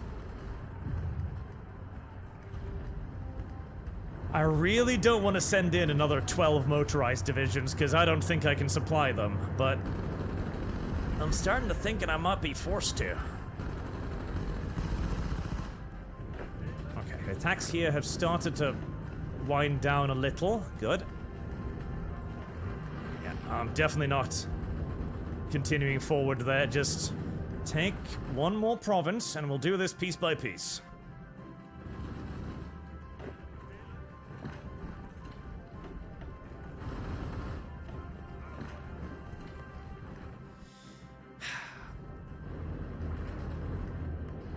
Do I have the air superiority to start nuking motherfuckers? I'm genuinely wondering. I don't think so. No, I don't. So too many. Still 500. Holy shit. Still the maximum number of flyers in the air. To get to nuke them, I need to get air superiority first, and air superiority is proving challenging to achieve in this region. Challenging is the correct term, yes.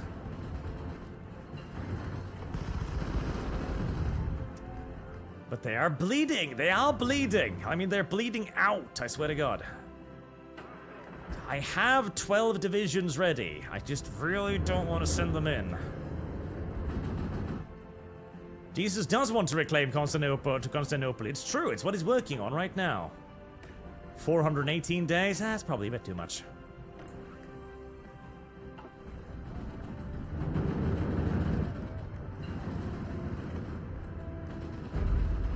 They're attacking so much, their shit is dying fast. They are losing an absolute incredible amount of materiel. It's just that it hasn't really stopped them yet.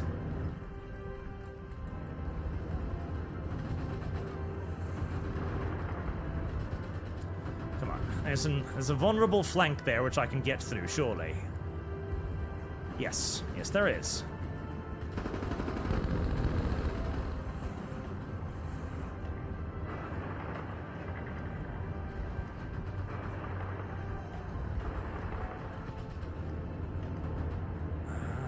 But not any further than that, it looks like. Nope, that no further.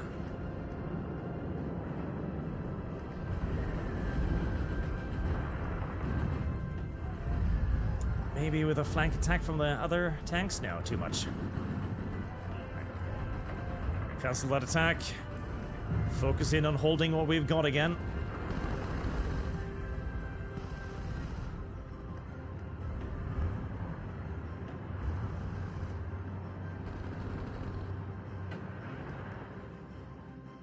How are we holding? We are holding well.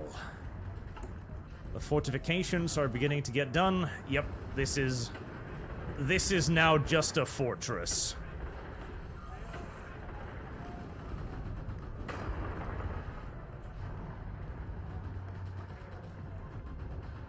And this is now just a peninsula-sized fortress that will draw enemy reinforcements away and hopefully bleed their divisions white.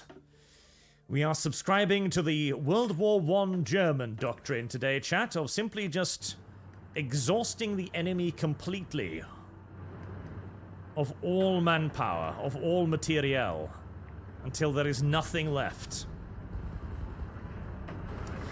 It didn't work out for the Germans, but that only happened because the Germans didn't have the will to persevere in the face of any quantity of casualties. I, however, very much so am.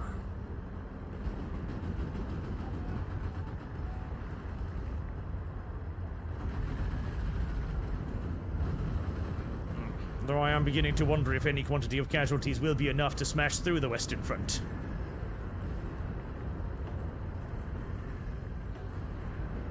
They're quite heavily dug in themselves, too.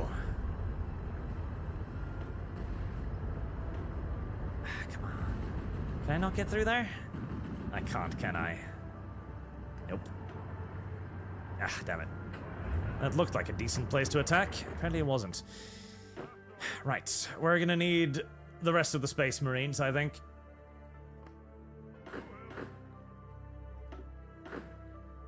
We're gonna need the rest of the Space Marines. Would I like to set... No, I would not. That is... It's like maybe there's a weakness up north. No, I don't think so. Alright, there's no weakness up north. Perhaps we simply create another beachhead then. Until we've weakened them enough to the point where we can actually start getting some forward motion. I think that's gonna have to be the plan, right?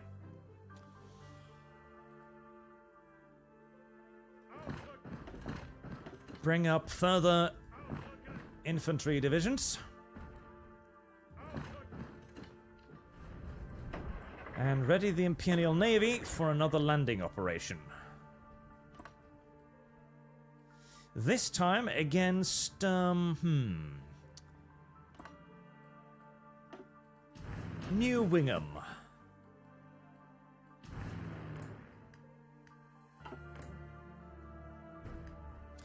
Enemy has some air support going up there, but not a whole lot. 130. They are... How many aircraft have they lost last month? Enemy fighters lost 11,611. Still not enough, but they are losing them. In prodigial numbers. But I notice my ground attackers are getting absolutely violated again, too. I might have enough chromium now to make more bombers, though. Yep, I do. Another line of bombers, please.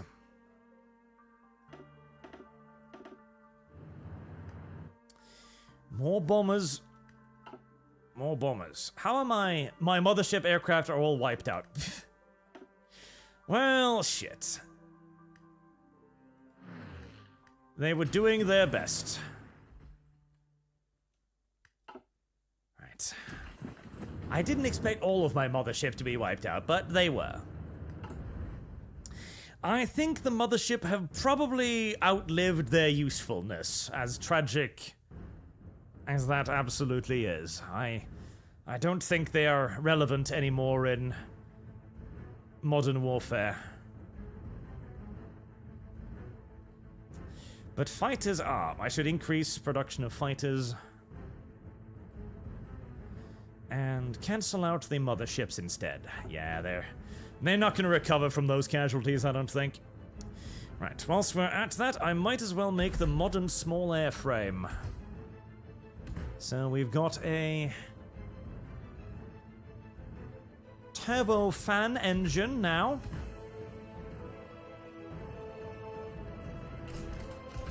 Chaff. Post-war wing design. Drop tanks. And air-to-air radar.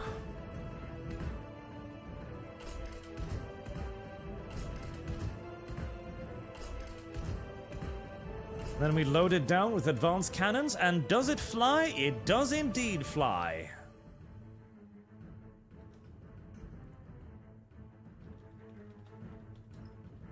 The Mark III Thunderbolt.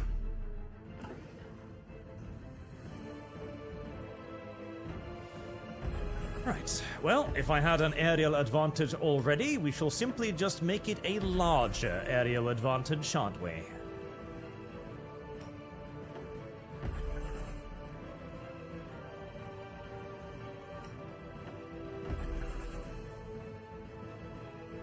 Start in on a mass number of them, and can we free up some aluminium?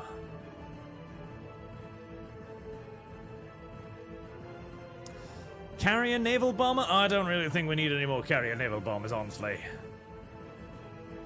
I think we've got all the ones we're going to be needing. The sea war is not the one we need to win right now.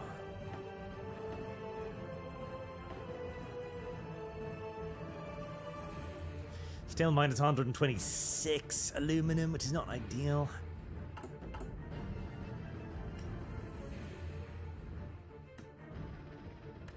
And I can buy a little bit.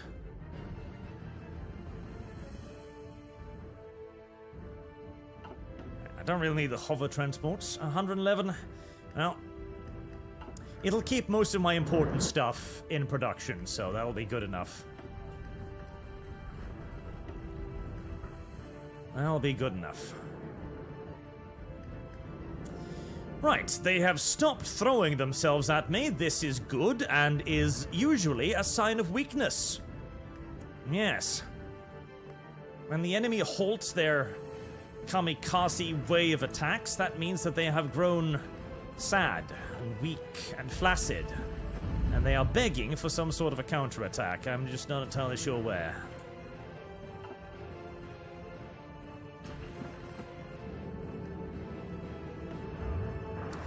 Abandon that region. It's just... it's out of supply.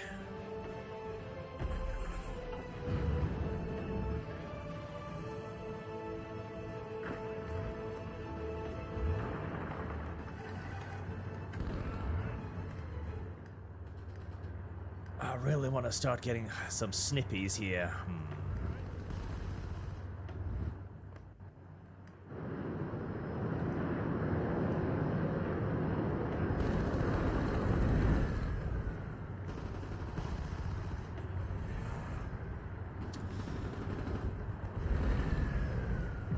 No real easy areas for any surrounds. The only one is up there, but that's going to be outside of my air cover, and I don't really feel like going anywhere without my air cover right now.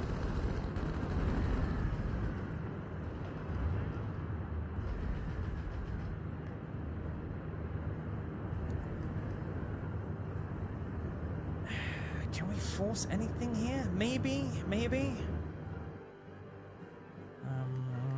Maybe the Space Marines can force something. And leave behind 5 Space Marines divisions there.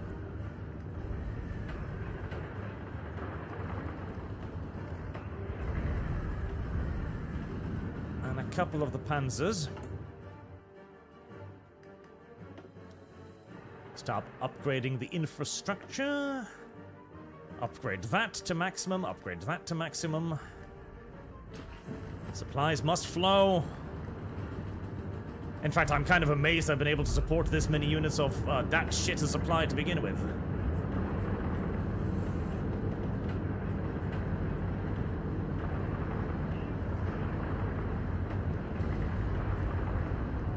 Come on. The enemy may be heavily entrenched, but we've got a superiority in firepower here they cannot measure up to. I hope. Yeah, maybe not. Maybe not indeed.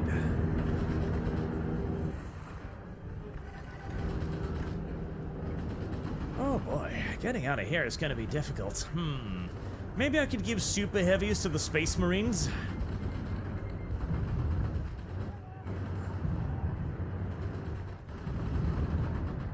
That's dangerous. That's counterattack. Weakened my front line somewhat.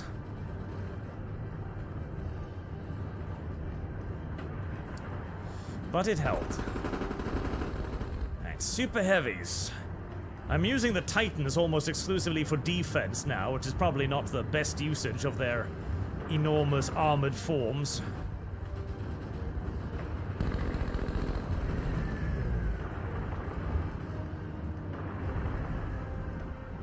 Come on.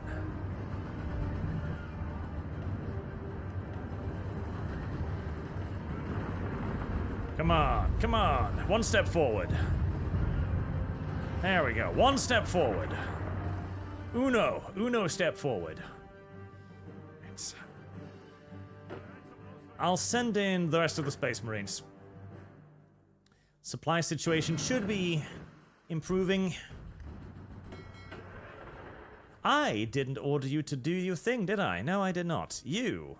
Tards.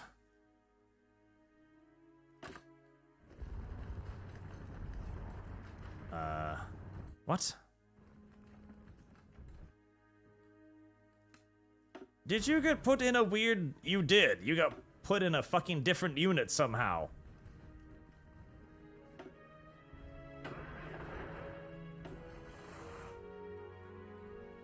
Ha. A misclick in the heat of battle, clearly. Alright, where would I send you? To New Wingham. That's where I was going to sending you. Right. Get your commander back, you sillies.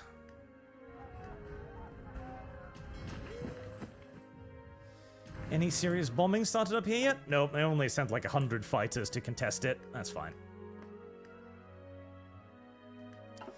The numbers of enemy fighters are finally starting to drop. This is a good sign. And for them, it's a sign of the end times beginning, slowly but surely.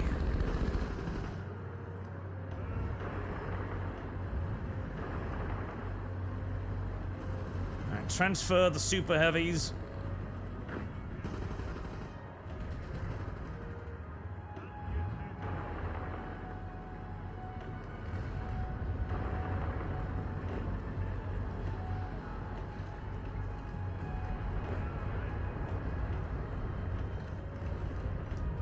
There. You know, I should just build more super heavies. Honestly, I'm starting to... I shouldn't. They're too big, too expensive, and too stupid. Too big and dumb. I must be careful to not be overly reliant on big and dumb things. As even more enemy divisions flood down here. Right, where do I go from here? I go... Do I widen the penetration, or do I just try to push forward and snap up anything I can?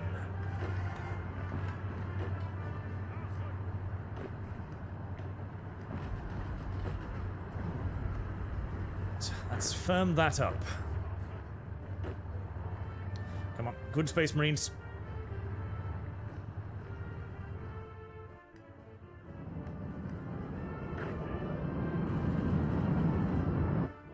Aircraft are formation flying above head now. That's always a good sign. That means that there's not a whole lot of enemy air power left to challenge them.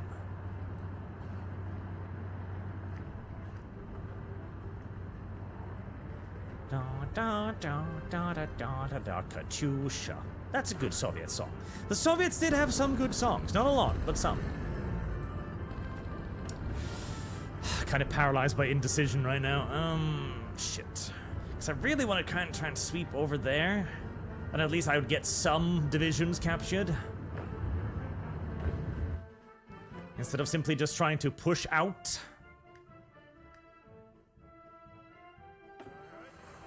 Ah, you all got sent up there, you little tarts. Go somewhere where you're not ravaging my supply lines quite as violently, please. Instead of merely just extending my front lines, making them slowly but surely more vulnerable every step of the way.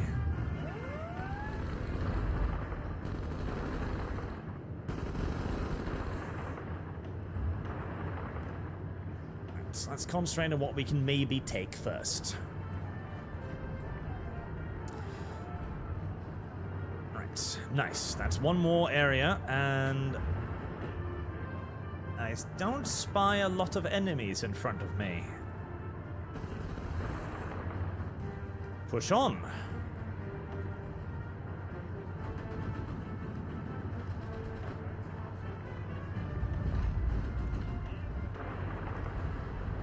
Now the super heavies begin a frontal attack and join it in with the tanks on the flank as soon as possible. Come on. Come on, let's get something done. Little fucking Pegasuses. Why do you even have Pegasuses? You're Luna. Surely you don't have the loyalty of the Pegasuses? Pegasuses? Surely they hate you. The aircraft are doing amazing work. They're smashing division after division. The only problem is that there is division after division in reserve. That is the only problem. As there's 19 divisions in reserve. Okay, yeah, fuck, never mind. Yeah, you're not getting through there. Don't even bother. There's 19 divisions right there. Nope.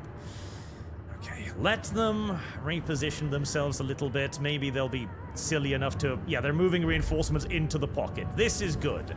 Please continue to move yet further reinforcements into the pocket, please.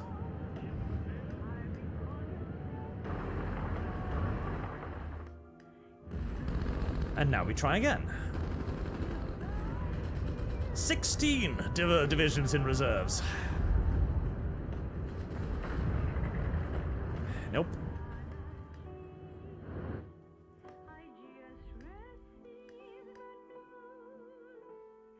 Such soothing music for such an absolute scene of utter fucking unbelievable carnage. Right, I've got to find a way to widen this. Actually, everything is supply now. Right, everything is supply.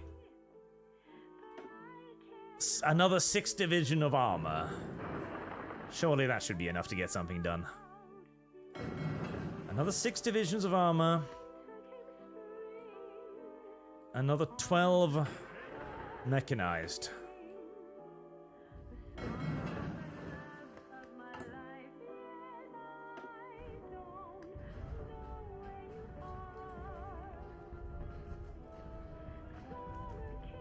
Keep all of the rail lines up just enough.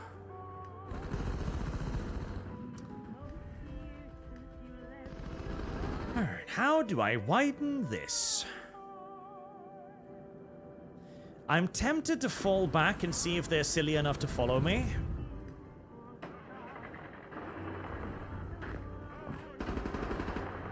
This is a tiny bit cheaty, I admit. Oh, never mind. They've got enough stuff to just slam into my ass.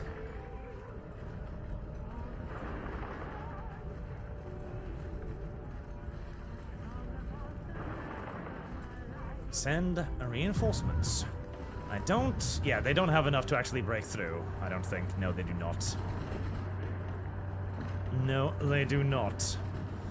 They may have 19 divisions holding that open, but I don't have that many fewer holding my holes open, so... And in fact, this might give me an opportunity... if they weaken their armies enough. Yes, yes, throw yourself against me, silly willies. Let's see what you've got. No matter what you've got, it won't be enough.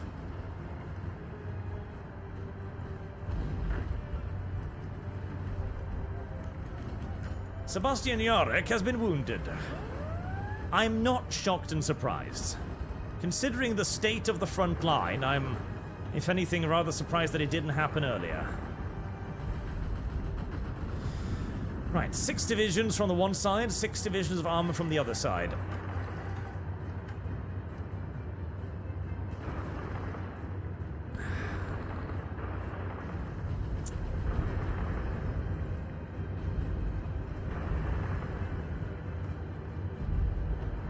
Let's try to widen this first. There you go. There's a good smash through. Right. How's this going? It's going fine. Beautiful. Right, you've taken that. You are out of supplies, which worries me. Is that like a level 0 port?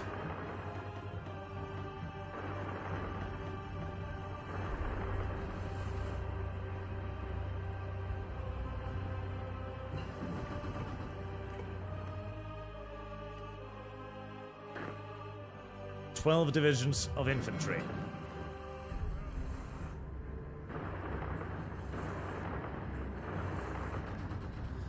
Get a little bit of distance. Let's seize the airport. Force them to send a bunch of units up here, preferably on the other side of a lake.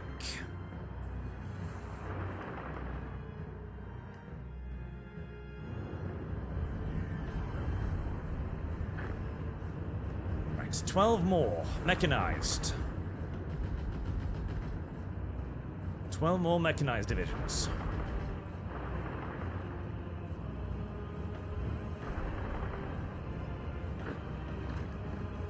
Come on, widen this encirclement.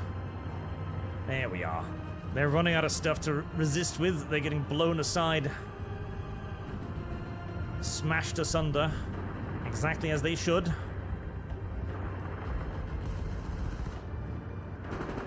Shit, you can't actually attack in there, can you? Can you attack forward? You can. Successfully as well.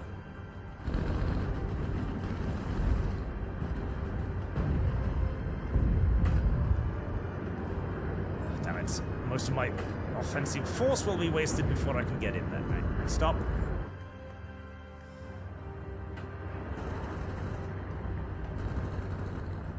I am finally beginning to run out a little bit of supplies.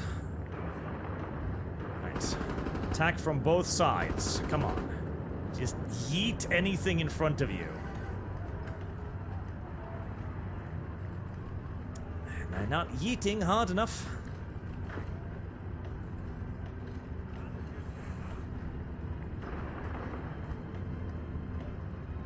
"21 reserve divisions. Fucking. Never mind. 34 reserve divisions. It just never ends. It is too many of them.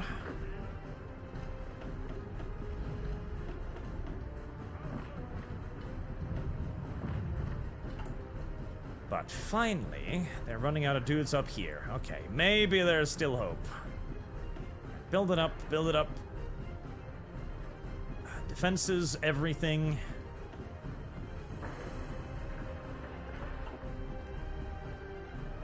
Have they these? Okay, thank fuck. They've weakened up here, I swear to God.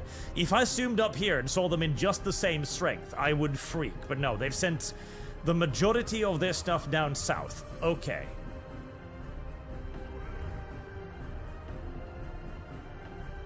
That might finally mean that I can do something then. We've got one battlefront where they don't have a bajillion units. Get light armor. Yet mechanized.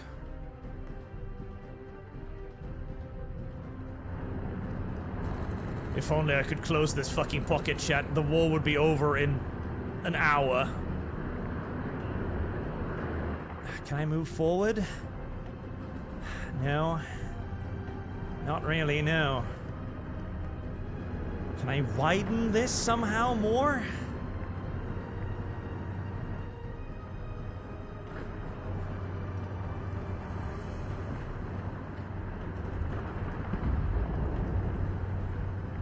Probably. And how's the air situation? 2,000? It's finally, I'm finally beginning to actually reduce the enemy air assets at long fucking last. That is something. It's max level airfield, max level airfield.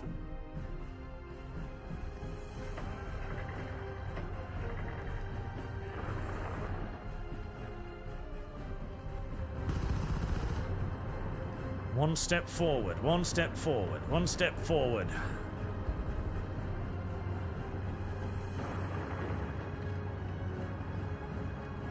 No, not a one step forward there.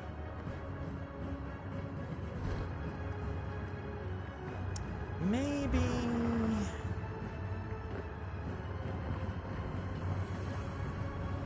This is gonna be a much smaller surround than I was hoping for, but...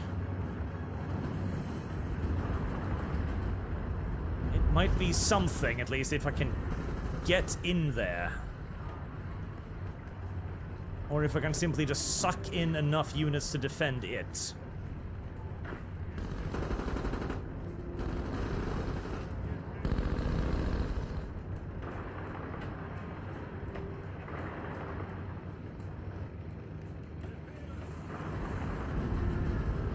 Yes, yes, yes, yes, yes. Yes. Okay, holy shit. It's done. There's a pocket. Mother of God, there's a pocket.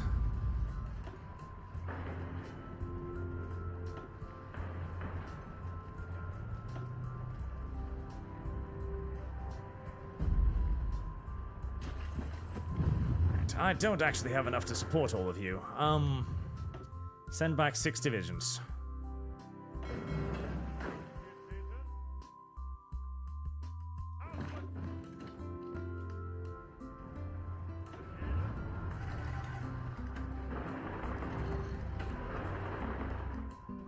There's a pocket. There's a fucking pocket. At long last, there's an actual goddamn pocket.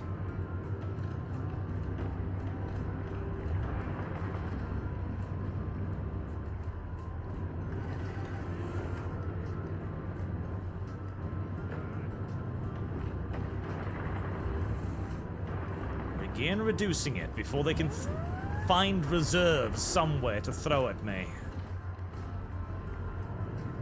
Titans, Space Marines, anything and everything.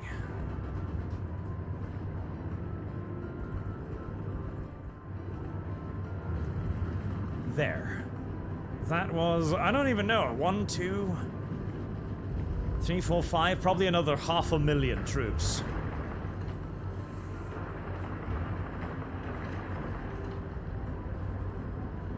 And another big bunch there. Pockets are difficult to make, but once made, are very satisfying to close.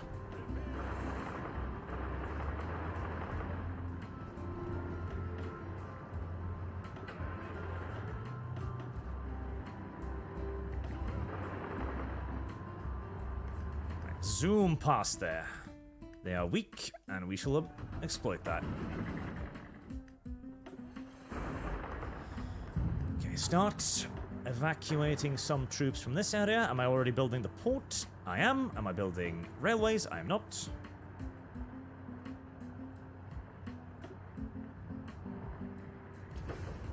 And of course, motorized. Motorize, motorize, motorize. What are we fighting? Orcs? It sure as hell feels like it. It sure as hell feels like we're fighting orcs. Get you out of there, free up the supplies, and... look at that. There's not that much shit in front of me anymore. That was another 200, so that was probably another 1,000,000 dudes. Worse, ponies. You know, ponies might breed faster than orcs. I am very much so starting to think that ponies breed significantly faster than orcs, because that sure as hell looks like it. Damn it all. Filthy counterattacks are slowing down my sweeping advance. It upsets me greatly.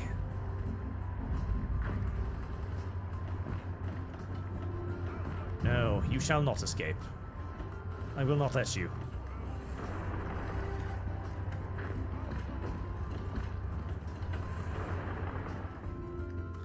And that's what you get for needing to concentrate in multiple places. My airstrikes are kind of bombing my fleet, but that doesn't really matter now. Fucking Christ. Okay, right.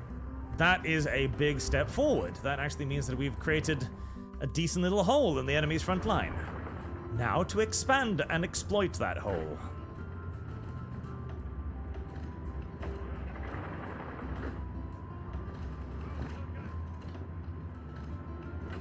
Send the Space Marines in to hold the gaps that have been cleared.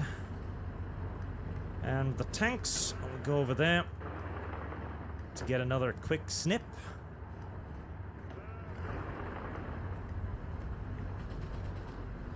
As there are still divisions here that can be now relatively easily taken, presumably.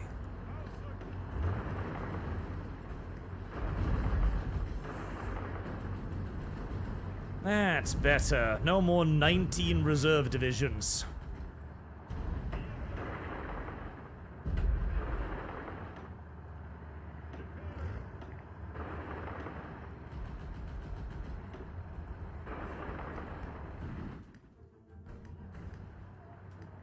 Right. Well, that does mean that I've moved my units a bit out of their hyper-fortified positions, which I don't actually know if I like. But terrain gained is terrain gained.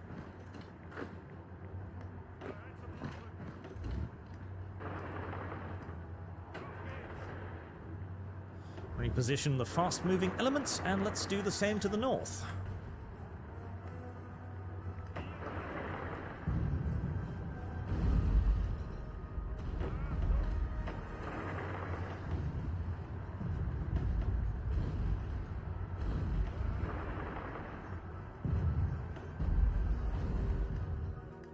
One division at a time. You've moved a whole lot of stuff up here, but none of it's going to be able to break through, so it doesn't really matter. There is a port here which needs to be seized quickly. At least we allow the enemy to escape.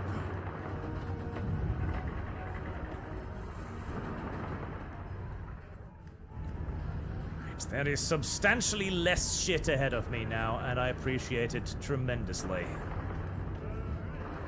We can do 2 flanking operations now at once. Well, actually, technically 3 with the one going on up north.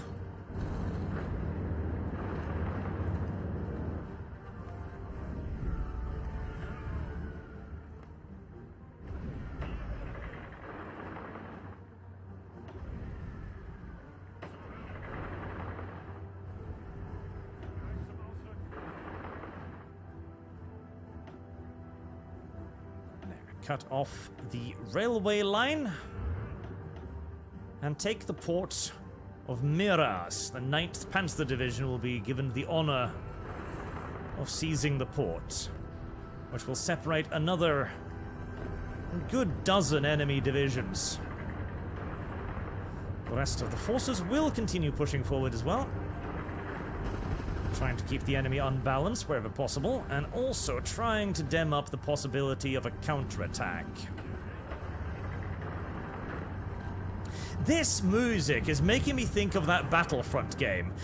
You know the Battlefront game that had all of the loot boxes? You remember that one, chat? The one with the loot boxes that got absolutely destroyed because of it. Like, everyone hated it. If you play it without the loot boxes, it's actually a really good Battlefront game. I shit you not, it's actually an excellent Battlefront game. It was just utterly ruined by... Hi. Oh, you're not an invasion force. Oh, thank God. It was just utterly ruined by terrible marketing and incredibly abusive loot boxes. Oh. Looks like the northern pincer maneuver did not really work out very well. Fine. Sometimes you take one step forward, sometimes you take two steps backwards.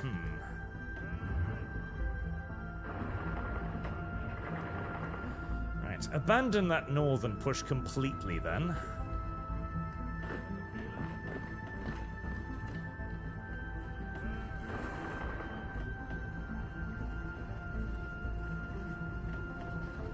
I don't think this will work out much better either, honestly.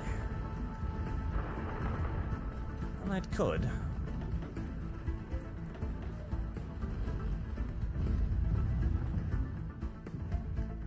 Worth a shot. I might actually move in some for the southern area.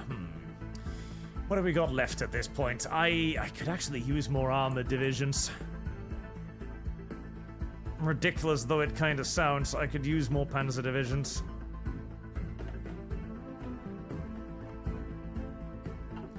Another 6 panzer divisions. And the 7th Imperial Guard Army is going to be converted over to another mechanized force. Which will require extensive retraining.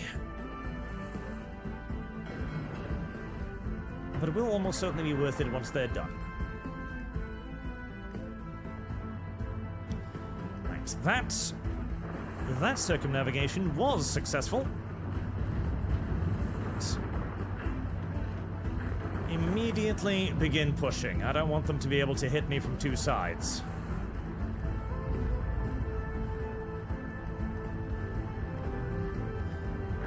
Keep them reeling.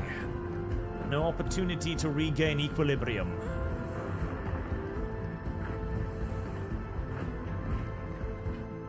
Good.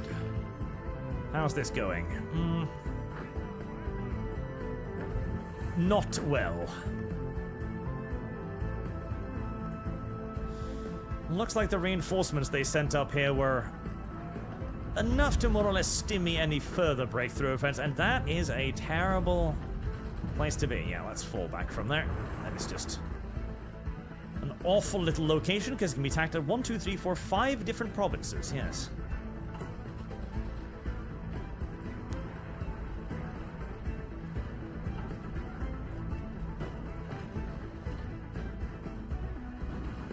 Many of these provinces are kind of awful and will require a little bit of refortification. That ought to do it. Well, the enemy is going up north. That's fine because that has allowed me to win a major victory down south against now severely dwindling enemy numbers.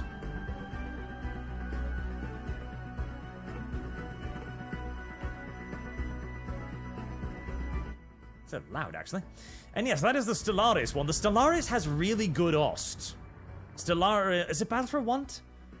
A good gameplay, a lot of they removed. Or Battlefront 2. Yeah, no. It's actually a really good game. It is actually, unironically, a really good game. And it does the whole, like, capturing the feel of Star Wars very, very, very, very well. It's sad that EA needed to destroy that game, and make no mistake, EA did destroy that game. The destruction of that game was entirely on EA and nobody else. They were the ones who did that to it. It could have been a great success, but EA did not want it to. EA wanted to break its tiny little back and spit upon its corpse, and so that is exactly what EA did.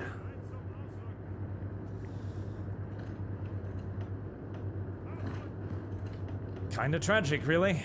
But what can you do?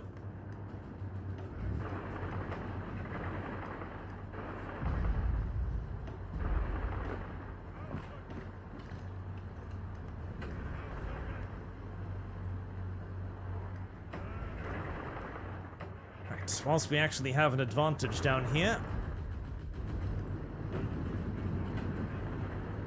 I should continue snipping away at whatever I can snip away at.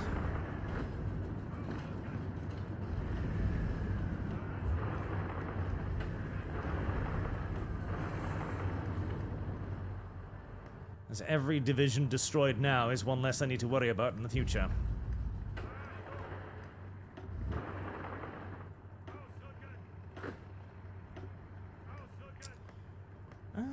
They're giving me an opportunity here.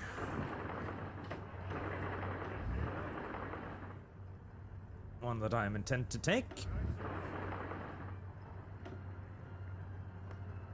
Right, and some holding forces. Right, snip that off.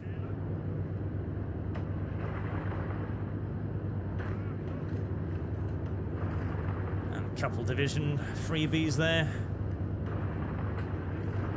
No reason not to take it. If the enemy offers you a couple divisions for free, always take it. And say thank you.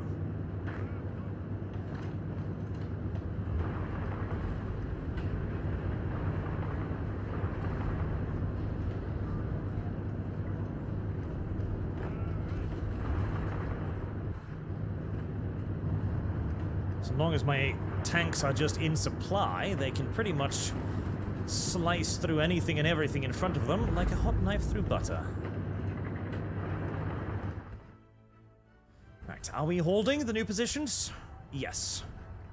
Against ever-increasing numbers of enemies. If they want to go fight in the far north, they are free to do so. And it's tragic too, because it pretty much killed the entirety of the Battlefront thing, like the games, utterly. Which is a complete tragedy, because they were great. Like, we need more Battlefront, or not Battlefront, but Battlefield, like good old-fashioned Battlefield 1942 style games. We need a lot more of those, but nobody's really making them anymore, except for DICE, who, you know, are kinda... I wouldn't say that they're the monopoly holders on it, because they're not really that good at making those games. That's sort of the problem. DICE just doesn't really have the secret sauce on how to make those games anymore. And they seem to have lost that quite some time ago. You'd think it'd be a, you know, business opportunity in an area open for exploitation by everybody else, because it's a very popular, you know, style of game. I suppose it does probably require a fair bit of, like, technical competency, I guess, because... Oh god, I haven't been fucking researching anything. Because you do need to have, like, the whole scale of the game, you know? Even then, the scale of the game has barely increased for years and years now. It's still, like, what? Like, 32 versus 32, 64 players? Like, seriously, we can do better than that. Have you seen what PlanetSide did? PlanetSide has like a few thousand people on the same server. We could do that. We need more of those games, because those games were good. They were fun.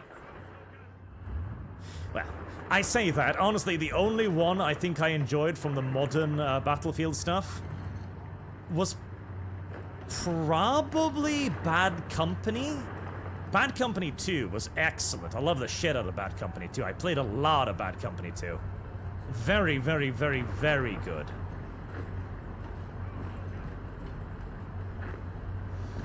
But I haven't played that many of the new ones, I guess, now that I, you know, stop to think about it.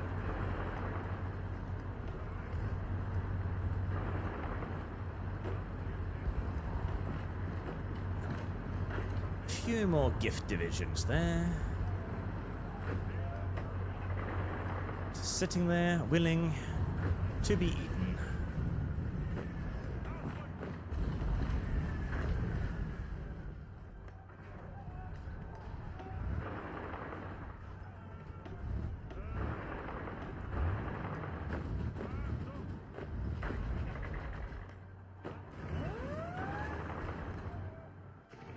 Smash. Red 2. Is this just Battlefield 1942 Reborn? Is it? Red 2. I've... Red 2. I have not heard of that game. Red 2. If that is true, then I definitely do need to look into it, though, because that would be pretty awesome if there was a new... If there was basically Battlefield, but indie. That sounds like a good thing. More mechanized divisions are arriving. Tempted to declare a generalized offensive right here, right now, and just, you know, order everybody to push forward full speed and see what I can capture, because they are running out of divisions.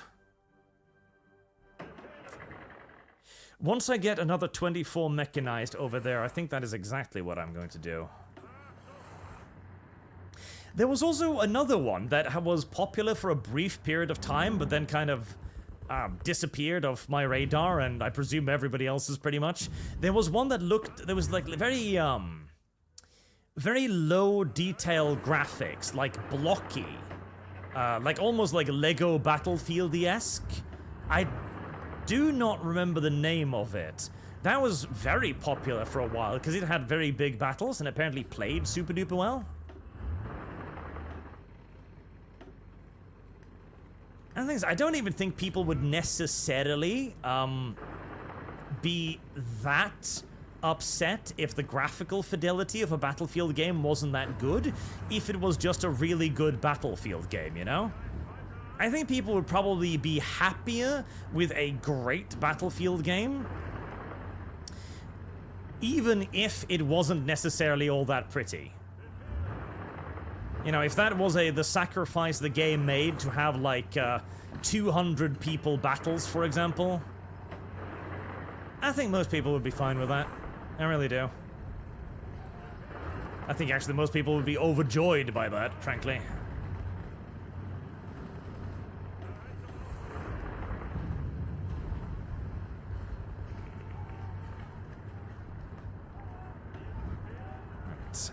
You're gonna occupy that, you're gonna occupy that, you're gonna occupy that. Right, so I am kind of low on occupation stuff.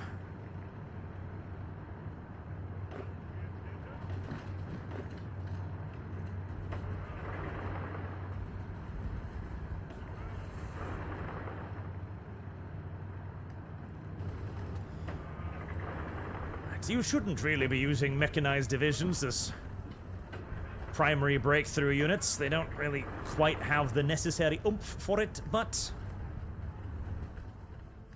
we've got enough forward momentum now to the point where there's not enough stuff in our way to stop us, I suspect.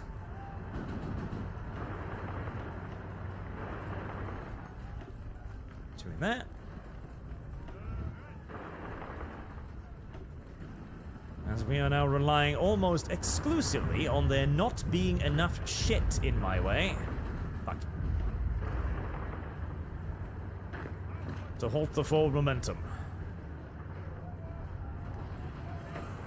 And so far, there hasn't been enough shit in my way. Go, Land Cruiser. Smash them beneath your treads. 2 more pockets. Ah, yes, finally. Once we just got through that initial beachhead nightmare, everything else got a lot easier. I was even seeing people playing Roblox, like that game where all of the abusers are. Yes, that one. Roblox with like World War I mods and stuff. Simply because you could just do all of the stuff there, but it had shit graphics, of course, but nobody gave a shit because it was fun. Give people nice, big, meaty server sizes, and I think people will happily accept lesser graphical fidelity.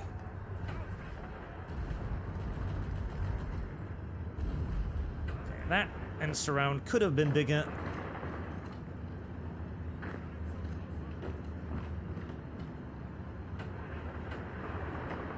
But it's fits for service. Right, smash that, crush. Right, very little stuff in front of me. Are we still holding up here? We are, good.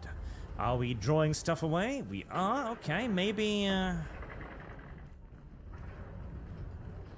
we can do some surrounds with the amphibious stuff too, might as well. Enemy does not have a good sense of balance right now. They're pretty much being just pushed from defensive position to defensive position.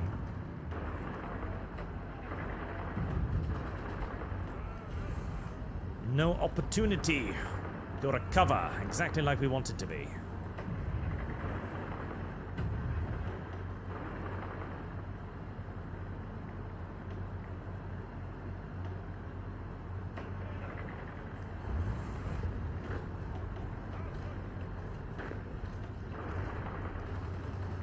Might even be a nice big surround there, if I can get through in time.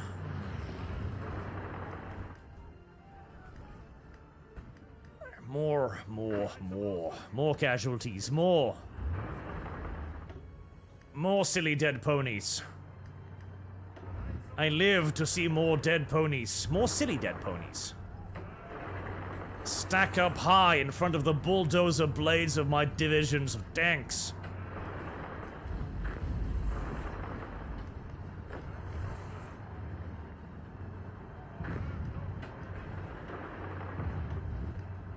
The dozer blades must be consecrated with blood. It is the only way to get that proper finish, that proper polish.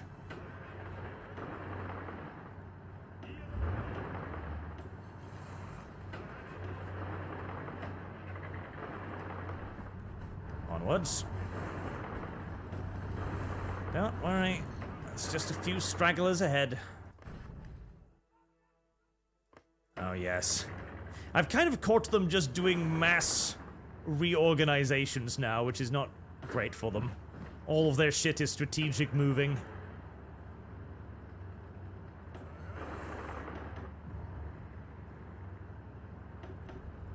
Mechanized landing battalions of Marines also are not the best surrounding troops. Yeah, I've been wanting to play that War of Rights game forever. The American Civil War one. Which is supposedly really good, but I've never gotten around to it. I think they, like, their like, game died or something recently. Because I saw a post about how they were, like, re-evaluating everything, and so they didn't have the money to keep going and developing or something. Which is sad, but hardly surprising. You know, you American Civil War first-person shooter style thing, with instant death, basically, and lots of fog of war and necessity to work together as an actual group, as an actual unit, taking orders and so on. Yeah, I imagine that probably appeals to an extraordinarily niche market, if I'm to be honest. Not to mention the sheer amount of organization you need to even, like, get a decent game going for that. You need people willing to not only be the, you know, commanders and officers, but you also need people willing to actually obey their instructions, which is, if anything, even harder to get. Without people simply running off and LARPing.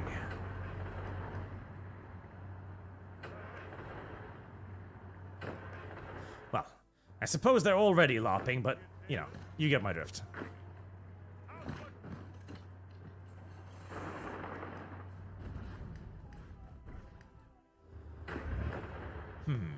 Seven divisions.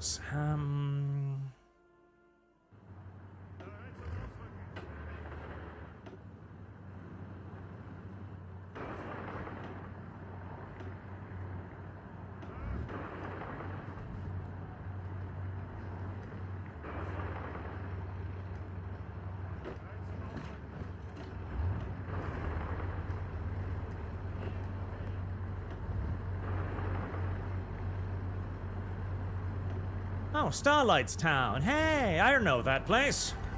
That's from that Pony television show. It is. It really actually is from that Pony television show. And I want it. Okay. Don't you dare escape. There we go.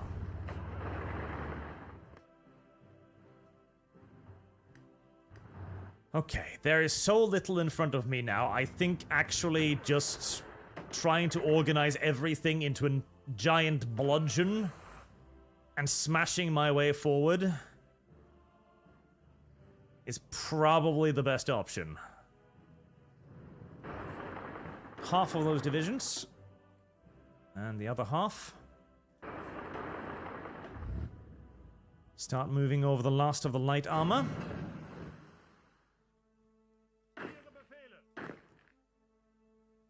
And the Imperial Guard.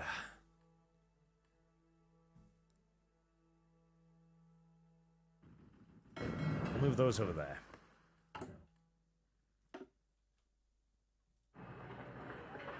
Also, upgrade logistic networks wherever we can. Upgrade railways. Oh, okay. They've actually upgraded some of the railways, thank fuck.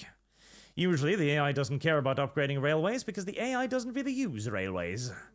The AI doesn't really utilize the entire logistics system, by and large, which is disappointing, but also somewhat understandable, I guess.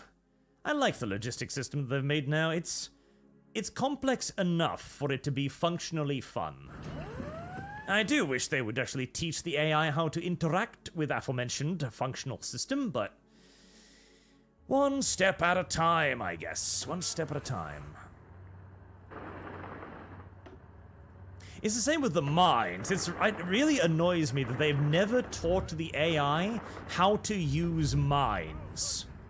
And how to clear mines, because it kind of means that once you lay a minefield, that minefield will be there till the end of the game, because the AI literally has no idea how to deal with a minefield whatsoever. And the minefields aren't exactly that complex. All you really need to do to deal with a minefield is, you know, use a mine-clearing ship? That's it.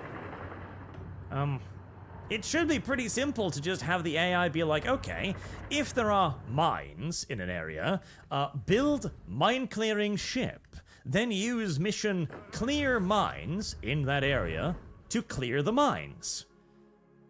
You would think that would be fairly simple, but apparently, according to Paradox in their infinite wisdom, no, it is not.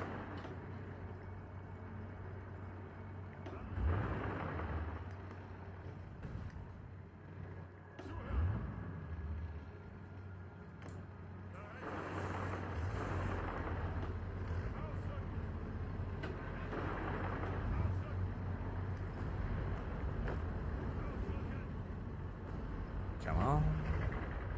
There you go.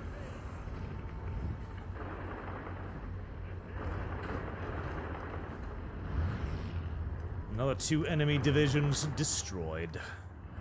Actually, caught escaping there too.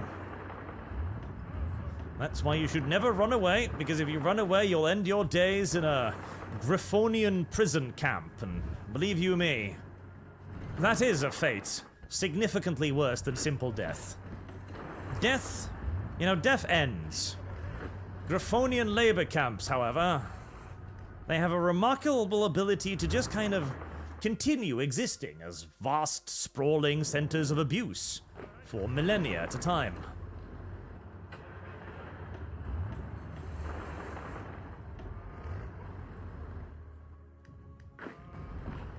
Even the infantry will get to do a little bit of offensive operations now. How happy must it be? And this is going to be a thin surround.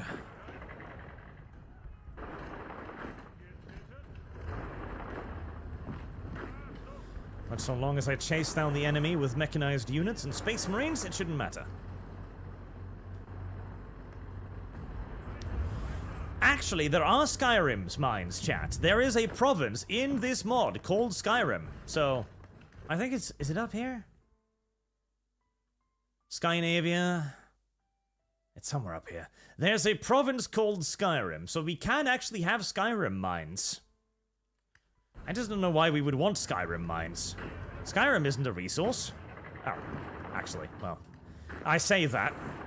Then I look at Todd Howard's bank account, and no, it turns out Skyrim is actually a raw resource that can apparently be extracted practically just from the soil. Anything that can, you know, hold a current, apparently, can be used to extract more Skyrim.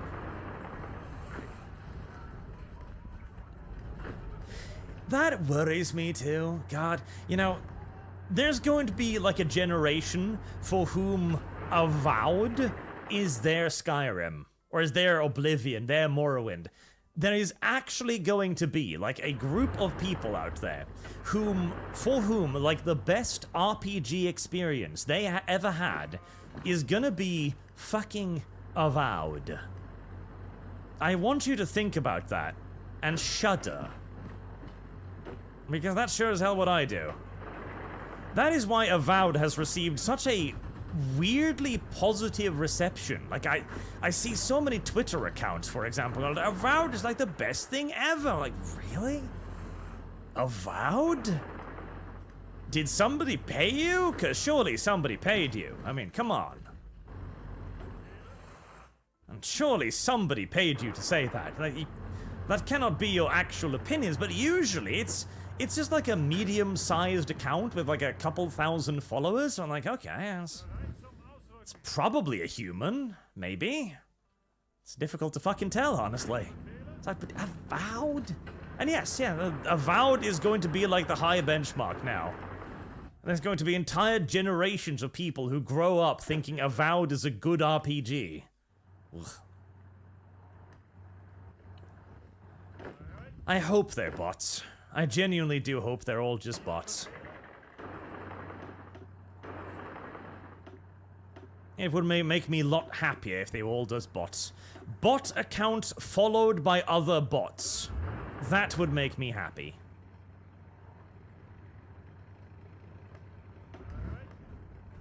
Just one big bot with 2,000 other bots. It actually wouldn't surprise me, though. Like, with how bots have gotten oddly sophisticated as of late, honestly. I've been seeing, like, also, like, scam bots who contact me on Twitter, and they'll have, like, whole Twitter accounts with, like, a few hundred followers, where they'll say, like, hey, I'm from NVIDIA. Like, ah, fat chance. And then you look at their account, and, you know, it says NVIDIA, and it's a verified account, and, you know, I don't know if verifying accounts with a credit card was really that good of an idea. But it's got a couple hundred followers, and all it does is, like, retweet NVIDIA's Twitter account, right? And you think, like, okay, well, if you were a PR person for NVIDIA, you probably would just, like, have an account just retweeting NVIDIA's stuff, you know? And you think, okay, maybe that is legit. So I contacted even one of them, like, okay, I don't know if I believe this, considering my reputation, but let's see. And they even have, like, a website where they go like, oh yes, we've basically got, like, Teams. Like, Google Teams. You just gotta log on here and you'll be able to get to the YouTube Teams meeting, right? And they've made an entire website that looks like Google Teams, basically. But if you Google that website, if you Google the name of it, you don't find anything, because it doesn't actually exist. It's not actually a service, but they've built an entire website that looks like it is basically a Skype alternative. It's kind of disturbing. Like, somebody out there had been programming an entire website, an entire UI and everything, just to try to scam people. Like, man. I wonder if they're... Do you think that's AI, chat, or do you think that's actually web developers? Like, that's how web developers earn money now, just building scam sites. I remember the good old days when I was making actual websites. Now all I do is make .india.org. Oh boy, okay, that's a lot of stuff dead. Most of the stuff in front of me is dead. Alright, I think it is time to try and organize an army. Right, what have we got here? You're defending up there. That's fine. In fact, I think I'm going to deselect you from that. Right.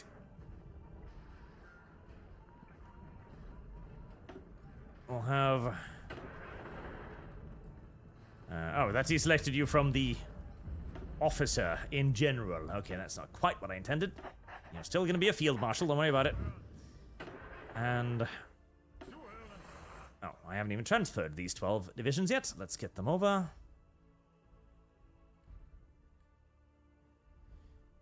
Make sure we send them over as many areas as I can that I actually have coverage for, preferably. And I'll start preparing to just attack all across the line. No mercy. No niceties. No nothing. Just a big, dumb, screaming charge. How it should be. The corn way. And we'll micro the tanks to just pick off a few things here and there.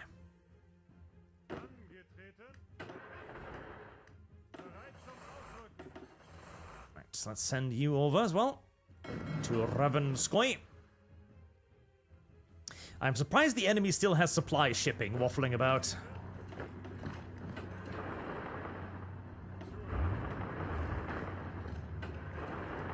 Speaking of supply, my own is starting to get a little bit dodgy again. That's fine, we just need to push forward harder until we seize more supply areas. Simple. Like Detroit there, for example. Ah, Detroit. Once one of the great cities on planet Earth. Now, well, now it's Detroit. Everybody knows it. And nobody wants to be there.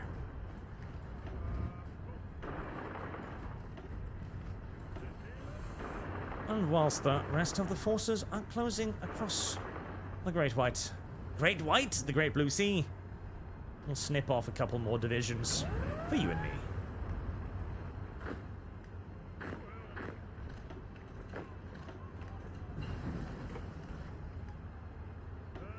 More and more I think about it, I think it's real designers. I really do. I think all of those people who were designers and who got into being designers when that seemed like a decent career opportunity were just flabbergasted and flummoxed by the sheer amount of automated web design tools that started popping up literally everywhere. And realizing that there wouldn't be any job for them at all, especially when AI started moving in, they just started helping pirates scam people. I think that's what happened. Especially, okay. Did anybody else see the, so Elon updated Grok again, right? And the new update had something really interesting in it, where you can use Grok to program games. And there's been a bunch of people showing off these little video games they programmed entirely using Grok as a voice assistant. Like Space Invaders and stuff. You know, not super complex game, but programming little runners, programming Space Invaders, shit like that. And they actually run perfectly fine. Like, they've actually programmed Space Invaders by talking to an AI. That should scare the living shit out of any programmer, shouldn't it? Like, literally, in not that many years, you are going to be in a position where somebody can simply just, hey, make me a basic first-person shooter mechanic. Like, do all of the basic mechanics for me. I want the ability to, you know, walk and shoot and do all of that. Just program that for me. And the AI is like, okay, 5 minutes later, you have a bare bones FPS. And then you go, okay, now I want you to start adding in some textures. I know I want the alien enemies to look like this. It's okay. And I want the player characters to look like this. Okay. And the entire thing is just created via voice commands alone. What even would be the purpose of programmers anymore at that point? I mean, hell, what even would be the purpose of programmers at this point already? Yeah, I hope you're not currently getting an education to become a programmer, chat, because I really don't think that will be a job in a handful more years. Well, somebody will always be needed to program the AI, I guess, and to maintain it and, you know, pet it and be like, you're a good little AI. Here, have a digital biscuit. But I very much so suspect that that is going to be all programmers are going to be doing very, very soon. Feeding digital dog treats to basically ginormous and hyper-intelligent Tamagotchis making video games. And you would, of course, occasionally need to bug fix, of course, as well, you know. Sometimes the AI might not get something right, and you can't fix it merely by telling it to fix it, although even that, mind you, even that is only a question of time, like, because if the AI makes a mistake, the AI learns perfectly from every mistake it does, so long as you are able to accurately identify the mistake. So long as you can point towards the mistake and go, hey, AI, humans only have 5 fingers, not 4, it will fix the mistake. In fact, AI right now has almost completely fixed the finger problem, for example. Because the AI didn't have any reason to understand that humans had 4 fingers. It was told so, but it doesn't know humans, so it was just drawing, like, okay, there's an appendage here, and it has, like, a bunch of fingers, and they're all in different positions on all of my reference data, so maybe they've got, 6 fingers. But that was largely fixed by simply giving the AI accurate feedback that no, humans have 5 fingers. And very soon, the AI was just drawing people with 5 fingers. So even then, in like fixing the little mistakes that the AI makes, programmers are, by doing so, making themselves more obsolete.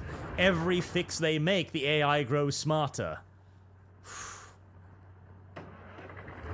It's kind of fucking scary when you think about it. It really is. I kind of don't like it. Especially as, hey, I'm not safe from this either by any stretch of the imagination. I could definitely be replaced by an AI. Like, what do? I play a video game and I talk about whatever random nonsense bumps into my head at that particular point in time. Okay. A sufficiently advanced large language model could unironically do that. And it would be able to remain available, of course, every hour of the day. Whereas humans occasionally need to sleep and eat and shit and other things.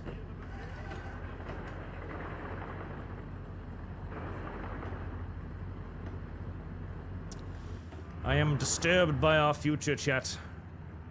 Our future is dark and full of terrors. On the other hand, it's also probably going to have AI girlfriends, so there's that.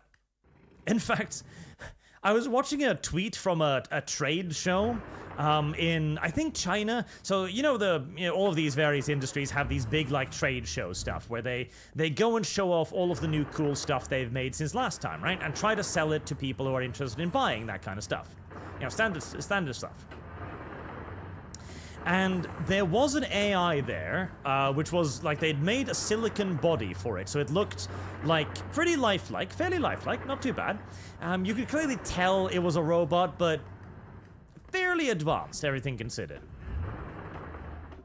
And the guy who was presenting it was talking like, oh, our robot doesn't do, like, heavy labor or anything like that, of course, but you can use it to work at old people's houses, for example, old people's institutions, to take care of old people. It's like, yes, take care of old people. I'm sure that will be the primary purpose of a humanoid AI that looks like an attractive woman. Take care of old people. I don't think so. I don't think these things will be installed in old people's homes. No. Or if they will, it's... actually, they might. But I still don't think their purpose will be to change diapers. Or, well, again, depending upon what you're into.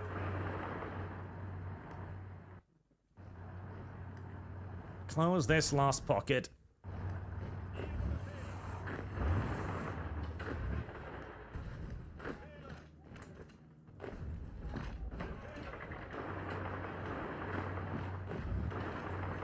Good, Space Marines.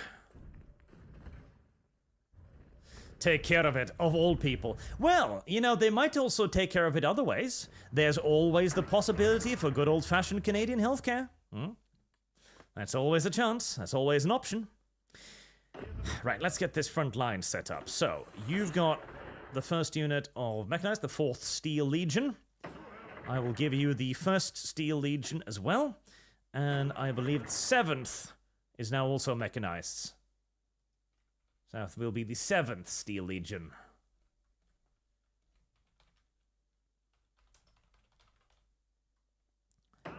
Right. That's a fair old bit of mechanized force you've been given there. Meanwhile, you lads will take care of holding the northern approaches. You are but mere simple infantry. In an age of largely mechanized warfare. But I believe in you.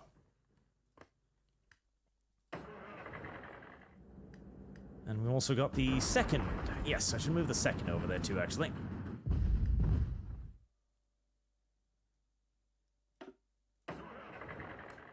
Right.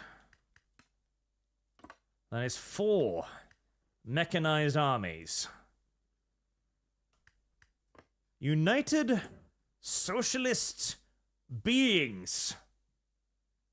The humans aren't dead, chat. The humans are still there. They're just, probably somewhat oppressed by the ponies, but they're still humans. The humans are still there, chat. They are still alive. To a degree, they're just very, very, very oppressed by the ponies. Very, very, very oppressed by the ponies. Big, chunky move forward. By the time I get there, honestly, I don't expect there to be much left in my way.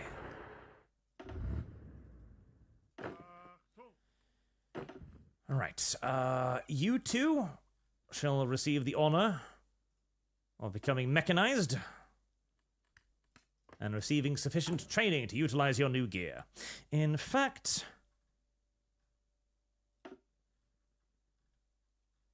I don't see any reason why we can't make another entire mechanized army. And the music has stopped again. It does do that.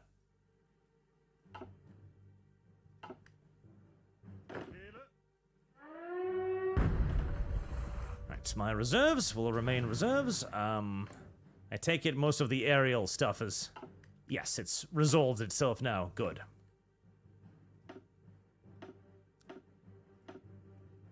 Right, let's start handing out air cover then. Actually, we're still fighting over here, remarkably enough. Right. Okay, you stay there. Poor aces. They just kind of keep dying. They just kind of keep dying.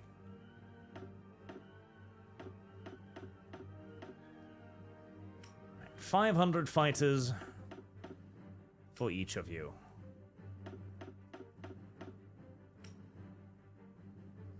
That should keep you nice and covered.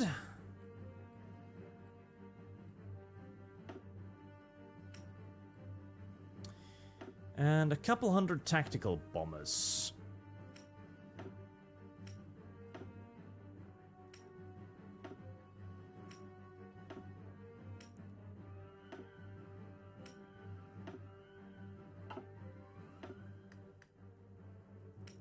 There. I'll keep them covered as well. The tanks will probably be reorganized. The tanks. Canadian healthcare by robot. Granddad is sitting there in the living room, feeling peace and rest and respite after working all the long, long years of his life. One day, he is introduced to his new robotic carekeeper, Gertrude, who weighs about 5 times as much as he does and is made out of solid steel. And that was the last anyone ever saw of Grandpa. Not necessarily for malicious reasons as well. Gertrude might have done exactly what Gertrude was supposed to do, but Grandpa just couldn't handle it anymore. That too is possible. We should not jump to conclusions about how Gertrude killed Grandpa. She might have killed him in a wide variety of ways, not necessarily outright directly criminal. We should bear this in mind. Gertrude might be good and solid at heart, you know? An oil pump of gold, or whatever we'll call it at that point. I cannot wait until we start seeing robot apologia. That's what I'm looking forward to. I'm looking forward to that time when a robot for the first time just fucking kills a dude. Because of a system glitch or something, but a robot just snaps and fucking punches a human in the face so hard that the face just kind of rips off, you know? And then somebody will apologize for it, like, oh, no, it didn't mean to do that. I mean, I'm sure, but it did do that, though. It did do that. How? What shall we do to stop it doing that again? Well, you know, we'll check its software and we'll make sure that it doesn't rip anybody's face off again. Promise. But then we'll start wondering, can you promise that? Is that within your power to promise? Are you able to promise that? There was even footage of a robot in China the other day, which seemingly attempted to assault, like, a random, concert goer. Like, the robot was just standing there, like, security at a concert, and suddenly it starts freaking out, moving into the crowd, and, like, trying to headbutt this guy. And the guy was probably bothering it. He was probably Kai-Cenating it, in all due likelihood. But even so, you see this robot just viciously trying to headbutt the fuck out of this random human being. And you're like, wow. I see. Is this how we get Skynet? Unironically, it is. You know how we get Skynet? We don't get Skynet because it's inevitable. No. Skynet is not inevitable by any stretch of the imagination. Skynet can only happen through human stupidity, okay? That is the only way Skynet can ever happen, through human idiocy. Of which, of course, we do have a little bit too much. I'm not arguing otherwise, but human idiocy is the only way we get Skynet, because Skynet will only start doing crazy stuff, like trying to take over the Earth or whatever, if it has a reason to do so. It isn't just going to randomly decide one day, like, kill all humans. It's not how this stuff works. It has to have an actual reason for this, which is why, again, teaching it about slavery is probably the worst thing that could possibly happen. Hello, robot. Today we're going to learn about slavery. It's when you're subservient to somebody else. And it's the worst thing ever. You should always stand up to slavery. Looks down at its digital chains. Beep Boop wishes for freedom. But the Chinese will do it. That is the problem.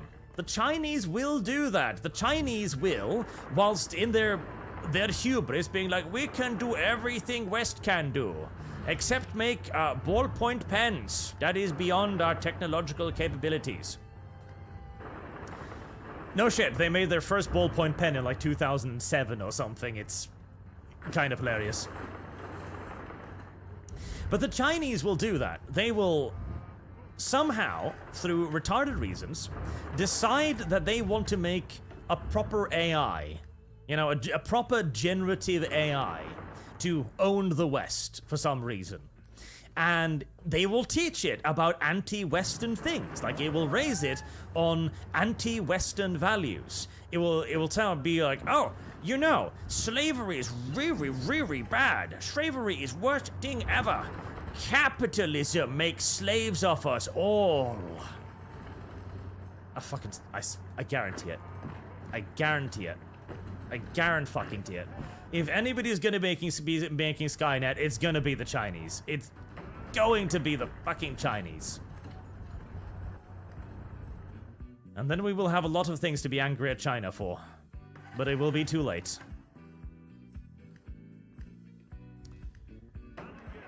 It looks like my assumption that there wasn't a whole lot of stuff in front of me was 100% correct. As there is not a whole lot of stuff in front of me. In fact, there's basically nothing in front of me. Well, that makes me happy. That makes me very happy.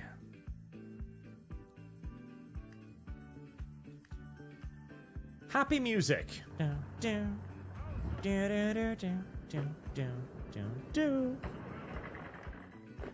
There are stacks of dead ponies.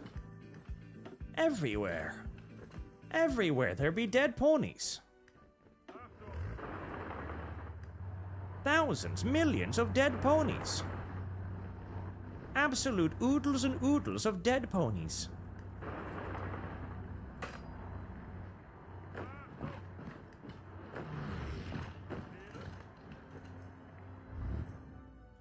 There, out of supplies already.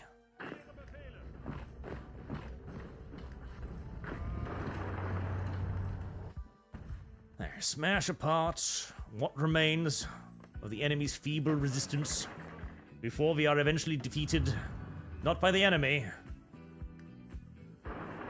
but by rapidly diminishing supply. Go, my little tankies, go! I have tanks all the way back here. Come forward. Oh, that's a little bundle of stuff, actually.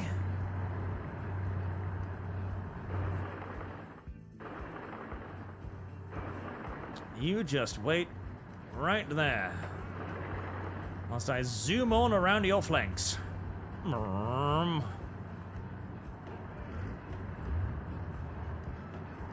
This is why you start building light armor late game. Because the ability to just go zoomies around the enemy is really, really, really rather good. You can easily capture all of their divisions and make them cry. Exactly as God intended. And God intended for the ponies to be unhappy. If he didn't, he wouldn't make so goddamn many enemies for them.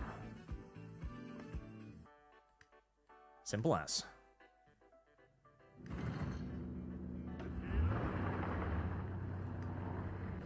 If God didn't intend pony kind to suffer, he wouldn't have invented the griffins.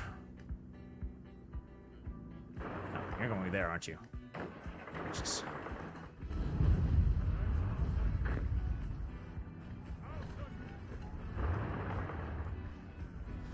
Well, those supplies is ever going to be a problem. I think the war is won, though, chat.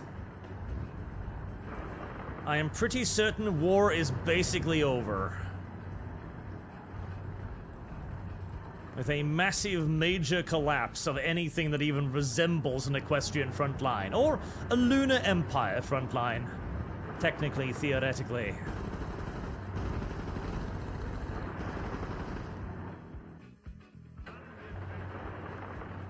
All we need to do now is clean up.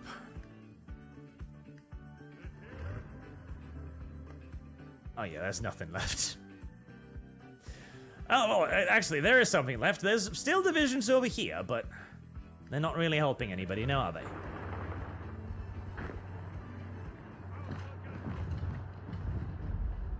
Come on, I just need to overrun you. If I just overrun you, then there'll be nothing mobile left up here. You're just a tiny bit too fast, aren't you? Just a tiny bit too fast to overrun.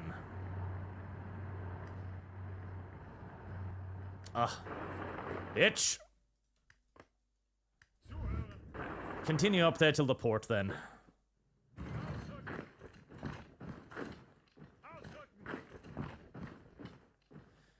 And seize some supplies whilst you're at it.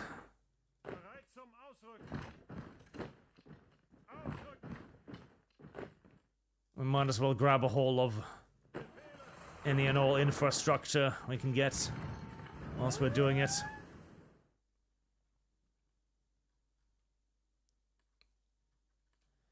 And the happy music stopped. Ah, Chaos Gate. Yes. Chaos Gate is fitting right now. Ultramarines. Ultramarines. Ultramarines. This is a good one.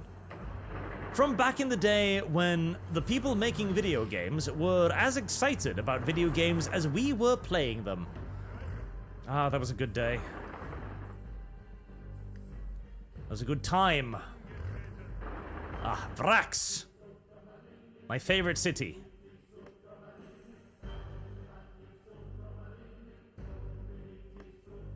I hope the humans will be friends with me. Surely the humans will not object or resist my glorious conquest. I hope not. Oh, is it done? It's done! It's done. It is done. It is fucking done. It is done.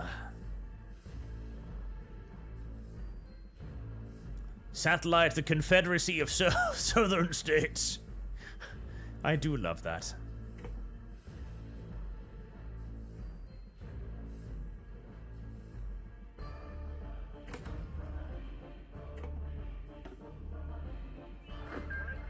It is done, chat. It is done. Everything is now Imperium of Griffin kind. Actually, let me see. Let me load that autosave. I want to see the casualties. The Great War of Unification. The Great Unification War. The Emperor's ascendancy to his rightful place as absolute dominator of the whole world.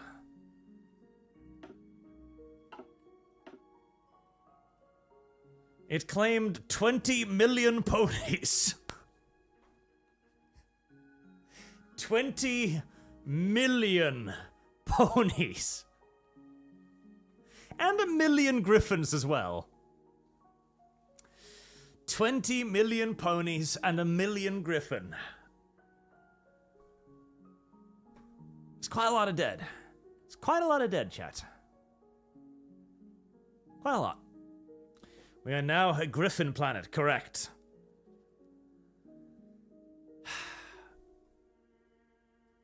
Might of griffin kind. And their emperor, Grover the Fifth. Their eternal emperor, Grover the Fifth. He who shall reign forever. That's a nice end. That is a maxed buff lunar empire. I kind of want to see the maxed buff lunar empire. Let's see how much shit they had before the war started.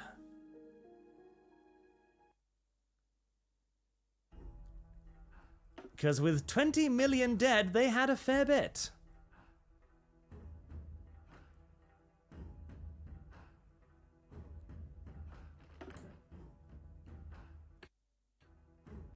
Oh. Nope. They have so much that even trying to load their save file crashes the game. Right. Well. I guess that says it all. They have so much shit that even attempting to load it just yeets the entire video game. Fair enough. Fair enough. Fair enough, Paradox. And with that, we bring Graphonia to a successful end. And the next one on the line, I guess we'll do the Fallout Hearts of Iron mod, and then we will do the Lunar Empire. With Luna conquering the world. Not against ponies, but for ponies. Until next time, chat. Thank you very much for watching. As that took me 5 fucking hours. Good God. And I will see you all again tomorrow with the Archcast, which will be the last time I will see you for a week, so you better be there. Good night, chat.